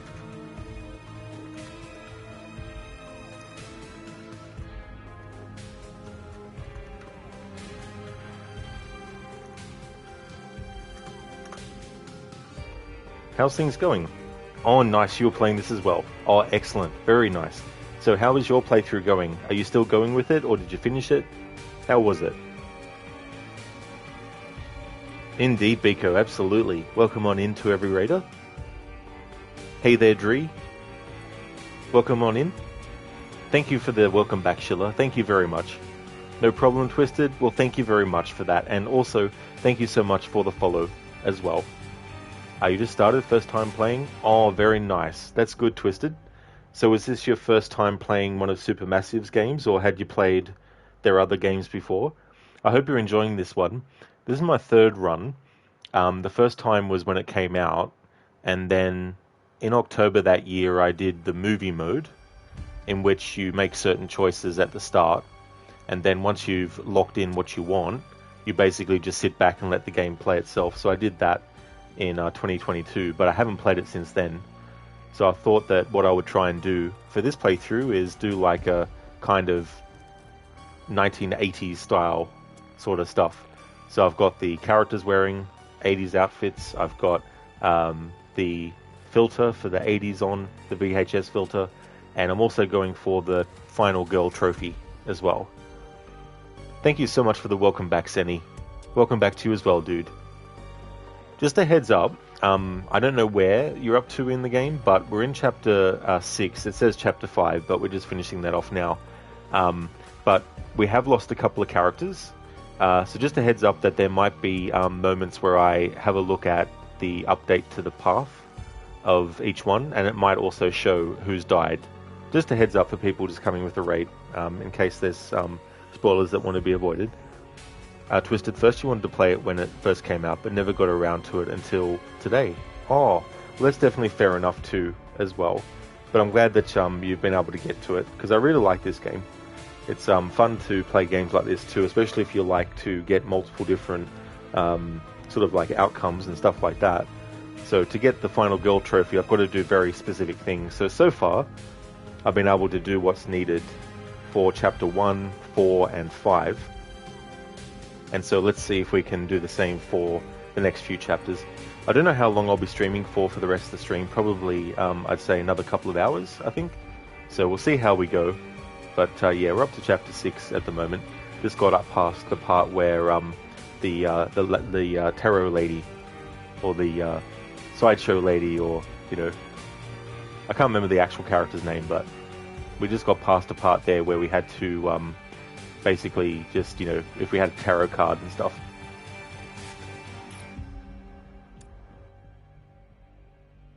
You can never find a card, lol. Oh yeah, some of them are tricky too. Like there's one that can disappear because it's in like a cutscene, or like it's a in-game rendered moment, but you can actually miss it if you're not paying attention. Even though the card's like right in the foreground, you might still be able to miss it because you might be looking somewhere else, you might be grabbing a drink, you know. So that card messed with me on my first playthrough. I missed it.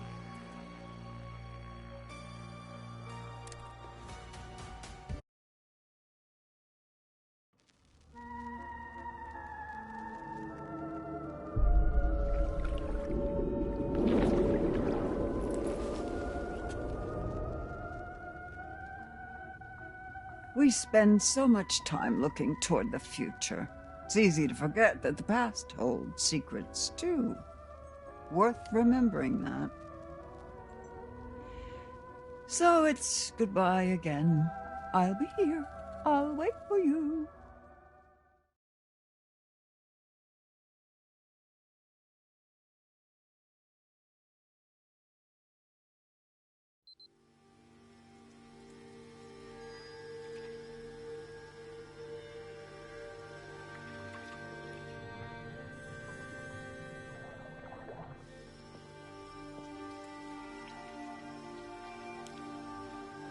Is she like one of those hunter dudes? I don't think so.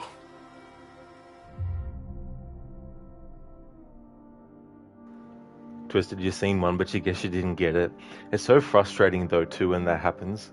And what's also frustrating is if there's one thing, one collectible in a game that you need to get, and you try to be as thorough as possible, and then you get to the end, and you're like, oh damn, I missed one.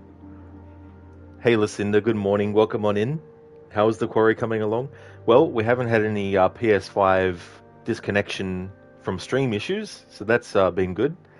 And we've lost 2 characters, but the character that is the one you need to leave alive for the final girl trophy is still very much alive, so that's good. But we're not out of the woods yet, because there's still a lot of opportunities where she could die. But the good thing is, this game has a rewind death feature where if a character dies, you can actually use it. However, it's a 3 lives thing. So when you actually use it 3 times, then you don't get any more chances. And it's not 3 for each character, it's just 3 for the whole game. So if I end up having a situation where the character I need to live at the end to get the trophy, if they die, I'll just use one of those things. But I'd rather not, because I don't want to not accidentally, but I don't want to get to a point where I end up using the 3 chances and then on the 4th time the character dies, I'm like, oh fuck, you know. So it'll be interesting to see how we go. Out of the woods. There's been a lot of puns going on here, Lucinda, as well. But there's other characters who it's still not going that good for either, like Dylan. Spoiler alert for anyone who hasn't played the game yet, but and it's a potential thing. It doesn't have to happen if you don't want it to, or if you make the right choice. But Dylan lost his arm with a chainsaw, so they're not getting out of this. You know, I mean, they're not getting out of it alive. The characters that I need to have die, but they're not getting to that point without any scratches. Let's just say.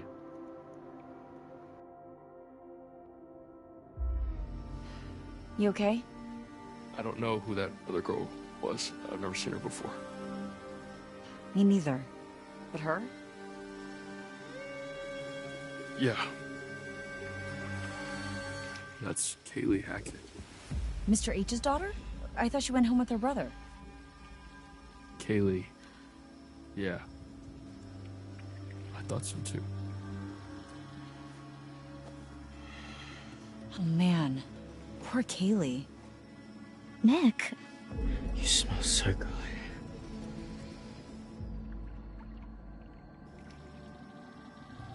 You all right there, bud? Maybe dial it back a bit, huh? Fuck off, Caitlin. Whoa.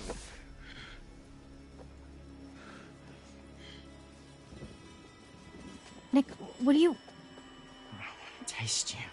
Hey! Come here. Ugh, Nick, what the hell? Ugh, get off!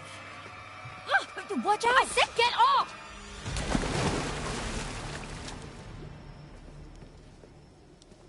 Nick?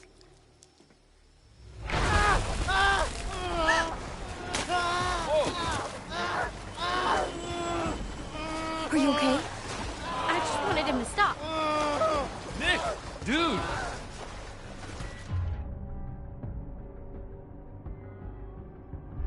I got him.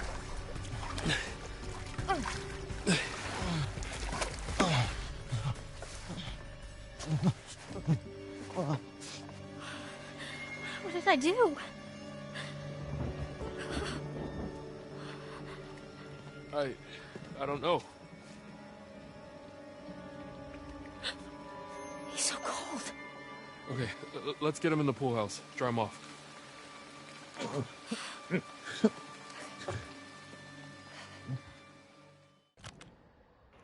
Dylan's brightly coloured shirt has a new addition to it. Yeah, Twisted. I know, right? Easy P. Diddy. It's like, you know, it's like, I mean, this is a spoiler alert, but, you know, just in case no one knows what's going on, he's been infected by a werewolf, and it's like, just put him out of his misery now. Stan, that was weird. It really was weird, wasn't it? How he reacted to the water. Sheila, quick, throw a tennis ball to see if he is chasing after it. Nice one, Sheila. Yeah, I'm sure that he'll just drop everything and be like, oh, ball.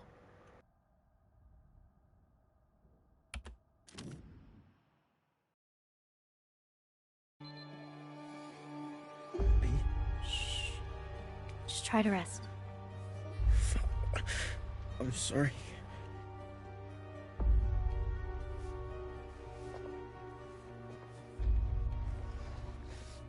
Quit moving so much. It's pretty clean from what I could tell. I mean, it's not bleeding. But you need to see a doctor.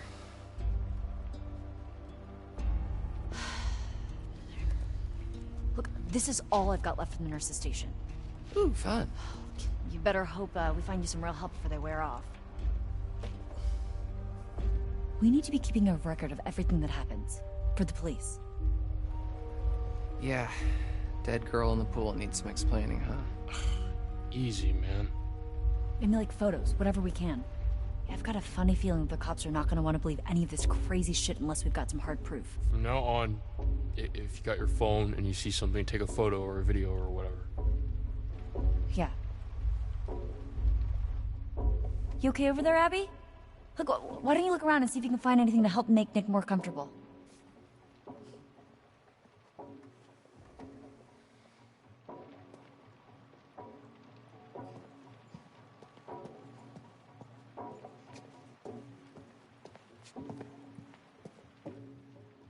I wonder where Caleb is.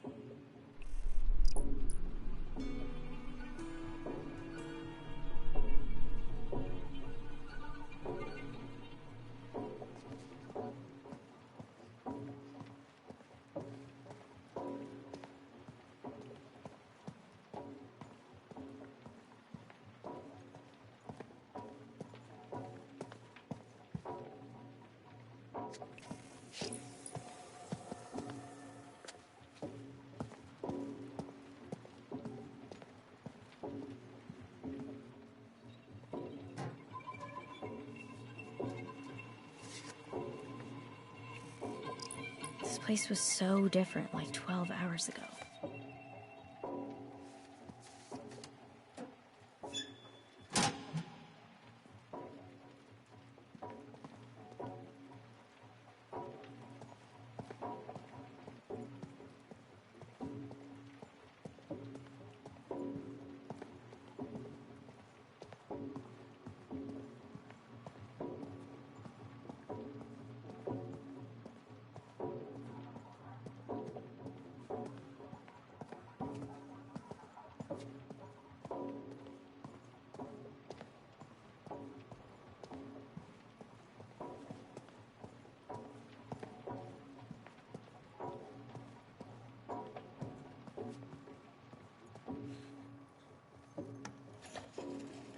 Here, that better?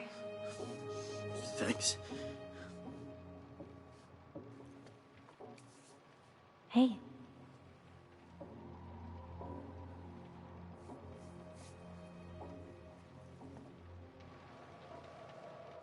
Yo, something is not right with that boy.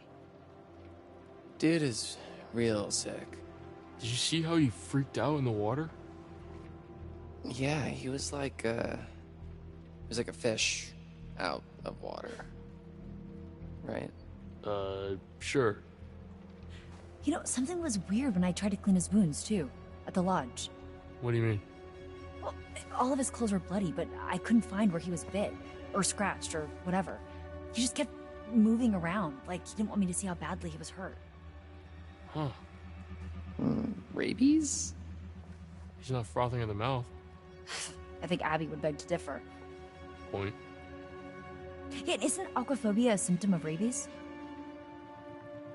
Hydrophobia, yeah. But I think it's more about a fear of drinking, not just getting wet. This was like my cat in the bathtub. Yeah.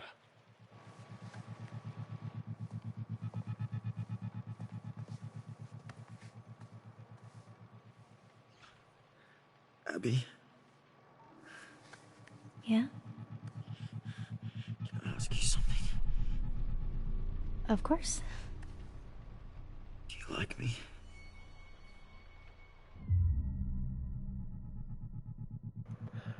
Before I decide, I'll catch up on chat.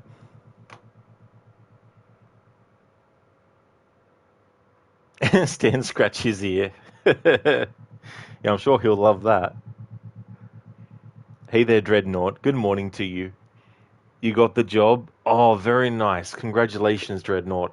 That is awesome news. That's really, really good. Congratulations on getting that job. That would be such a relief for you to know that you've got it as well. So you can then, make plans from that point. So that's really good, Dreadnought. That's a great result. Congratulations. Twisted, find him a flea collar.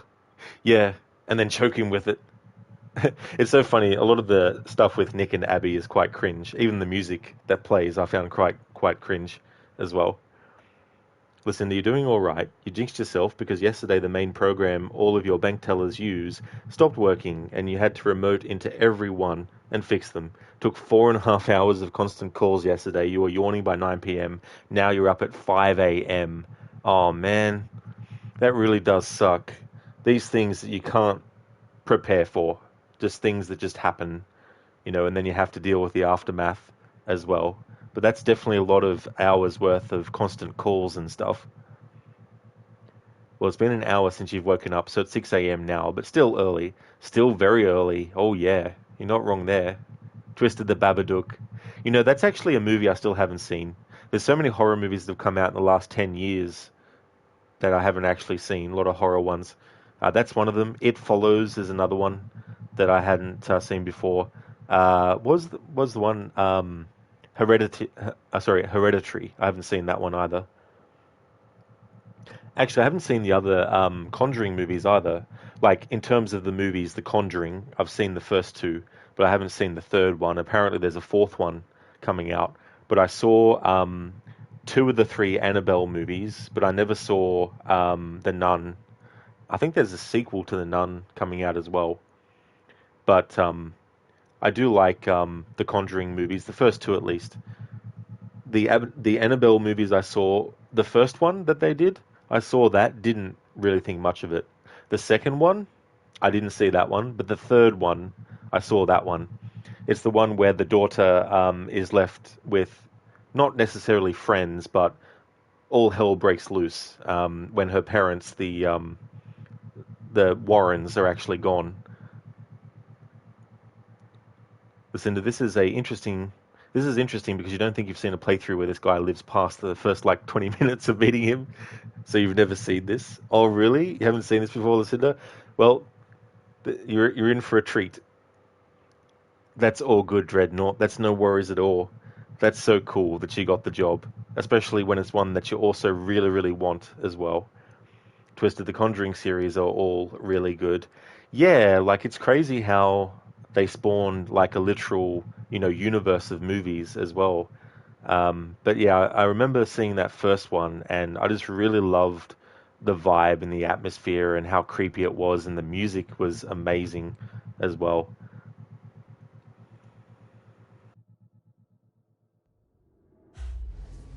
I don't know what's going on with you right now, but I like the old Nick better. I knew it. I knew it. You don't like me at all, do you? That's not what I said. Why won't you tell me the truth? I am telling you the truth.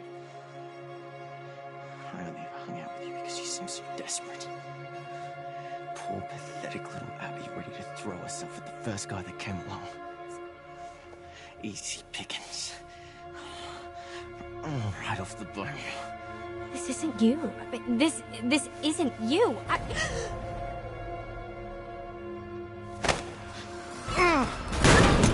Whoa! Whoa, Abby! Abby, everything okay? Holy shit.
Now, this is interesting. I've never paused the game when a character dies before. And so when you do the pause screen, instead of Abby's face, who we were playing as, it's a crow's face.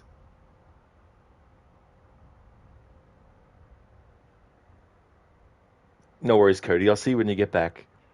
Listen, you would not drop the gun laughing my ass off. Me neither, definitely not. And if I wasn't going for the final girl trophy, I would have shot at Nick. But one of the things that you need to do is not shoot in that moment so that Abby gets killed.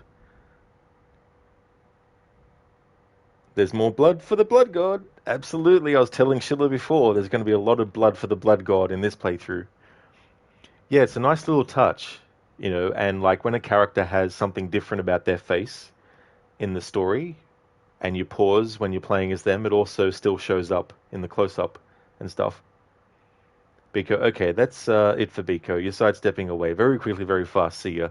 That's definitely understandable, Biko. But thank you so much for watching the stream for as much as you did, especially with playing a horror game and when it's very gory and stuff. But thanks for being here and watching. I hope that you're having a good weekend.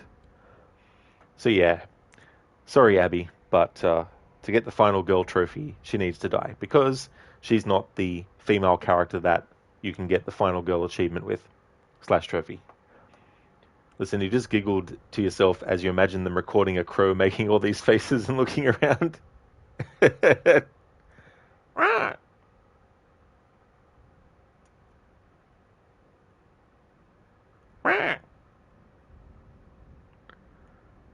I thought I could move the crow's face like I could the characters, but it won't let me though. Biko, yeah, you did. Well, you're proud of yourself going through that traumatizing event. Well, that's true, Biko, as well. You know, like, and that's the thing about horror games too. You never know, unless you've played it yourself, of course, you never know when something like that can actually happen or when it's going to happen as well. Tarot card, the moon. How poignant, tonight of all nights, to harness your fear and anxiety and turn them into intuition. If you can do this and plan ahead, your cunning might just save your life.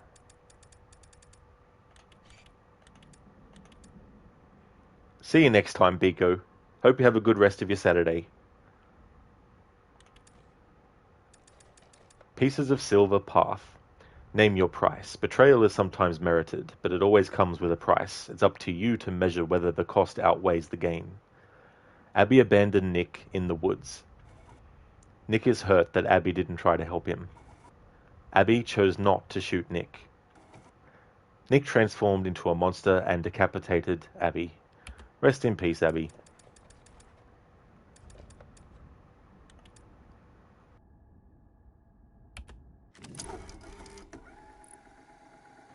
So this is the rewind feature. If you have a character die and you want them to live, you can use this to bring them back to life. It'll rewind. But because she's not the character that ends up being the final girl to get the trophy, I'm going to go with cancel and not use it.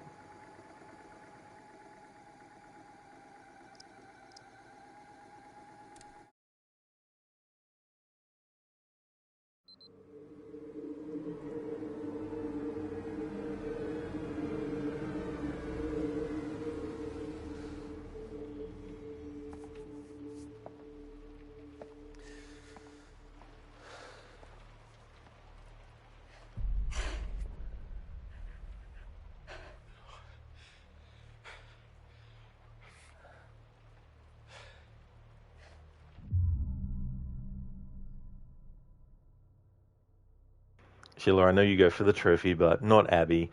Yeah, Sheila, there's just certain characters in games where you really want them to survive. But yeah, to get this trophy, these sacrifices must be made. Listen, do you like Abby in this one? I do too. There's not really a character that I would hate. I mean, Emma can be a bit of a piece of shit sometimes. But not to the point where I want them to die or anything like that. But my favorite characters are Dylan and Caitlin. Sheila, she is like Ashley from Until Dawn. Yeah, that's true too. Yeah, Ashley is a character that it's interesting, like the dynamic between her and Chris as well in that, and what can happen to, especially, his fate is literally in her hands depending on certain choices you make. And spoiler alert for Until Dawn, the original at least. I don't know about the remake, but it doesn't end well in that moment. Welcome back, Cody. We just lost another character, so we now have 3 down.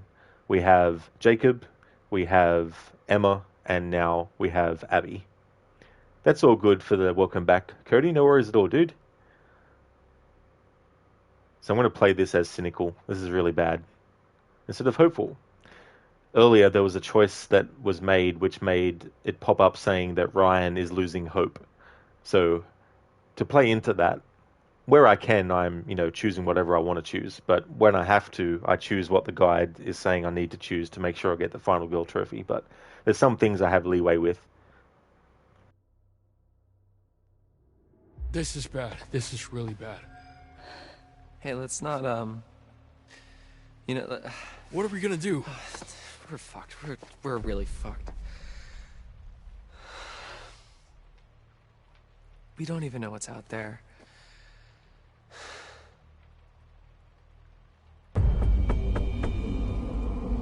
Hey! Oh, shit. Where the fuck is Chris Hackett?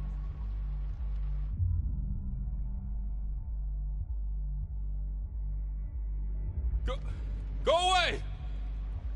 I'm a friend. Let me in. You killed Kaylee! Who? Look, I can help you. Just let me in.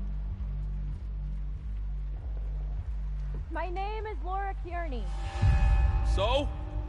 So let me in. It's not safe out here. Yeah, there's a crazy woman with a gun killing people. I'm not killing people. Holy shit, Laura Kearney? You're Laura Kearney? Yes? You were supposed to be working, helping out in the nurse's office, right? And you never showed up? You and the guy, what's his name? Max? Yes, Max. Yeah. Mr. Hackett said that you had changed your mind last minute. I think that we should listen to her inside.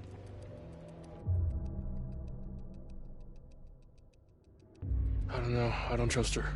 Dude, it's dangerous out there. Yeah, she's dangerous. Whatever, man. You're not in charge. Dude, fuck, Hello. Dylan. Laura Pliskin.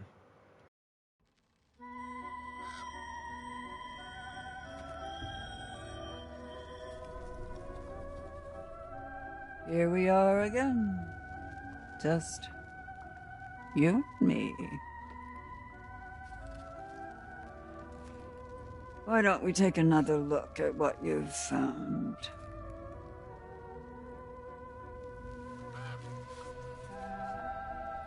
The moon. How poignant. Tonight of all nights, to harness your fear and anxiety and turn them into intuition. If you can do this and plan ahead, your cunning might just save your life. Now tell me, would you like to delve deeper into one of many possible futures?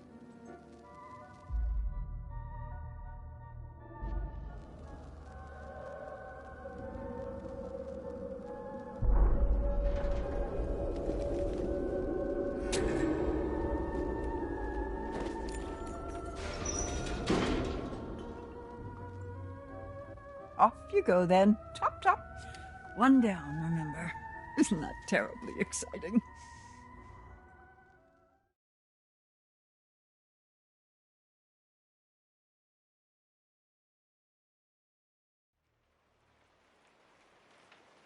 So, why didn't you come? Where have you been for the past 2 months? We did come. One night early. That was our mistake.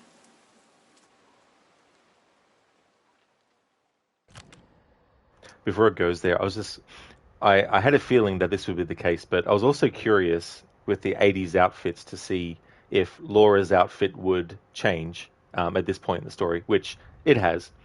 But we'll still be able to see a little bit of what she looks like in her 80s clothing. Same with Max. At least I think, anyway, because I've never played it with the 80s outfit on.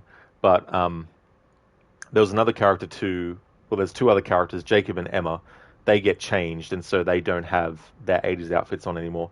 Nick, though, was a different story because he had a jacket on earlier as part of the 80s outfit, but in that part of the story, once he's been bitten and all that kind of stuff, he's not wearing that jacket anymore. But I still think they made him wear the shirt that he was wearing under the jacket. I could be wrong, though. Maybe I'm wrong about that. But this part here, when I first played this game, I was like, oh, cool. Laura and Max, they must have survived, you know. So it's kind of like a really cool thing, too, because usually with the Supermassive games, in, in Until Dawn's case and in the House of Ashes games case, you do have prologue characters that didn't actually fully die in the prologue but come back later in the story. But the majority of the games, you have the prologue characters die, and that's end of story. Man of Medan, the prologue characters die, end of story. Little Hope, the prologue characters die, end of story. The Devil in Me, the same thing, end of story. But in Until Dawn and in this game and in House of Ashes, you have prologue characters that don't get fully killed. And it's really cool when a character that you like actually survives something you thought they died as well.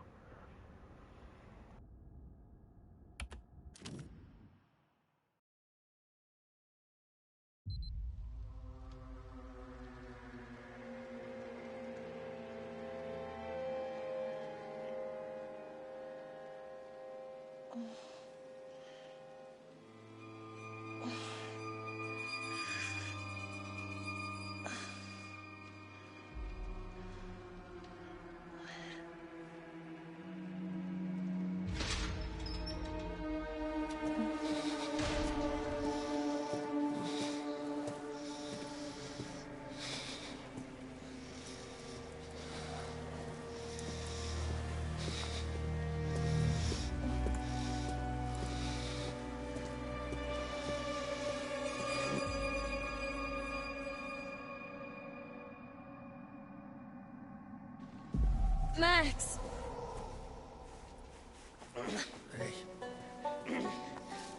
Come here. Come on.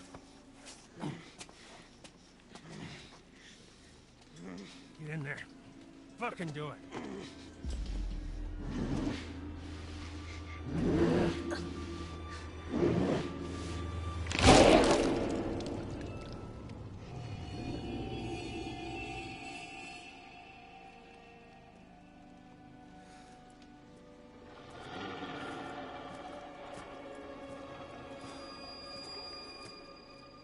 You goddamn kids.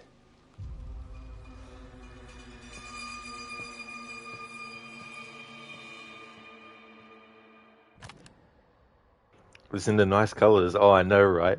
She also had a brightly colored cap at the start, which I think had multiple colors as well.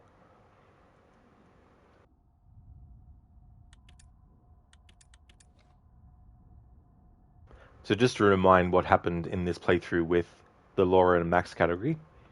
Laura and Max, love at first fright. Journey through all the twists and turns of young love and discover just how much a relationship can endure. Laura tried to help Max after he was attacked in the storm shelter. So that's the choice that I made back then in the prologue, was to help him.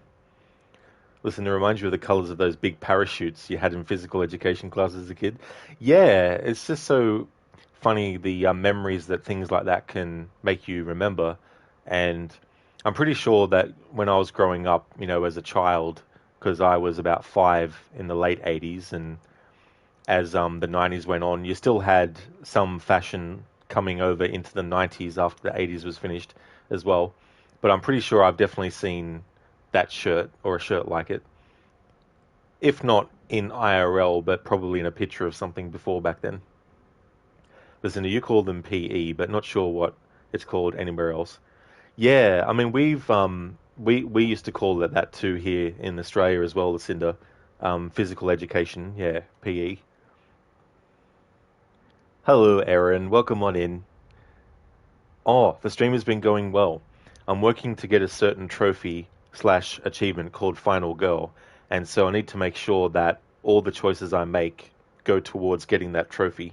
So we've already lost 3 characters, and so there's still plenty more where that came from.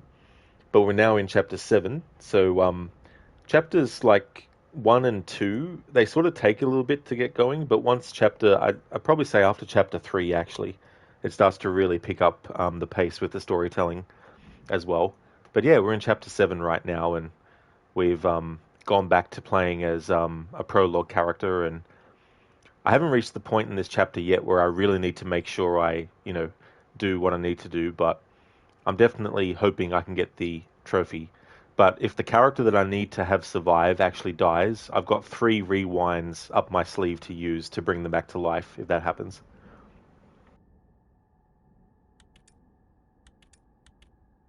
Twisted, how many hours does it take to finish the game? That's actually a good question. I was streaming for about 2.5 hours the other day, or yesterday, before my PlayStation had connection issues, and I've almost done 5 hours, so we're almost at the 7-hour mark. But if you're trying to get everything, it's probably going to be like 10, 12 hours maybe. But if you're just doing the story only, then it might just be, under 9 hours. But probably maybe 10 to 15 hours maybe would probably be a sort of like good rough estimate as well.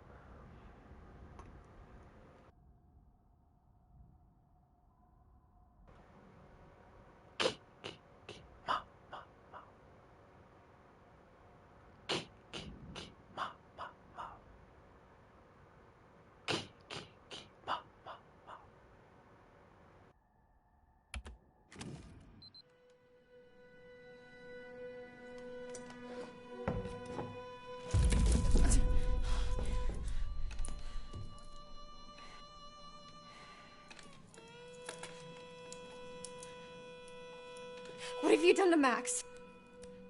Shut up. You can't just... Shut up! This is an interrogation. I ask, you answer.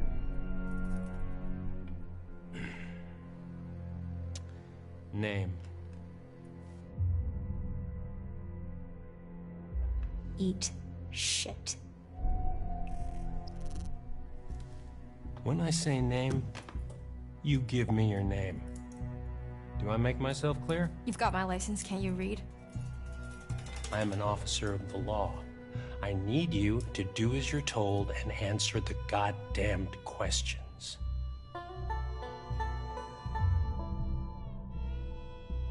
I don't care what you are. You can't hold us like this. This isn't legal. I want a lawyer. Stop! You need to shut your mouth and listen to me, or there is going to be a problem. Do we have a problem?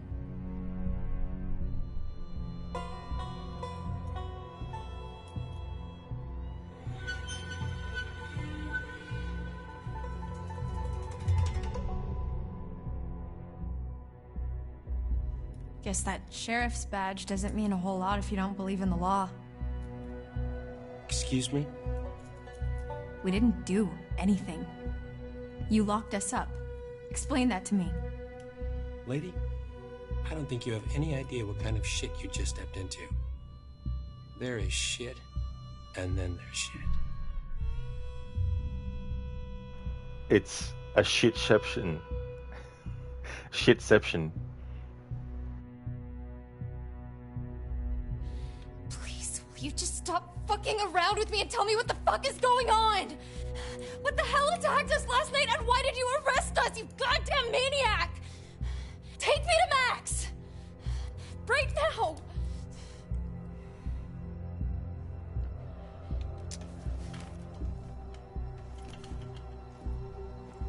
What?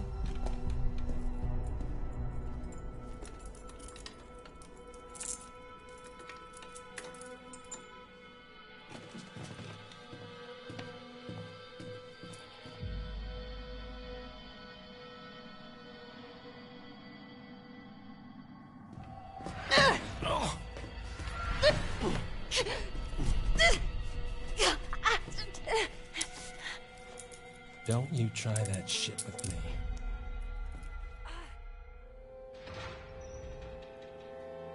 Hey! Hey, you! Asshole! You wanna tell us what the fuck's going on?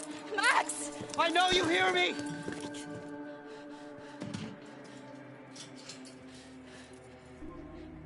Fuck.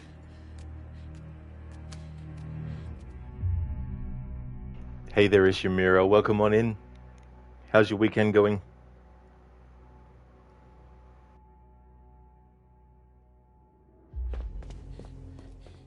Max! Are you okay? Yeah. I mean, I'm kind of all mixed up, but more or less intact, I think. Laura? Yeah? Why am I naked? What? I mean, after we got attacked, the next thing I know, I'm waking up in a jail cell, and you're gone, and now you're back again, and I'm super naked, and there's blood and stuff everywhere. I mean, what the fuck happened? Ishimura, alright. Been playing Cyberpunk and Callisto Protocol. How about me? Excellent, dude. That's really good. So what is Callisto Protocol like? I actually have it. The PlayStation Plus membership, it was free 1 month. So I thought I may as well just, secure it just in case I decide to play it in the future. But I hope you're having a good time with both of those games. As for me, I'm doing really good, having a good weekend. And it's been good to replay this game. I really like it. And going for the final girl trophy. So we're in chapter 7 now. So far I've chosen and done the things that I need to do in order to make sure that I'm towards getting it. There's still a lot to do though. And as a result, we've already lost 3 characters in going for that trophy. So there's still plenty more where that came from, of course. But we're right now playing as Laura.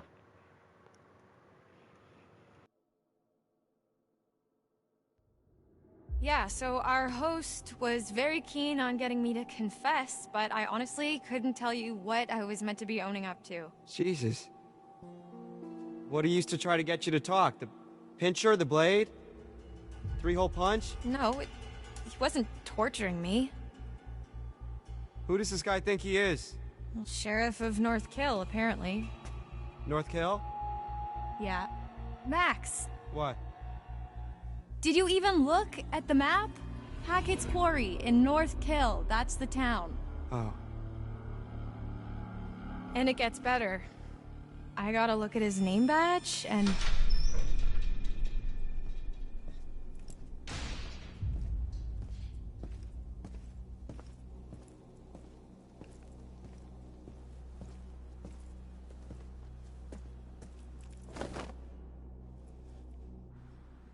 Get dressed. What's he giving you? I'm not gonna be the guest of honor at Fashion Week, I'll tell you that much. Hey! Did I say you could talk to each other?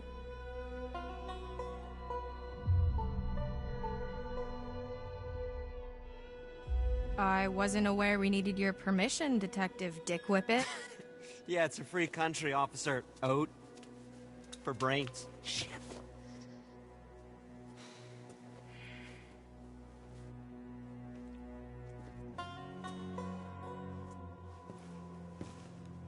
All right, buddy.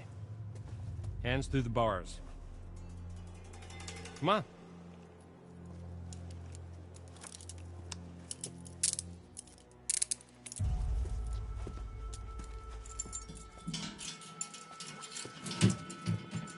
Your turn.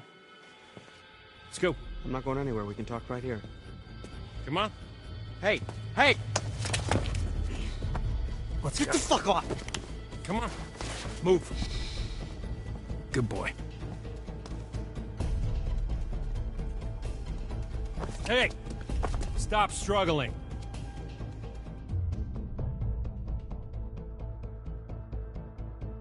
Hey!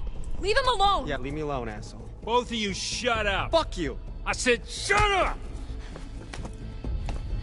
Hey! Hey, you can't treat us like this! You're hurting it! Hey!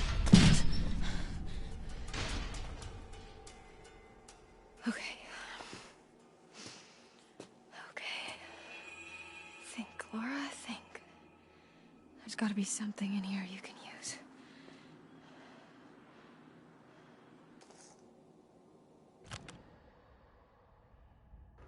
Ishimura, Callisto Protocol is way better than what social media would say. A lot of people couldn't talk about the game without comparing it to Dead Space. A bit of a disservice. You're really enjoying it. How far in this are you?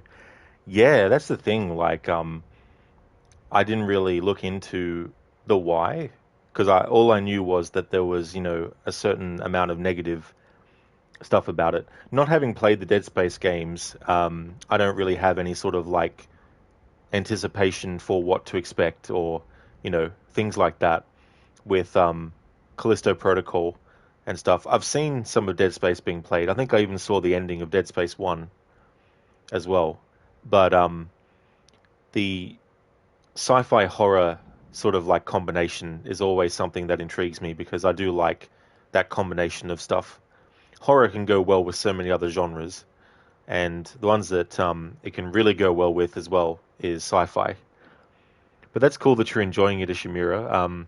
I may end up playing it and streaming it, but if I do, it would be next year though. It wouldn't be this year. But as far as this game is concerned, I'd say we're probably over the halfway mark, I think.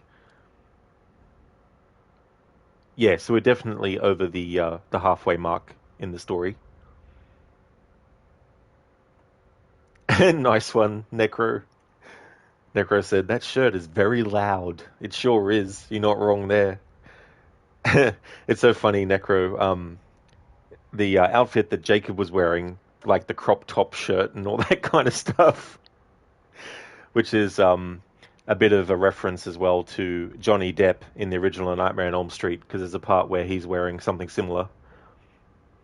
She's like, yes, the solution to everything. Kidnapping teenagers without any further plan for infinity, and then be surprised that they aren't your friends. I know, right, Sheila? I can understand why, but at the same time, he's not really helping himself by not even at least letting them know what was happening.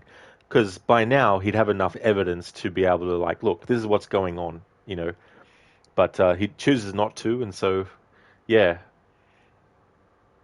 Ishimura, I was just about to type Callisto Protocol would be great for Halloween month.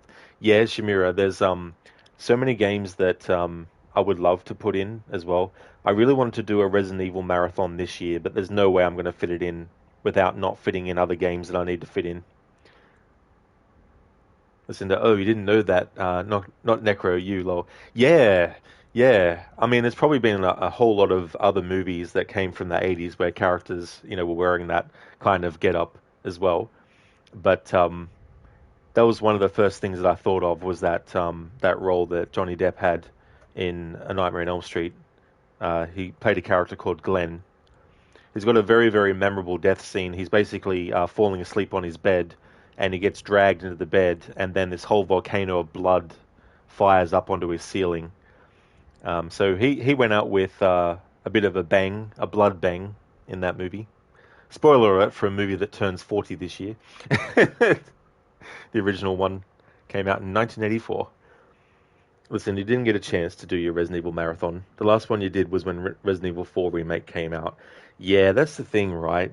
Making these plans and stuff, and, things just can't always, be done at all, and then sometimes they can't be done in the way that you'd like as well. Yeah, it's definitely very memorable kind of way to die. There's actually quite a few inventive deaths in that as well, and they used the rotating room trick for one of them. They basically built the room on this gimbal so it could spin around, and the kill was Tina gets slashed, and then she gets dragged up the wall and onto the ceiling. So when they filmed that, they actually had the room slowly rotating as well to achieve the effect of making it look like. So it's all in-camera effects that they did with that. Then you got this moment where Nancy is asleep, and Freddy sort of puts his hand and head through the wall. And what they did was they used a plastic sheet, and so they just had the hands and head coming through to make it look like it was actually coming out from the wall and warping it. But in the remake, of course, they just used CG for that. So they did a lot of really good sort of in-camera effects for a lot of stuff in that movie.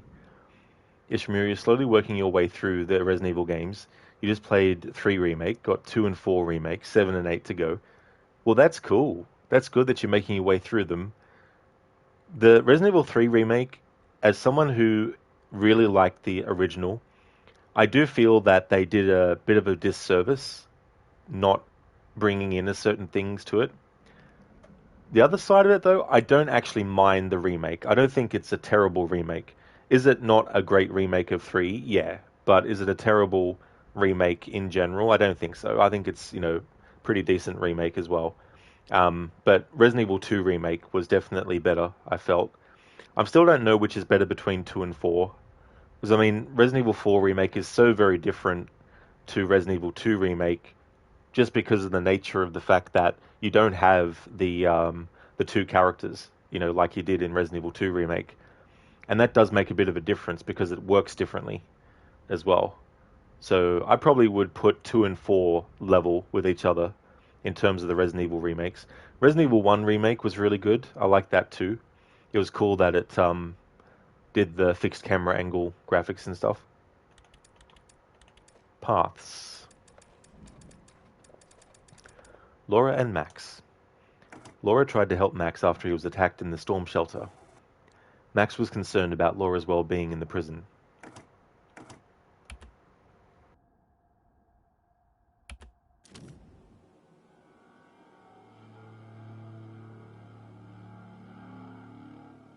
Okay, so what I need to do in this chapter to go towards the final girl trophy and achievement is we need to have Laura stay in the cell and go to sleep.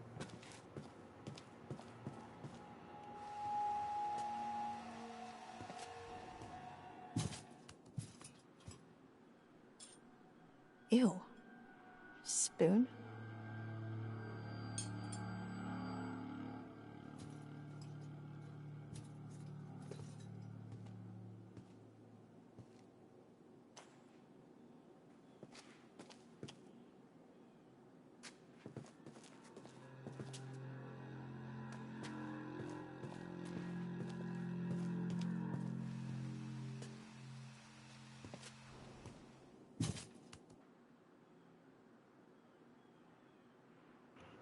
Oh, shoot. Hang on. No, not at this point. All right. It's funny, when I'm following a guide to try and get something, I get very, very super kind of like laser focused. And then I also am like, shit, I need to be very careful. What if this is the moment when it is? But it should be okay to actually explore.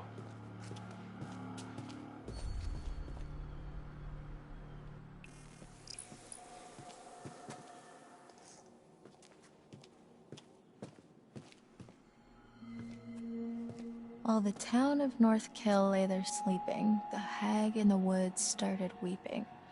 As the bodies decay, the wolves hunt their prey, and the sheriff continues his creeping.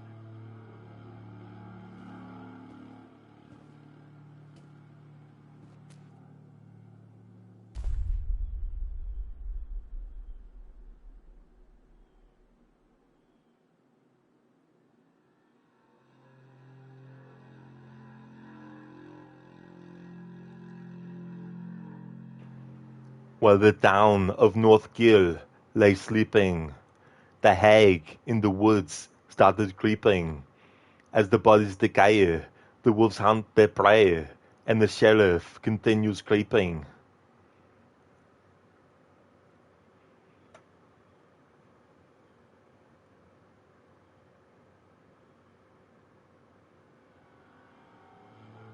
Yeah, Lucinda, it's interesting with the remake of Resident Evil 4 and the original as well. It's always very curious to think about what kind of things they're going to change and what kind of things are going to be looking a certain way as well, because you get so used to how things look in the original version of the game that you just don't know what to expect sometimes in the newer version. Ishmael, you like the idea of modernizing the controls? Yeah, I think it's good to do that. You think you might buy Resident Evil 4 Remake next Steam sale as well as Ghost of Tsushima? Oh, very nice, Ishimura. That would be cool.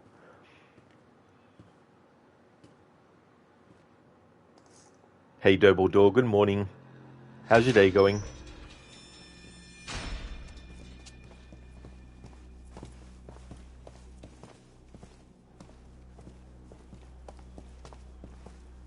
Watch it, man. I bruise easily. Give me a break.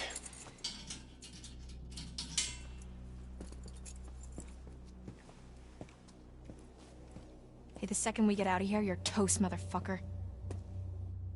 Sure. Second you get out.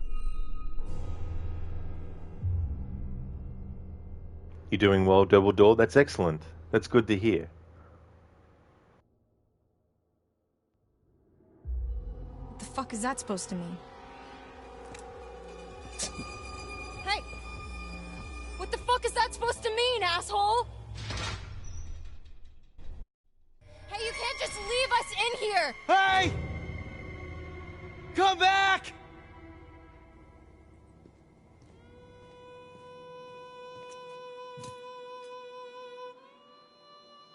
Fuck! Son of a binky bonky.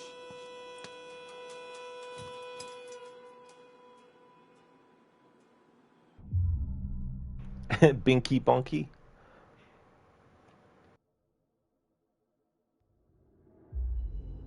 Are you okay?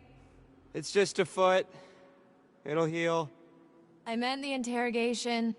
Oh. Yeah. Can't break old Max.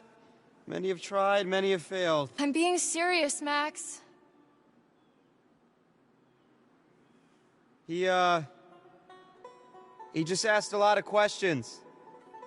A lot of weirdly specific questions about us and where we were going and why and how I was feeling this morning, and I don't know. Nothing I said made him seem any less annoyed. He asked how you were feeling? Yeah. Why, he didn't ask you? No. Huh. Rude.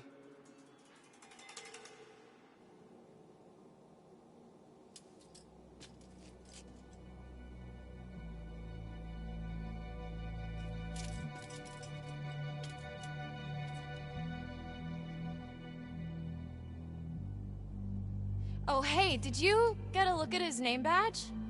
You mean it's not really Detective Dick Whippet? It's Hackett. Sheriff Hackett. You think he's related to Chris Hackett? Oh my god, like the Chris Hackett? Yeah. Who's the Chris Hackett? As in camp leader Mr. Hackett of Hackett's Quarry, remember?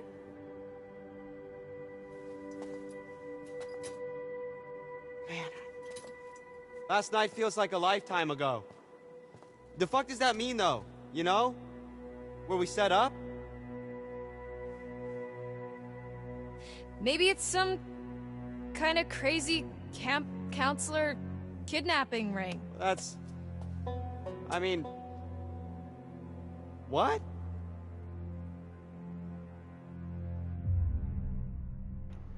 Listen, they're rude. I know, right? Like... I'm sure they need to, you know, talk to him and, you know, say it to his face. It's like, you're rude, Sheriff Hackett. AC, mess with the doggo, you get the kennel. And no bones or any drink.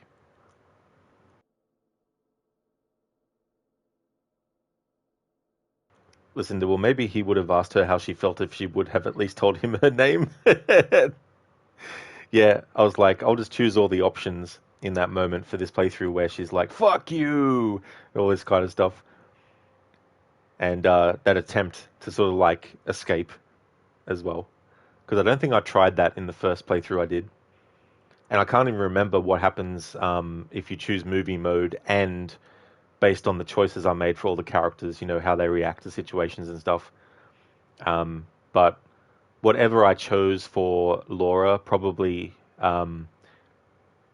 decided that too in that playthrough. But I can't remember now because it was 2 years ago.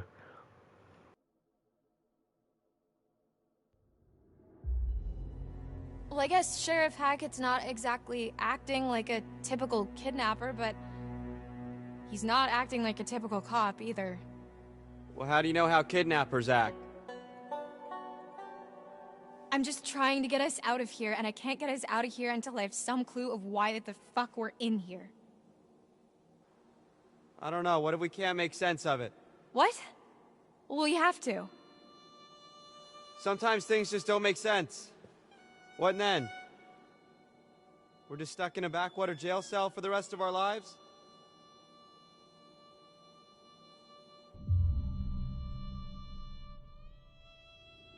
This isn't forever, Max.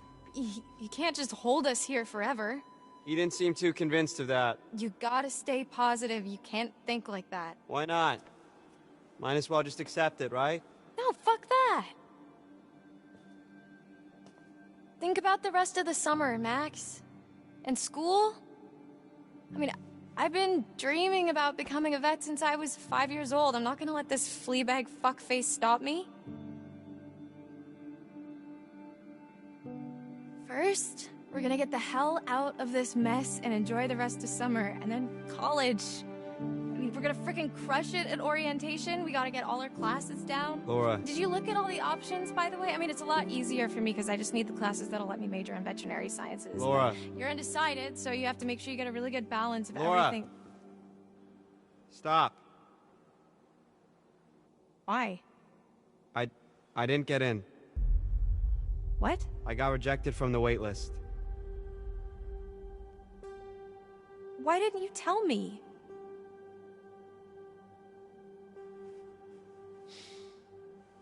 I was embarrassed. Wait, your grades were good and you wrote a great essay? Yeah, apparently not good enough. Fuck! You've been making plans, Max. What the fuck? I don't know. What do you want me to say?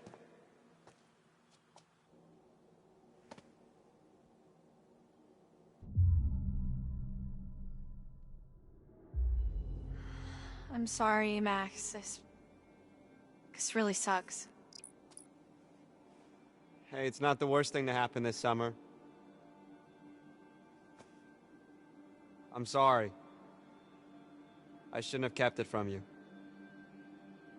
You know you can talk to me about anything, right? Yeah. Yeah, I do.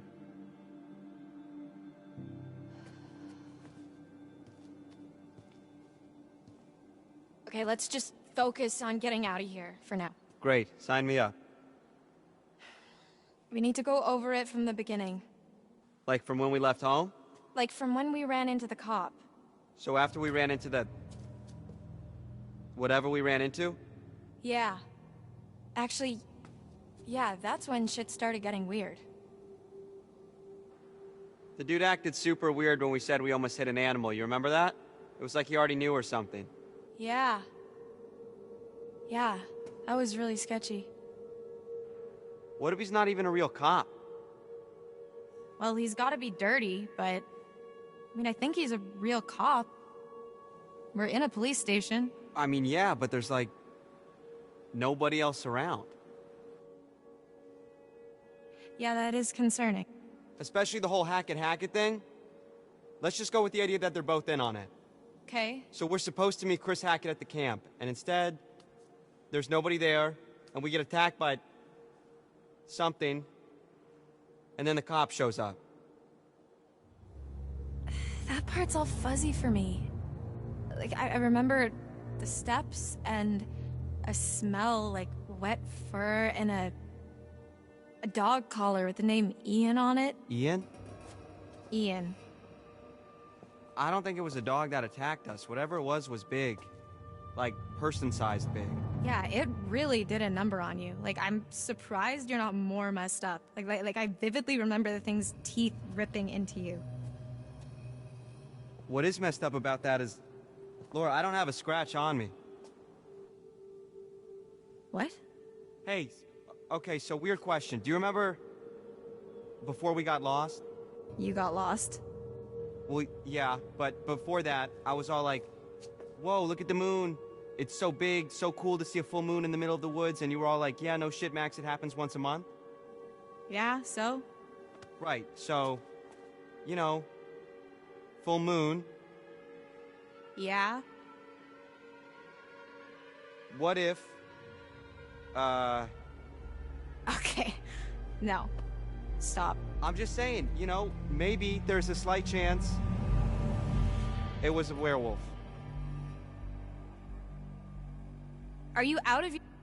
goddamn mind? Werewolves? Seriously? What the fuck? What's so funny? I said literally the exact same thing. Okay. Do you got anything better? I mean, like zombies, aliens, time-hopping Draculas? Time-hopping Draculas? Now that would be an interesting movie, to have Dracula being able to travel through time. I mean, there already was a Dracula movie where he went from his own time period and was resurrected in a later time period, Dracula 1972 AD, one of the Christopher Lee Dracula movies. But yeah, time-traveling Dracula. That'd be an interesting version of Dracula to do. Dr. Darling, a slight chance? Yeah, just a slight, slim, very fraction of a chance. Sheila Weiss is do not giving them a chance to shower. Yeah, that's the other thing too, as well. Like, as strange as it would sound, like, this is what I would have done if I was in, I can't remember his first name, but Sheriff Hackett's shoes. Number one, what I would have done is I would have said, look, how about we call Chris Hackett and double check that he's there? Because they told him that they wanted to go to the camp early, right? So if I was the sheriff, I would have, rang up and been like, right, okay, so there's no answer. Chris Hackett isn't there.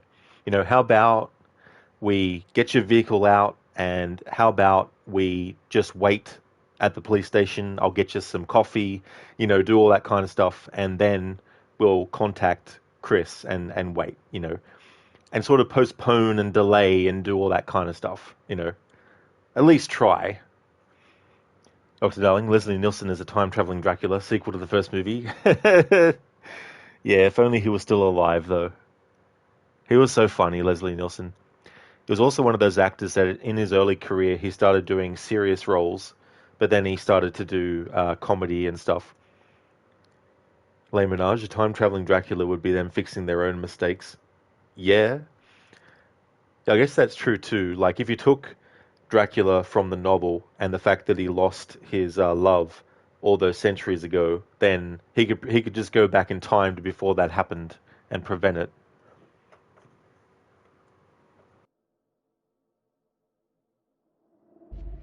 Ryan, right? Yeah? Shut the fuck up.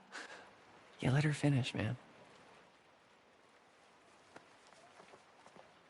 Would it really be so crazy? With all the shit that we've been seeing with Nick? With the thing on the roof? Okay, it would really start to explain a lot of stuff. Dylan.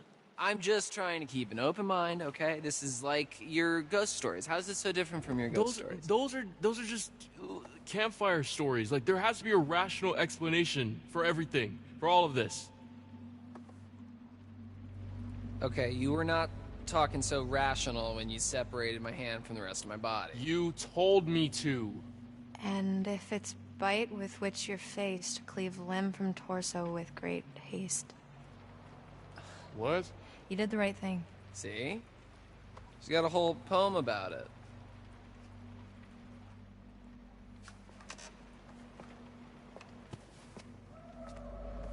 There's more to all this than you think. Just let me finish, then you can decide for yourself if you believe me or not. I don't care. But I think you should hear all of it.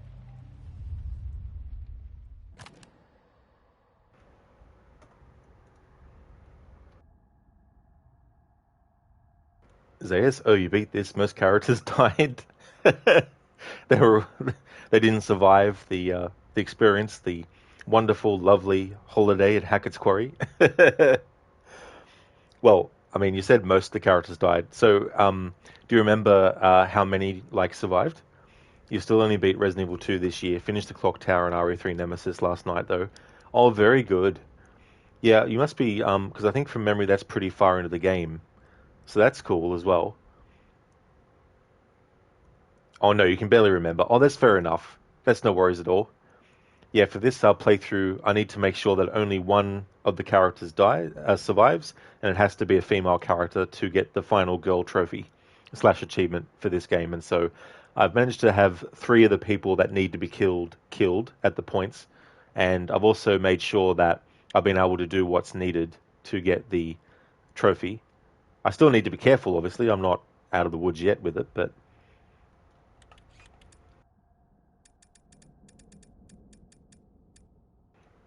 The world. Ah, the world. Often travelers' paths are direct, but sometimes it is not so simple. Sometimes they're intertwined with others. Compassion over anger. You'll need friends where you're going. It is not until we fall into the belly of the beast that we realize how perilous things can be.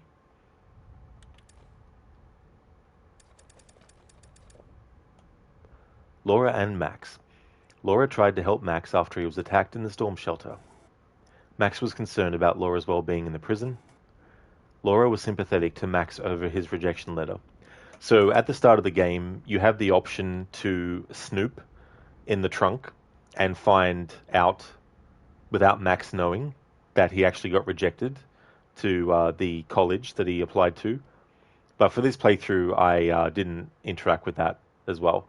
So this part can actually go a bit differently depending on whether or not you already, made her aware of it. Zeus, Alexandra Roivas lives. Alexandra Roivas. Who's that, Zeus? Helping hand.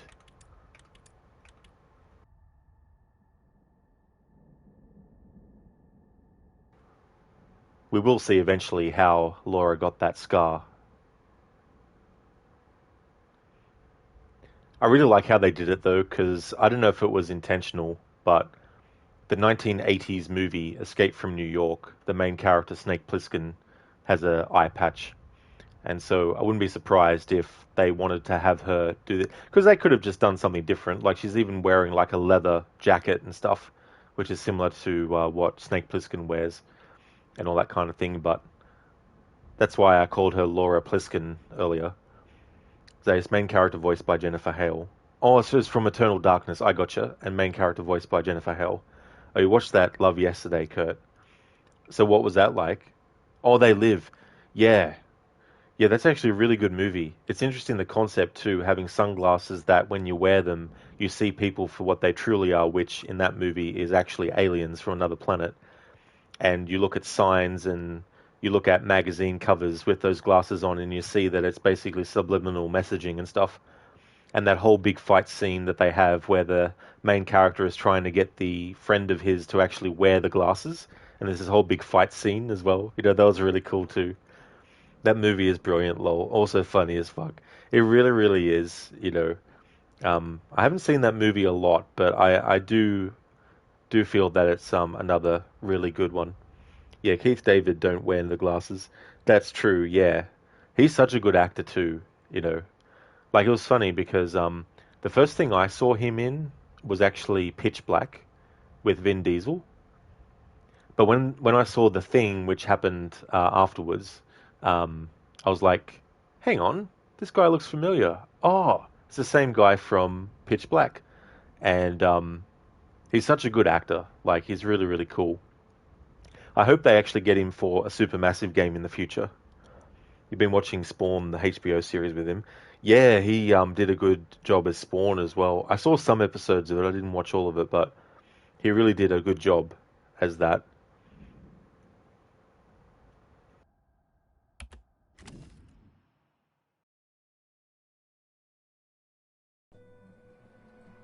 The next few weeks were long. The cop kept us fed and let us take showers, but aside from that, we barely saw him. Max and I, we talked a lot. As much as we could about what happened that night. It was like trading conspiracy theories. We talked about the cop, the camp, the accident, the woods, the thing in the basement, what happened to Max. We just kept going over it all again and again, and nothing was making sense. All we knew is that we needed to get out of there.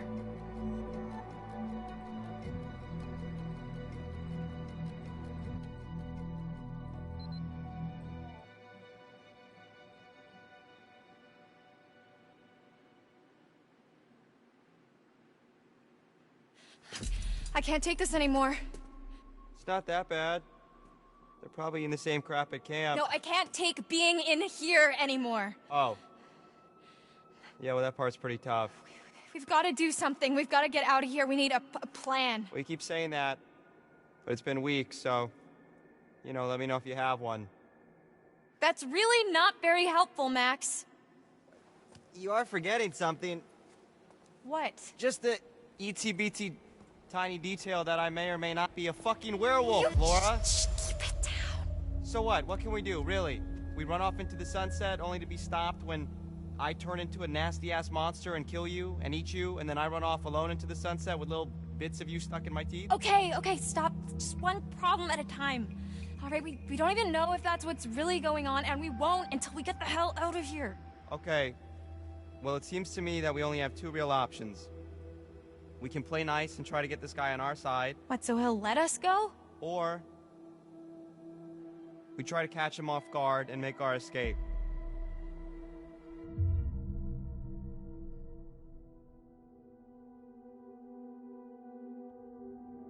I'm not gonna be nice to this fucker 1 second longer than I have to. We've got to escape. Cool, okay. So how?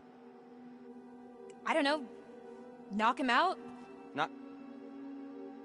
Laura, you know that's kind of a movie thing only, right?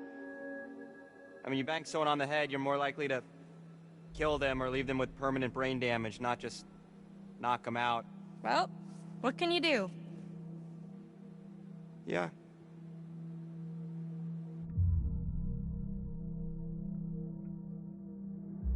Right. Prison break it is. Can we have code names? If we're doing code names, I have dibs on Golden Thunder. No, seriously, Max? We're doing this. Okay. I'm with you. Okay. Here's how it's gonna go down. Next time he opens your cell to take you to get washed up, you jump him.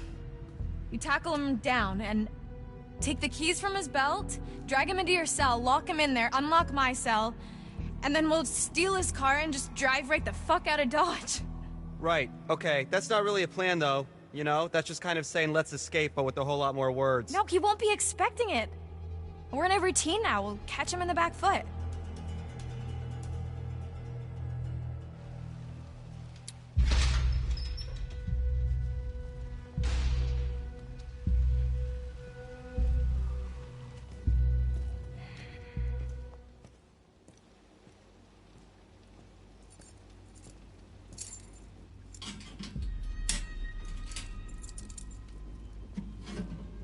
Come on.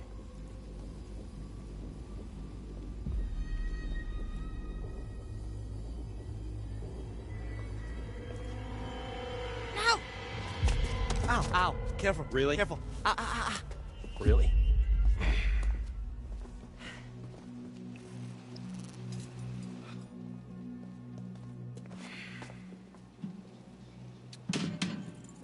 Genius.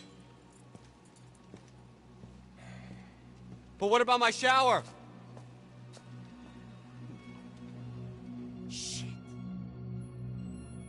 I said, take your fucking clothes off! Fuck off! Get back! Max, what's going on? Get the fuck away from him!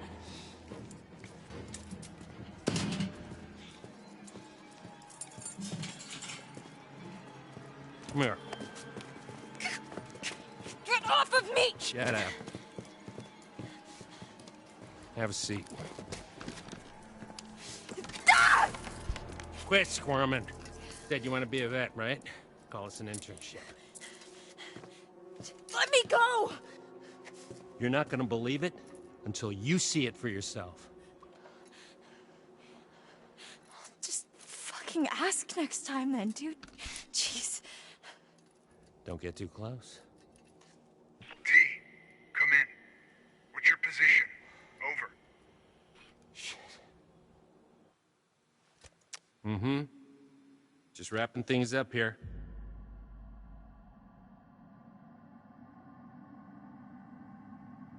Help! Hey, he's got his held prisoner at the police station! Help us! Who was that? Over. Nothing. On my way. Over. That was pretty stupid.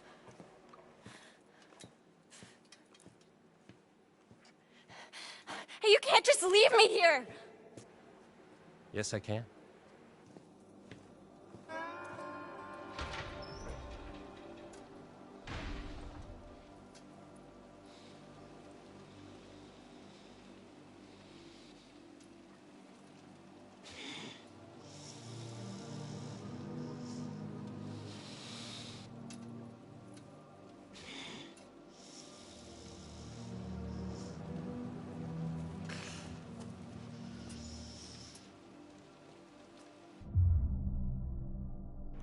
That's right, Zayas. Yeah, Ted Raimi. It was so cool. They got some really good horror actors, to be in this. Ted Raimi, you got Lance Henriksen as well. You got Lin Shaye also. I want to take this opportunity as well to reiterate, like I have been with the other Supermassive games I've been playing, but I would love for them to do a game with Robert Englund, who played the original Freddy Krueger, whether it's a Dark Pictures game or a Supermassive game like Until Dawn or this one. I want to see him be in him be in one of these games, especially one that deals with nightmares and dreams. And also if they could get Heather Langenkamp, who played Nancy in the original Nightmare on Elm Street, to be in the game as well. And plus a lot of other different actors. In fact, it'd be cool to get like a bit of a reunion with all the actors who have been in the Nightmare on Elm Street series over the years to be in the one game as well. So the closest we've gotten to that by association is Lin Shaye, because Lin Shaye is the sister of Robert Shaye, who is the head of New Line Cinema, who greenlit the original Nightmare on Elm Street. And Lin Shaye was also in that movie as the teacher in Nancy's class. And of course, she would go on to be in a lot of other horror stuff, including the Insidious movies and stuff. So we're close, but we're not 100% there yet. But yeah, that's my dream, pun intended, that's my dream game for Robert Englund to be in, especially one by Supermassive. Zayas, oh, the mom is the old lady from Kingpin, right? I haven't seen that movie, so I don't know, but it could be. Robert Englund is the main and Nancy is the girl, lol. Yeah. Another thing would be cool. We've already got Ted Raimi, but it'd be so cool to have Bruce Campbell and Sam Raimi be in one of these games, especially if we have Bruce Campbell playing a director and Sam Raimi playing an actor, and have a moment in the game where Bruce Campbell as the director throws shit as Sam as the actor when they're filming something, because then that would be a reverse of what actually happens in real life when they're making movies, where Bruce is the actor, Sam Raimi is the director, and Sam is the one off camera throwing stuff at Bruce Campbell for stuff. So it'd be quite cool to swap it around and have it in one of these games as well. But yeah, I can't help but think of all the other, really cool actors who have been in horror movies to be in Supermassive games in the future. So yes, those have been on TV. Oh, nice. Yeah, I have there was a box set of the 7 movies on DVD. I got that. It was one of the first things I bought off eBay, actually. I didn't bid for it. Actually, no, I did. That's right. I bid for it, but I waited till the last few seconds and then put the highest bid in. So it's in your dreams, you're beautiful and bad. That's true, yeah. That's a great one, that one. Dream Warriors, such a great movie. Lucinda literally missed opportunity for Devil in Me. Oh, absolutely. Yeah, that's the other thing too, I mean, they were intending to do 8 Dark Pictures games, so we're up to the 5th one coming out next year with Directive 8020, so you never know. They might still be able to, but yeah, that'd be my dream Supermassive horror game, would be one with Robert Englund, at the very least, but it'd be cool too to get all the other actors who have been in the Nightmare on Elm Street series to be in it. Zayas, related, you've been playing Black Suit Spider-Man, lol. That movie is so-so, but Black Suit was good. Oh yeah, Spider-Man 3. Yeah. It's funny the memes that have come out of that in the years since, though.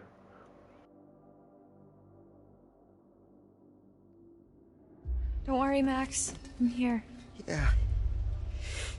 Yeah, right. Are you alright? I don't know. I just don't feel so good. What do you need? What can I do to help? Oh, it's just hot. Are you hot? I'm kind of stuck next to this big-ass pipe, so I'm not exactly cool. Just stay back, okay? You shouldn't be this close. There's not a lot I can do about that right now.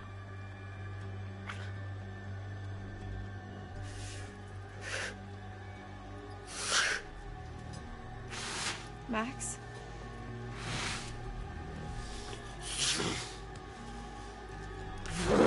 Max? Tell me what's going on.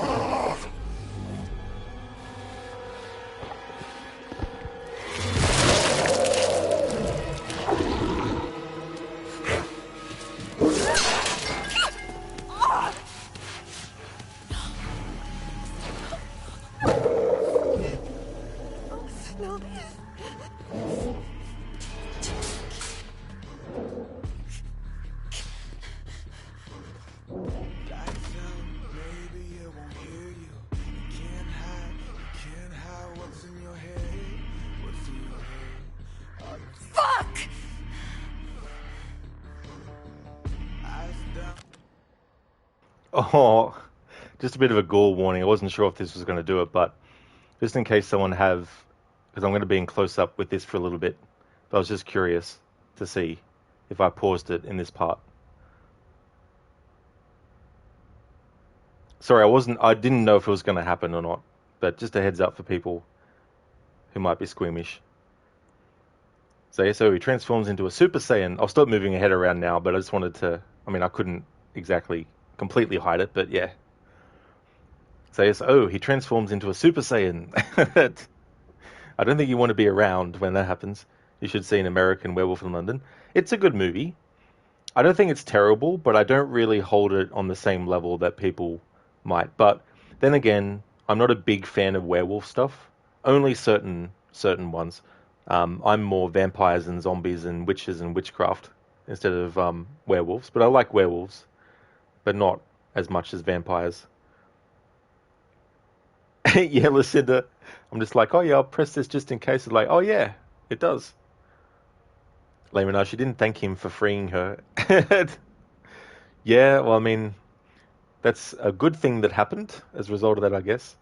Lucinda, keep your eyes peeled, chat. Yeah, keep your eyes peeled.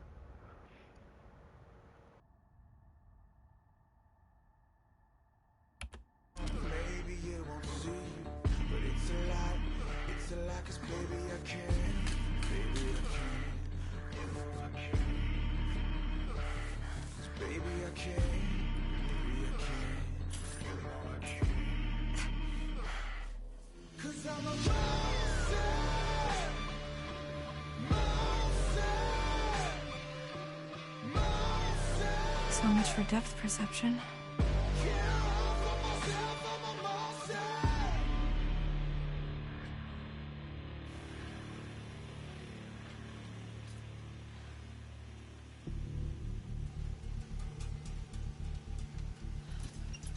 Let's see what that bastard cop's hiding.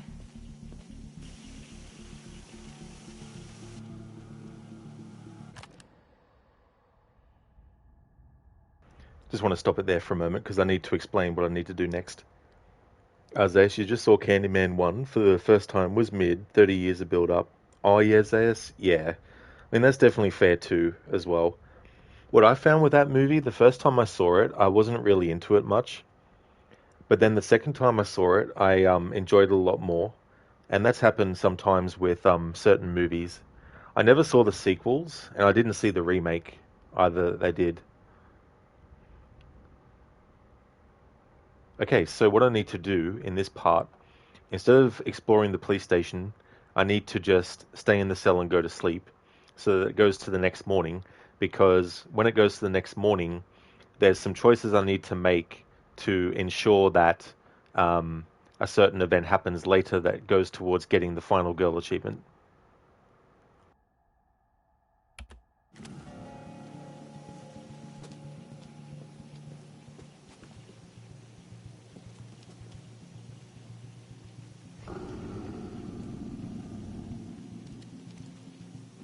Can't I just... The prompt's not appearing to interact with the bed. Now it is.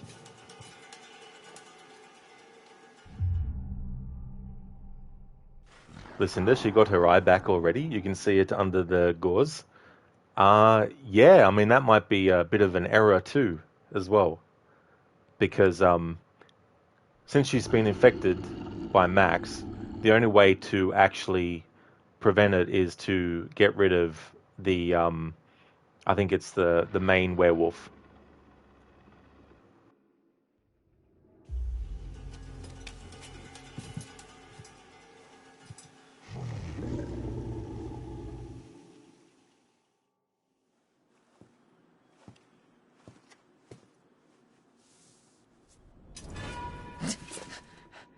You want to tell me what happened? I could ask you the same thing. Why didn't you run?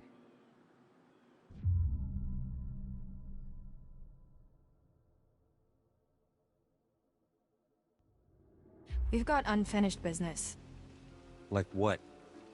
Like how you're gonna tell me exactly just what the fuck is really going on here. Why would I do that? Because I could be halfway home by now. But I'm not. Because I have to help Max. Maybe I can help you too. Turn around, hands against the wall. Seriously? I am too tired to argue. Me too.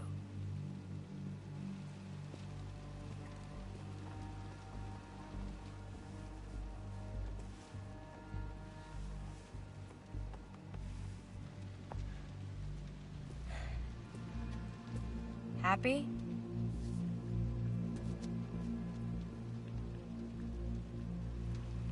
Brew some coffee.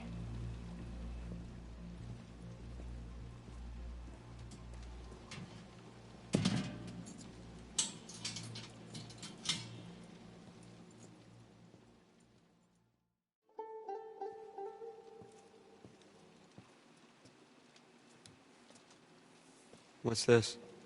An education. Watch.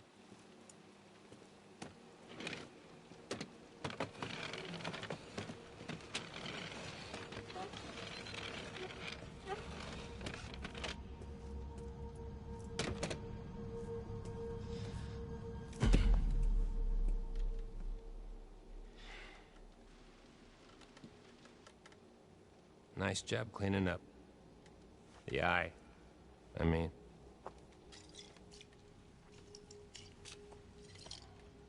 It's harder than they make out in the textbooks. Especially when nobody's helping you. You're the doctor. Animal doctor. And no, I'm not. And I probably never will be. Stuck in here forever. You know, just because you know, doesn't mean you know. You know? What? I'm not. This isn't what it seems to be. You're gonna have to be more specific. You and Max are in just as much trouble as I am. My family? We didn't mean to hurt anybody. We're just trying to survive like everybody else. Do you understand? Not really.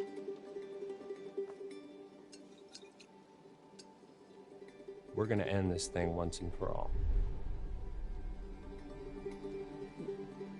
We?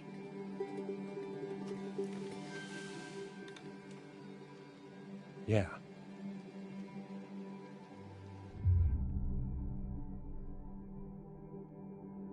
So, how is your family involved? My family is down at the bottom of a well. What? Family is the most important thing in the world. But if your whole family, you know, like every last one of them decided to jump down the bottom of a well and they're all just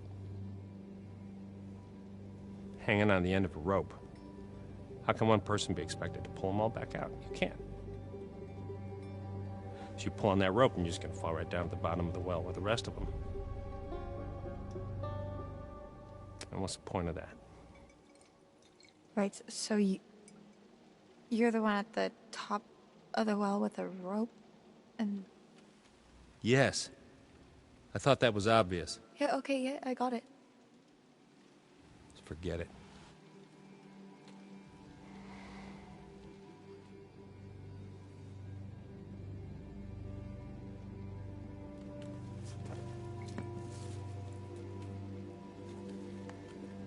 Let's see how smart you really are.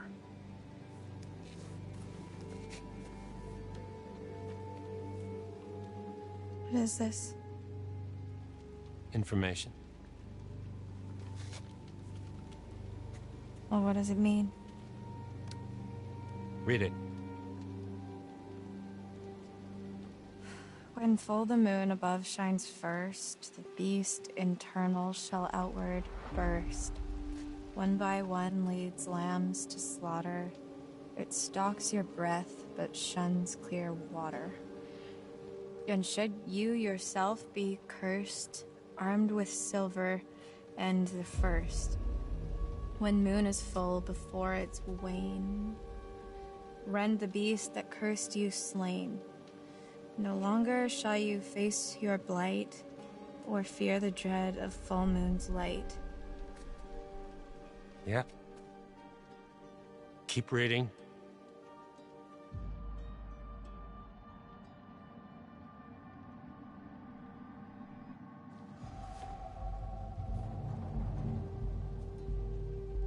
And if it's a bite with which you're faced, cleave limb from torso with great haste. Perchance you'll save your cursed soul before infection takes its toll. Starting to get the picture. It's not a lot to go on. And frankly, it's shit. Why did they have to make it rhyme? I don't know. But it's all we have to go on. Kill the werewolf that bit you and you'll be cured. It has to be silver, has to be full moon. Seems pretty straightforward to me. If you can kill the werewolf, and that's a big if. I just want to cure Max. It's not as straightforward as you think.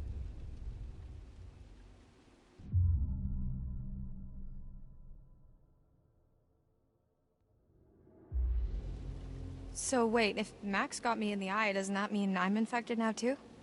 No. Scratches don't do it. Only bites. Are you sure about that? Pretty sure.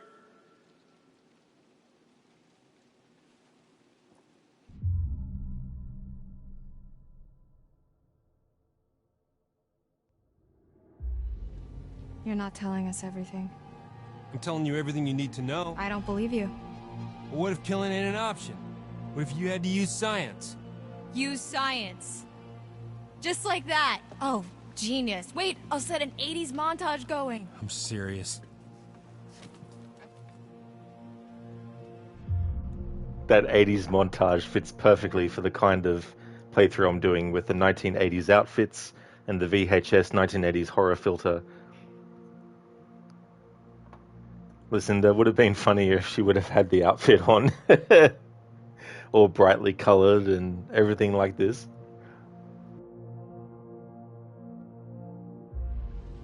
Why is killing not an option? I think you're protecting someone.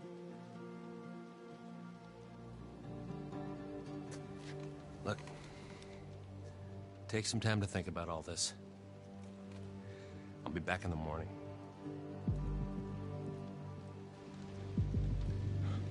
Seen enough?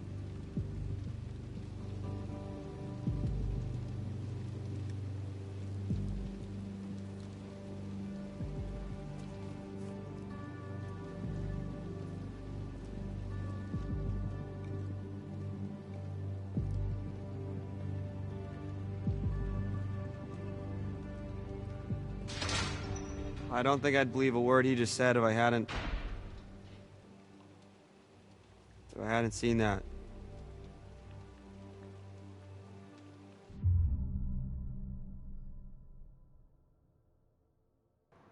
Alright, just need to check something.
No, Striker, no, just devs too lazy to remove the eye from the model because they knew she would get it back later. That could be a fair reason why, yeah.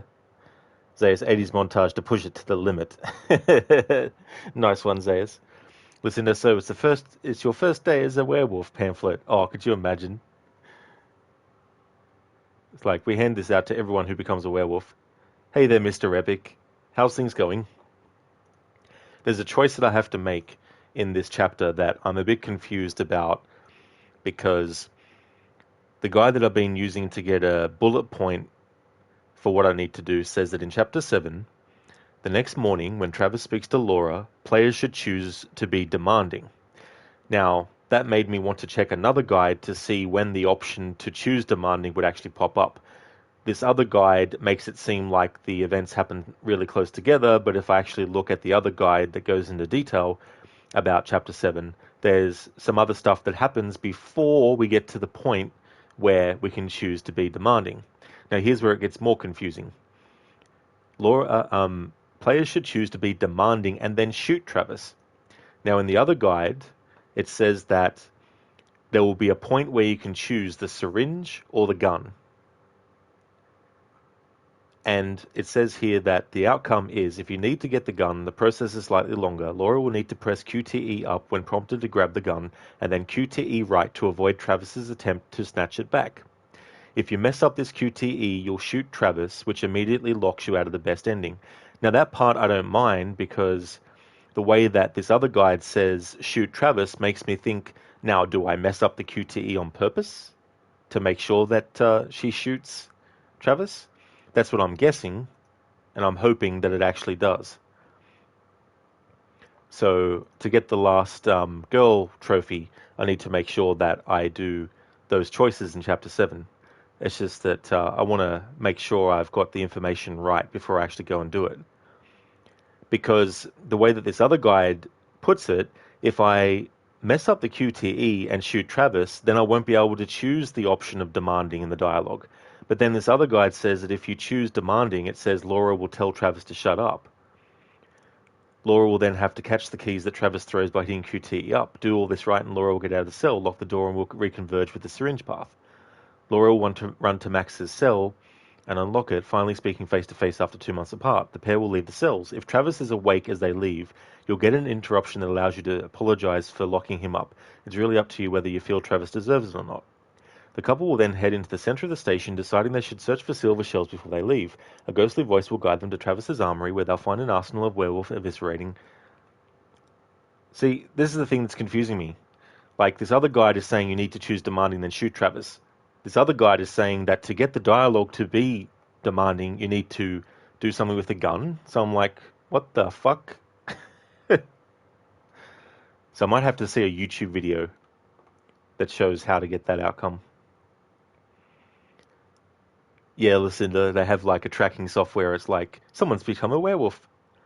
Oh, that's great, Mr. Epic. I'm glad to hear that you're going good. As for me, I'm doing well. Things are going good. The day is approaching. To give it your best, you've got to reach your prime. That's when you need to put yourself to the test and show us the passage of time. We're gonna need a montage, a sports training montage, and just show a lot of things happening at once. Remind everyone of what's going on. What's going on? And with every shot, show a little improvement to show it won't take too long. That's called a montage. Even Rocky had a montage. Sorry, I just realized I was supposed to read the montages again. Sorry about that, Mr. Epic. The day is approaching to give it your best. You've got to reach your prime. That's when you need to put yourself to the test and show us the passage of time. We're gonna need a montage. Montage. A sports training montage. Montage. And just show a lot of things happening at once. Remind everyone of what's going on. What's going on. And with every shot, show a little improvement to show it won't take too long. That's called a montage. Montage. Even Rocky had a montage. Montage. There we go. Thank you for redeeming that, Mr. Epic. Striker, shooting Travis leads to a bad end. You want him on your side. And that's exactly what I want, because I'm going for the final girl trophy. So I need to make sure that I do what's needed for that. And one of the things is to choose demanding and then shoot Travis. Zayas cross the streams. That could go. That could be the way. Listen to time for a third guide. You're not wrong there. It's so annoying when that happens. But this other guide that's doing bullet points has been really helpful up until now. It's only now that I've realized that there's actually some kind of like mistake that they've made with this.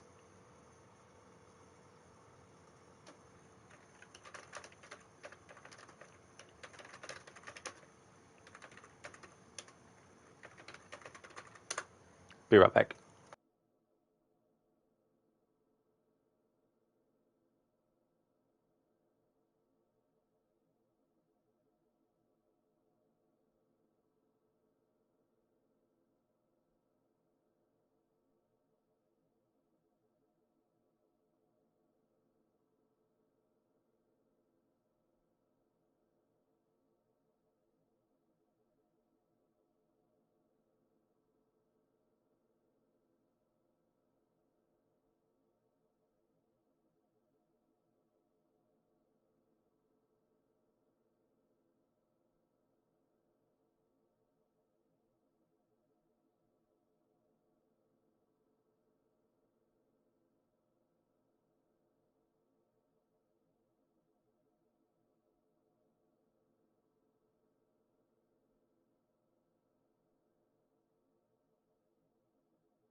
Here we go. All right. So this video guide has a note up the top that says, in Chapter 7, when you have free roam with Laura, do not pick up the syringe from upstairs. Just go straight. Just go to sleep.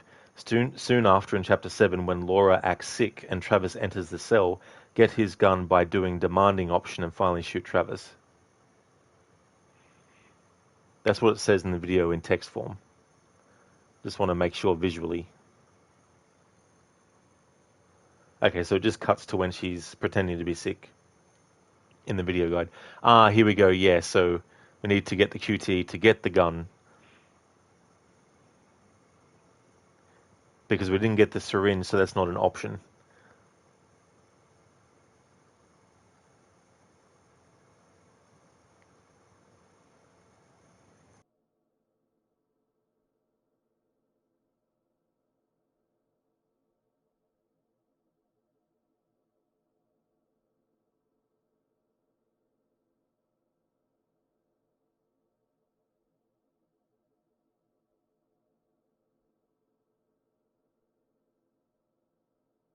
All right, there we go.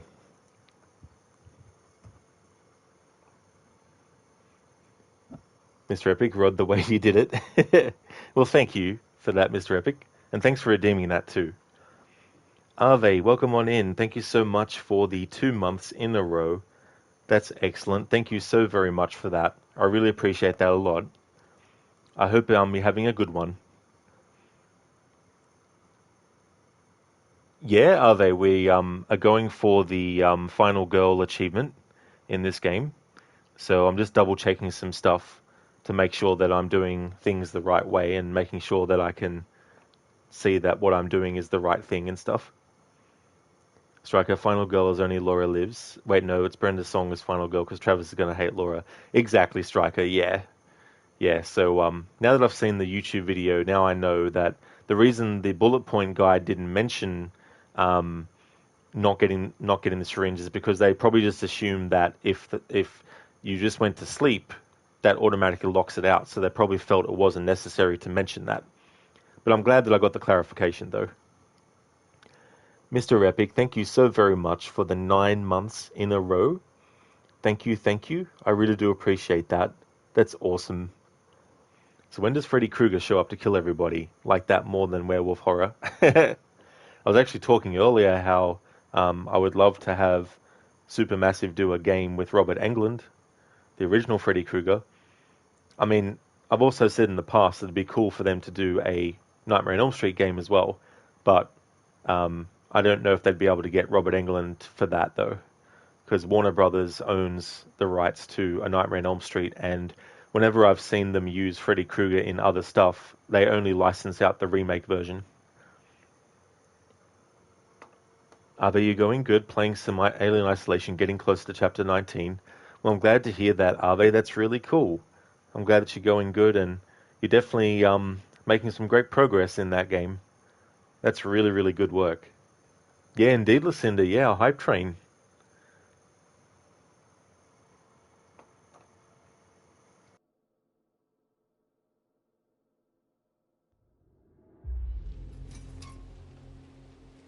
I believe him. You can't tell me you really trust that guy now. I didn't say that. I said I believe him about the werewolf stuff, not the science bit. I don't know what he wants. He's a dirty lying kidnapping cop, Laura. We should be careful of anything that fucker says.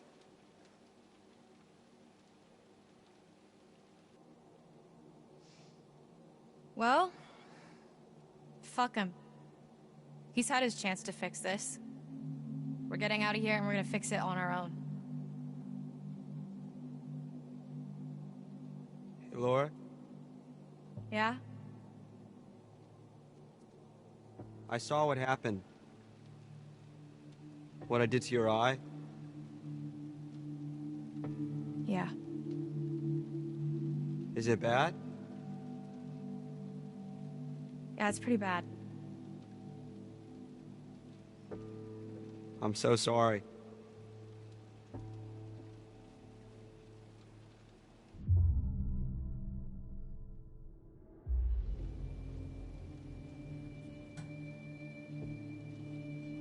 It wasn't you.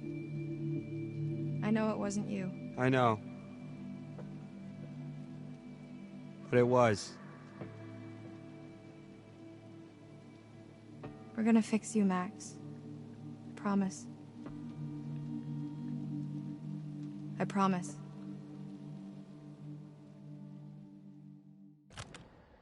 Something that would be funny too, if there was a mod for this game to make certain characters wear references to horror villains and stuff.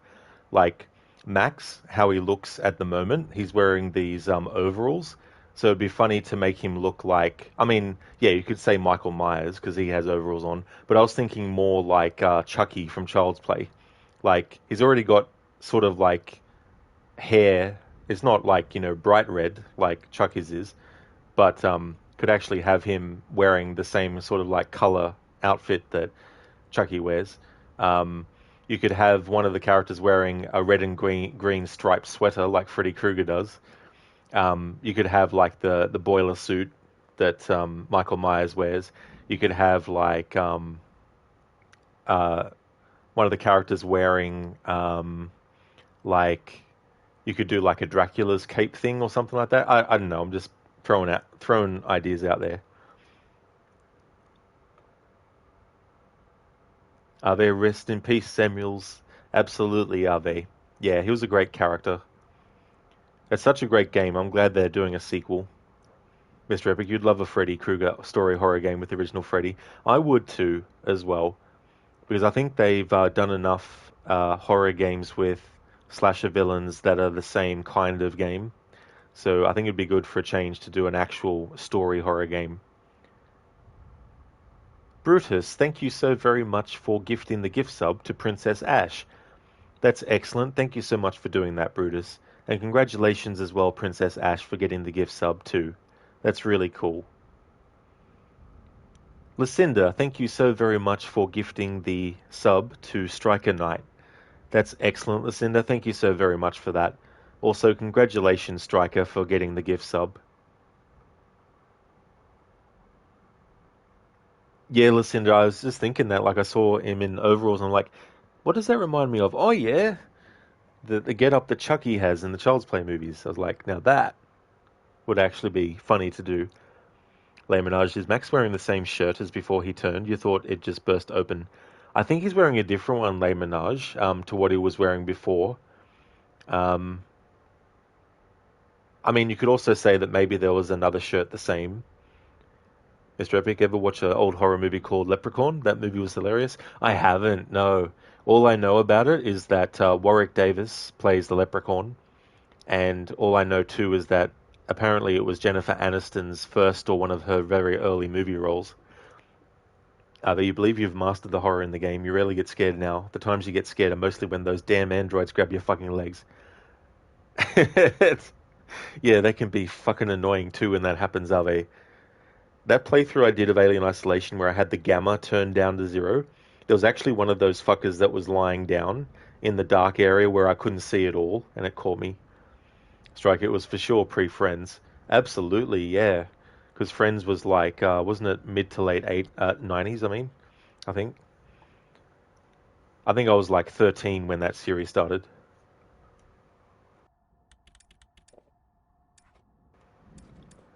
Above the law.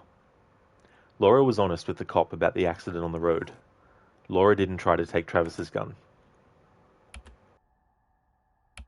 He said, let me in there. Chris, I know they're in there. Who? The counselor didn't show up. How'd you find out? Bobby told me. Said you scrapped an abandoned car. A while back, I worked out the rest. Shit. Why? Well, why'd you think, Chris? Jesus, Travis. They're still here, that's fucked up. Fucking bet one of them, Chris. What's I supposed to do? What was that?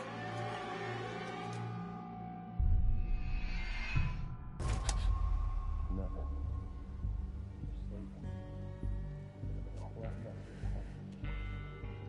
You shot me. I'm telling Mom. Thank your lucky stars it wasn't silver. What's your plan? You can't keep him here forever. I'm handling it. Maybe if you'd done your job, they wouldn't have been at the camp that night. You ever think of that?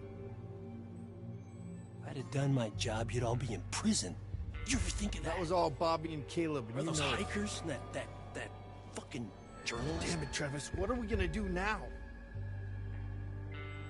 Whatever happened to we're all in this together? Shh, man. Let's go to my office. We shouldn't talk here. Max! Max! What is it? Travis was just in the hall talking, the cop. So? With Chris Hackett. Was he here to let us out? No. He's the werewolf, Max. Chris Hackett is the one that bit you down on the storm shelter. Holy shit, that's... Who would have guessed? I mean, I guess, thinking about it, I could have... And yet you didn't. It all makes sense. That's why Chris's car was at the lodge that night. Travis was protecting him. That's why he followed us, and that's why he didn't kill the werewolf in the storm shelter, because it was his fucking brother. God, it's so obvious. If Chris was the one that bit me, then... Yeah, then that's our cure. That's how we fix you. Jesus, Laura, are we thinking the same thing? Tomorrow we're getting out of here. I'm gonna get Travis's gun and kill Chris Hackett.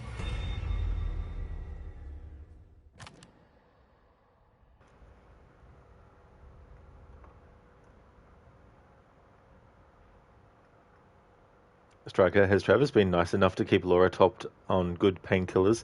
That would be a no, Striker, yeah. Mr. Epic, imagine a Freddy Krueger game where when you fall asleep you get trapped in Freddy's nightmare world and have to try and survive and wake up. Yeah, that's why I think Supermassive Games would be a good, they'd be good to do that kind of game, because you could make it like that, where you have a cast of characters and when they're sleeping, your choices will determine whether they actually survive their nightmare or not. That's right, Zaius, yep. David Arquette plays Chris Hackett in this. Dewey from Scream. There we go. A hype choo-choo train emote was unlocked. Nice, a bear doing batter up. Striker, well, she is thinking about killing a man, are you? That's right.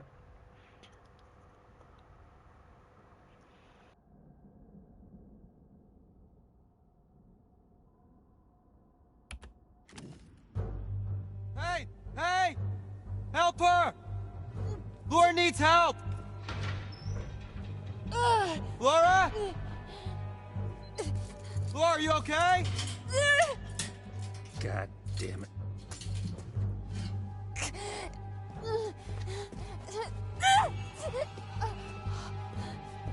What the hell's going on? Laura?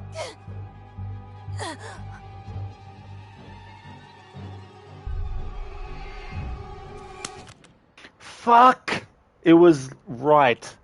Not up first and then right. Fuck me dead, Rod. I bet you it's too late. Fuck!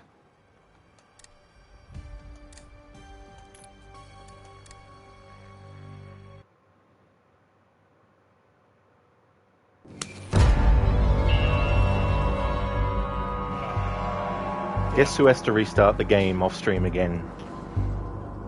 You picked the wrong night to fuck with me, kids.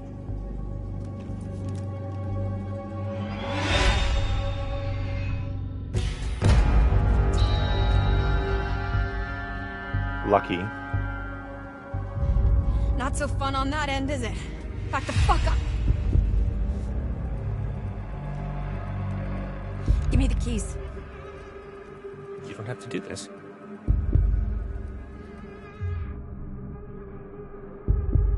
Shut up. Keys.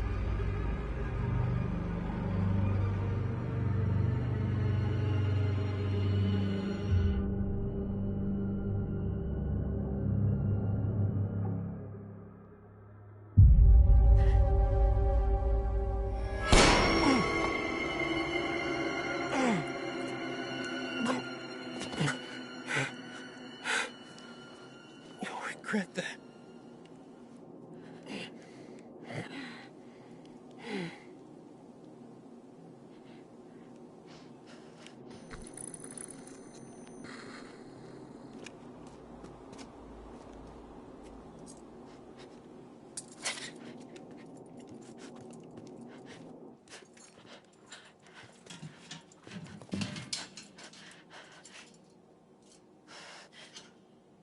Laura?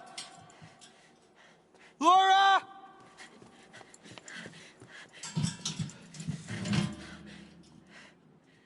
I never knew you had it in you. Yeah, you did.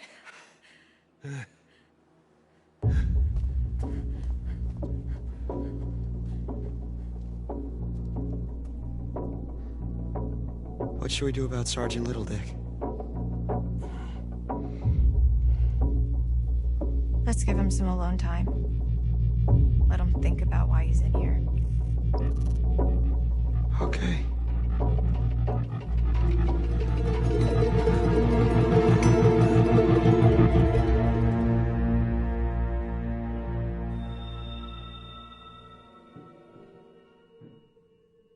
We should grab our stuff. We need silver ammo. He must have some around here.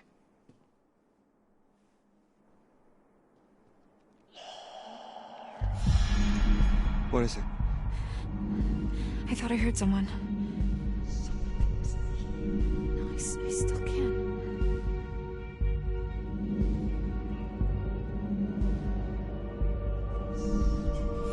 It's coming from behind that door.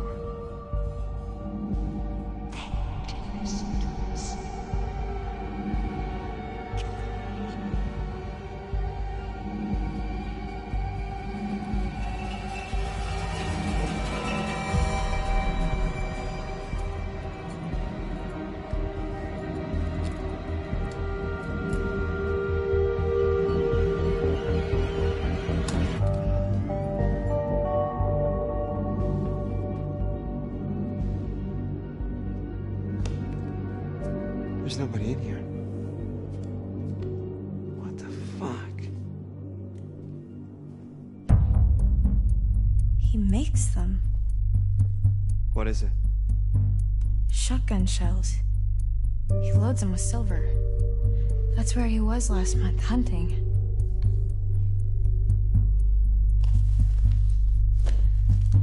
Well, I guess I won't be needing this anymore. Hey, I just realized something. We're free.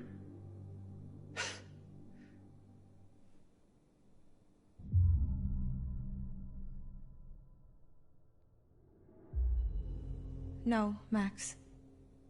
We're not free until Chris Hackett is dead. And it doesn't look like we've got much time. I know, you're right, but let's just take the win for now, huh? We'll celebrate when it's over. We're going straight to Hackett's Quarry, and we're ending this. Tonight.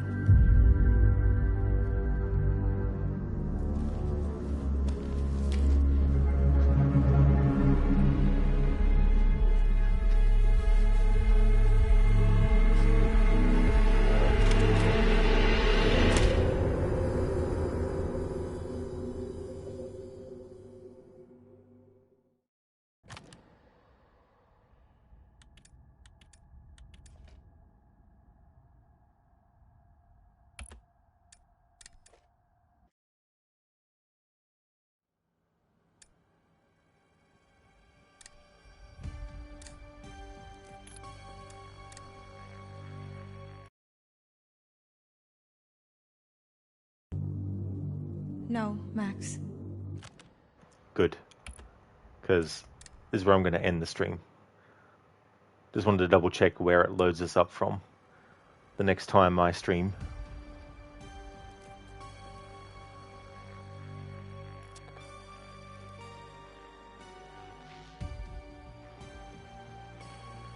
Yeah, Lucinda and Sheila, I thought that was the end there.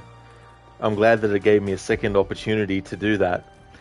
But I guess if you succeed at the first QTE, but fail at the second, then it is fucked. Or if you fail both of them, obviously. Mr. Epic, the problem you have with these horror games is the dialogue is sometimes really bad and immersion breaking. You didn't have that with Quantic Dream games because the story always was so good. Yeah, I mean, that's the tricky thing with horror games too, is because sometimes they're games that are trying to play into that on purpose to be of a kind of, style and stuff. But even so, that doesn't mean that people who feel that the dialogue is not good and stuff are wrong. Just because something was intended to be a certain way doesn't mean that it's wrong for people to not even like it still as well. But great examples of games that did that was the original Resident Evil. Even the remake as well of Resident Evil 1 has that kind of thing, where it's kind of like very B-grade, sort of like horror kind of stuff. Because for a lot of, horror movies, the acting was not supposed to be that good, and it didn't matter if it wasn't that good, because it was more about, okay, let's get to the point where that thing happened. So in a horror movie with zombies, it's like, let's get to the point of the movie where the zombies start to kill the characters, or where the characters get to kill the zombies as well. It didn't really matter if the acting was great or not. Not to say that you can't do a B-grade horror movie and have great acting in it, it's just that there was also a lot of B-grade horror movies that didn't, but it was more about the actual other stuff in it. And so games like Resident Evil 1 and the remake sort of do that thing where the characters have very clunky sort of like dialogue. But Chris is my old partner, Wow, what a mansion. No, don't open that door. Sorry about that. I thought you were one of them. I mean, that's in Resident Evil 2. But it's the kind of dialogue that you have, as well. Which, is quite well done in that respect. But the remake does improve on that a little bit. Yeah, Striker, it's so funny, right? You would think he would not survive that as well. I believe you, of course, but it's like you would think that he wouldn't. I mean, it even popped up on the screen saying that Travis will kill, which is fine, because that's something I needed to do for the trophy that I'm going for. Listen to, he's like, damn, now I can never get on her bad side. Oh, you've never seen this? Maybe just by chance, because you tend to catch these games pieces at a time, but you've also never seen anyone shoot Travis here. Oh wait, no, you've heard that line. Oh yeah, so even if you do other things other than shoot him, Laura will still say that line. So that part is definitely something that happens no matter what. But I didn't choose that the last time either. I think in one of my previous playthroughs I chose to use the syringe on him because I explored the station and all that kind of stuff. Hey there, Terry. Good morning. Welcome on in. Sorry about the timing of ending the stream, but I do appreciate you stopping by nonetheless. I hope that things are going well. Striker, let's take this shotgun, but we've got to stop and grab an eye patch first so I can look badass. Exactly, Striker, that's what you got to do, because that's the most important thing. Lucinda, you've taken the handgun too. Yeah, it's just like, take the whole thing, Terry, oh, you just got up. I know, right? Yeah, I've got, there's only 3 chapters left, but I also don't want to get to the point, because when I played The Devil in Me, a character died because my wrist weakened at the last few moments of finishing off a button-mashing QTE, and they died. So I don't want the same thing to potentially happen when I don't want it to with this game. So it's probably best if I don't try and push myself to finish it, because even though it's only 11 PM, I don't want to push until maybe 1 or 2, and then fuck up because my hands get slippery, or my reflexes are shot, or my wrist isn't strong enough to actually do the button mashing QTE, because there are some button mashing ones in this game. Cinder, oh. Brutus, thanks for the stream. Absolutely no worries at all, Brutus. Thank you for being here too. Lucinda, glad to catch the stream. That's awesome that you were able to, Lucinda. Thank you for being here as well. And Sheila, no worries at all for the stream either. I'm glad you managed to save the goal of the run. Yeah, I wasn't sure there, because when I fucked up, I thought, oh shit, Because when I'm trying to do these things, I'm always very, very sort of alert. And sometimes that alertness makes me look, get oh shit, I need to get this right. Oh damn, missed it. Listen, sorry you're late. You don't do 5 AM on Saturdays. Oh, that's totally fine, Terry. That's for sure. Thank you so much for, stopping by. Lemonage, you're almost a Jill sandwich. It's so funny, you make me think of Dead Rising, how there's a shop called Jill's Sandwiches, and there's also a shop called Chris's Foods. Mr. Epic, catch you later, Rod. Well played, GG's. Thank you so much, Mr. Epic, and thank you for being here as well. Really appreciate it. Zayas, are you calling it a night? Have to go back to playing your own games, lol? That's true, Zayas, yeah. I'm going to call it a stream for today. It was good to get this amount done because yesterday I had connection issues on the PlayStation side of stuff that was messing things up for me. So it was good to be able to do a decent sized stream. But yeah, it'll be good to finish the rest of this tomorrow because then I'll be fresh and I can also start Resident Evil 3 original tomorrow as well.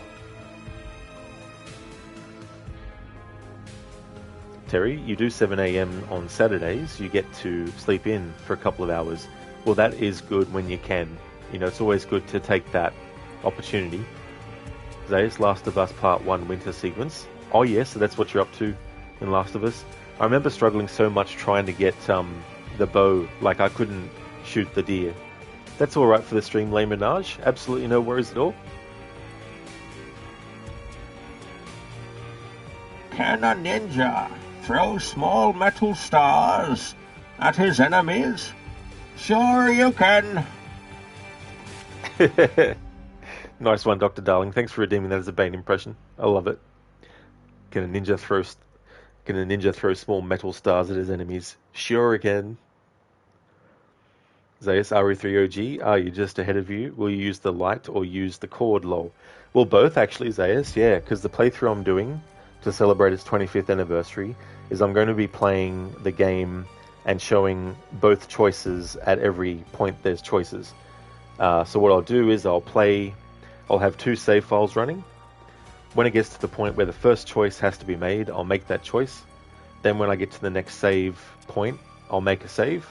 Then I'll switch back to the other save, get to that choice again, choose the opposite, play until the next save, and then stagger it like that. So I'm going to do a playthrough in that way for Resident Evil 3.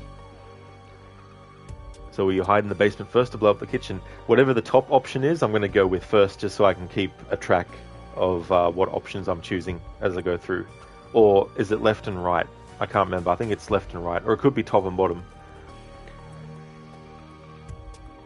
Zay's hide in the basement then. That would be the first one then, yeah. But yeah, I'll definitely be doing both choices anyway, so it doesn't really matter which ones I do. But just to keep it so I know what I'm doing, then I would do that. Just want to thank everyone so much for watching the stream. I really do appreciate it. That's right, Lucinda. Yeah, 2 playthroughs, but parallel to each other. Not one and then restart the game and then do the other. Which is kind of similar to what I did last year for Resident Evil 2's 25th anniversary, where I played Leon and Claire's A scenario parallel to each other. For those who didn't see that, basically I had the game on emulator and I had 2 windows open. So I'd switch to one window and play as Leon for a certain portion, and then I'd pause that, and then I'd switch over to the other, and then play as Claire, and then did a parallel playthrough for both scenarios, for both of the characters. Obviously you can do Leon A and Claire B, and then Claire A and Leon B, but just to simplify it, I did Leon A and Claire A side by side, and then I did B side by side as well. Yeah, Lucinda, I was sort of thinking, what can I do? Because I don't really have time to do like a music only run or a unlock every ending run, or, well, not ending, but you know what I mean. So I thought, well, something that will be a decent playthrough and not just playing through normally would be a good way to do it as well. Before I end and raid out, just want to give some shout outs.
would like to definitely recommend people check out the following streamers: AC, who has been doing Conan Exiles, Crocodiles, who has been doing a playthrough of Assassin's Creed Valhalla without the HUD, not allowed to fast travel, and limited looks at the map. And he's also doing that as part of a historical order run, where he's playing multiple games across different franchises in timeline order. Lucinda has been doing Silent Hill 2 Remake, will also be doing Hellblade 2 for the rest of October as well. Shillerlock has been doing Euro Truck Simulator 2. He's also a fan of the Dark Pictures series of horror games, as well as Assassin's Creed. And also would like to definitely recommend people check out Twisted, who has been doing their first ever playthrough of The Quarry. So we'd like to highly recommend people check out all those streamers if you haven't before. And we're going to go and raid out to Maria Tail. She's actually doing a playthrough of Resident Evil 4. I'll just see how long she's been streaming and which version. So it's the remake, so about 3 hours in. So speaking of Resident Evil, a little bit earlier, that's where we'll go off to. Indeed, Zaius. Stars. Listen, you wondered how you were going to manage that because you're like, so which choices will you stick with? So that takes care of that. Yeah, it's going to be tricky as well. But I don't know. I may end up doing it on emulator and not the PC version because I'm still having problems getting it the way that I want it. So at least I've got that as an alternative if I need. Les Menage, you doing anything for Half-Life 2's 20th anniversary next month? I'm not Les Menage. Yeah, I've never even played the game, actually, to be honest. I've only played a bit of Half-Life 1. Zayas, you want stars? I'll give you stars. It's a nice quote from Resident Evil 3. That's alright for the shout-out, Schiller. And same to you as well, Lucinda. No worries for the shout-outs. Thank you, everyone, for watching. I really do appreciate it. Here's a general raid message that everyone can copy and paste. I'll also put a raid message in for subscribers as well. And we're going to go and see how Maria is doing with Resident Evil 4 Remake. And if you see me streaming this game again, then you know it's Sunday here in Australia. But if I'm playing Resident Evil 3 Original, then you know I finished the Quarry and have made a start on RE5. RE3, I mean, sorry. Not RE5, what the hell?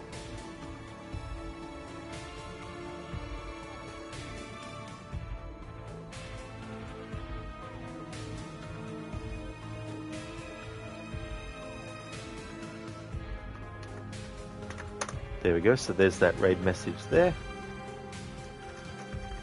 After the Quarry is finished, Resident Evil 3 Original and Silent Hill 4. If I still have time left in the month, I might be doing Alan Wake 2's Lake House DLC and some other stuff as well. But we'll just have to wait and see how long those two playthroughs of Resident Evil 3 Original and that go for as well.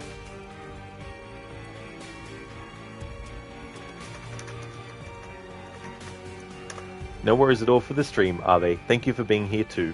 I hope that everyone has a great rest of your weekend, and I'll see you in the next stream.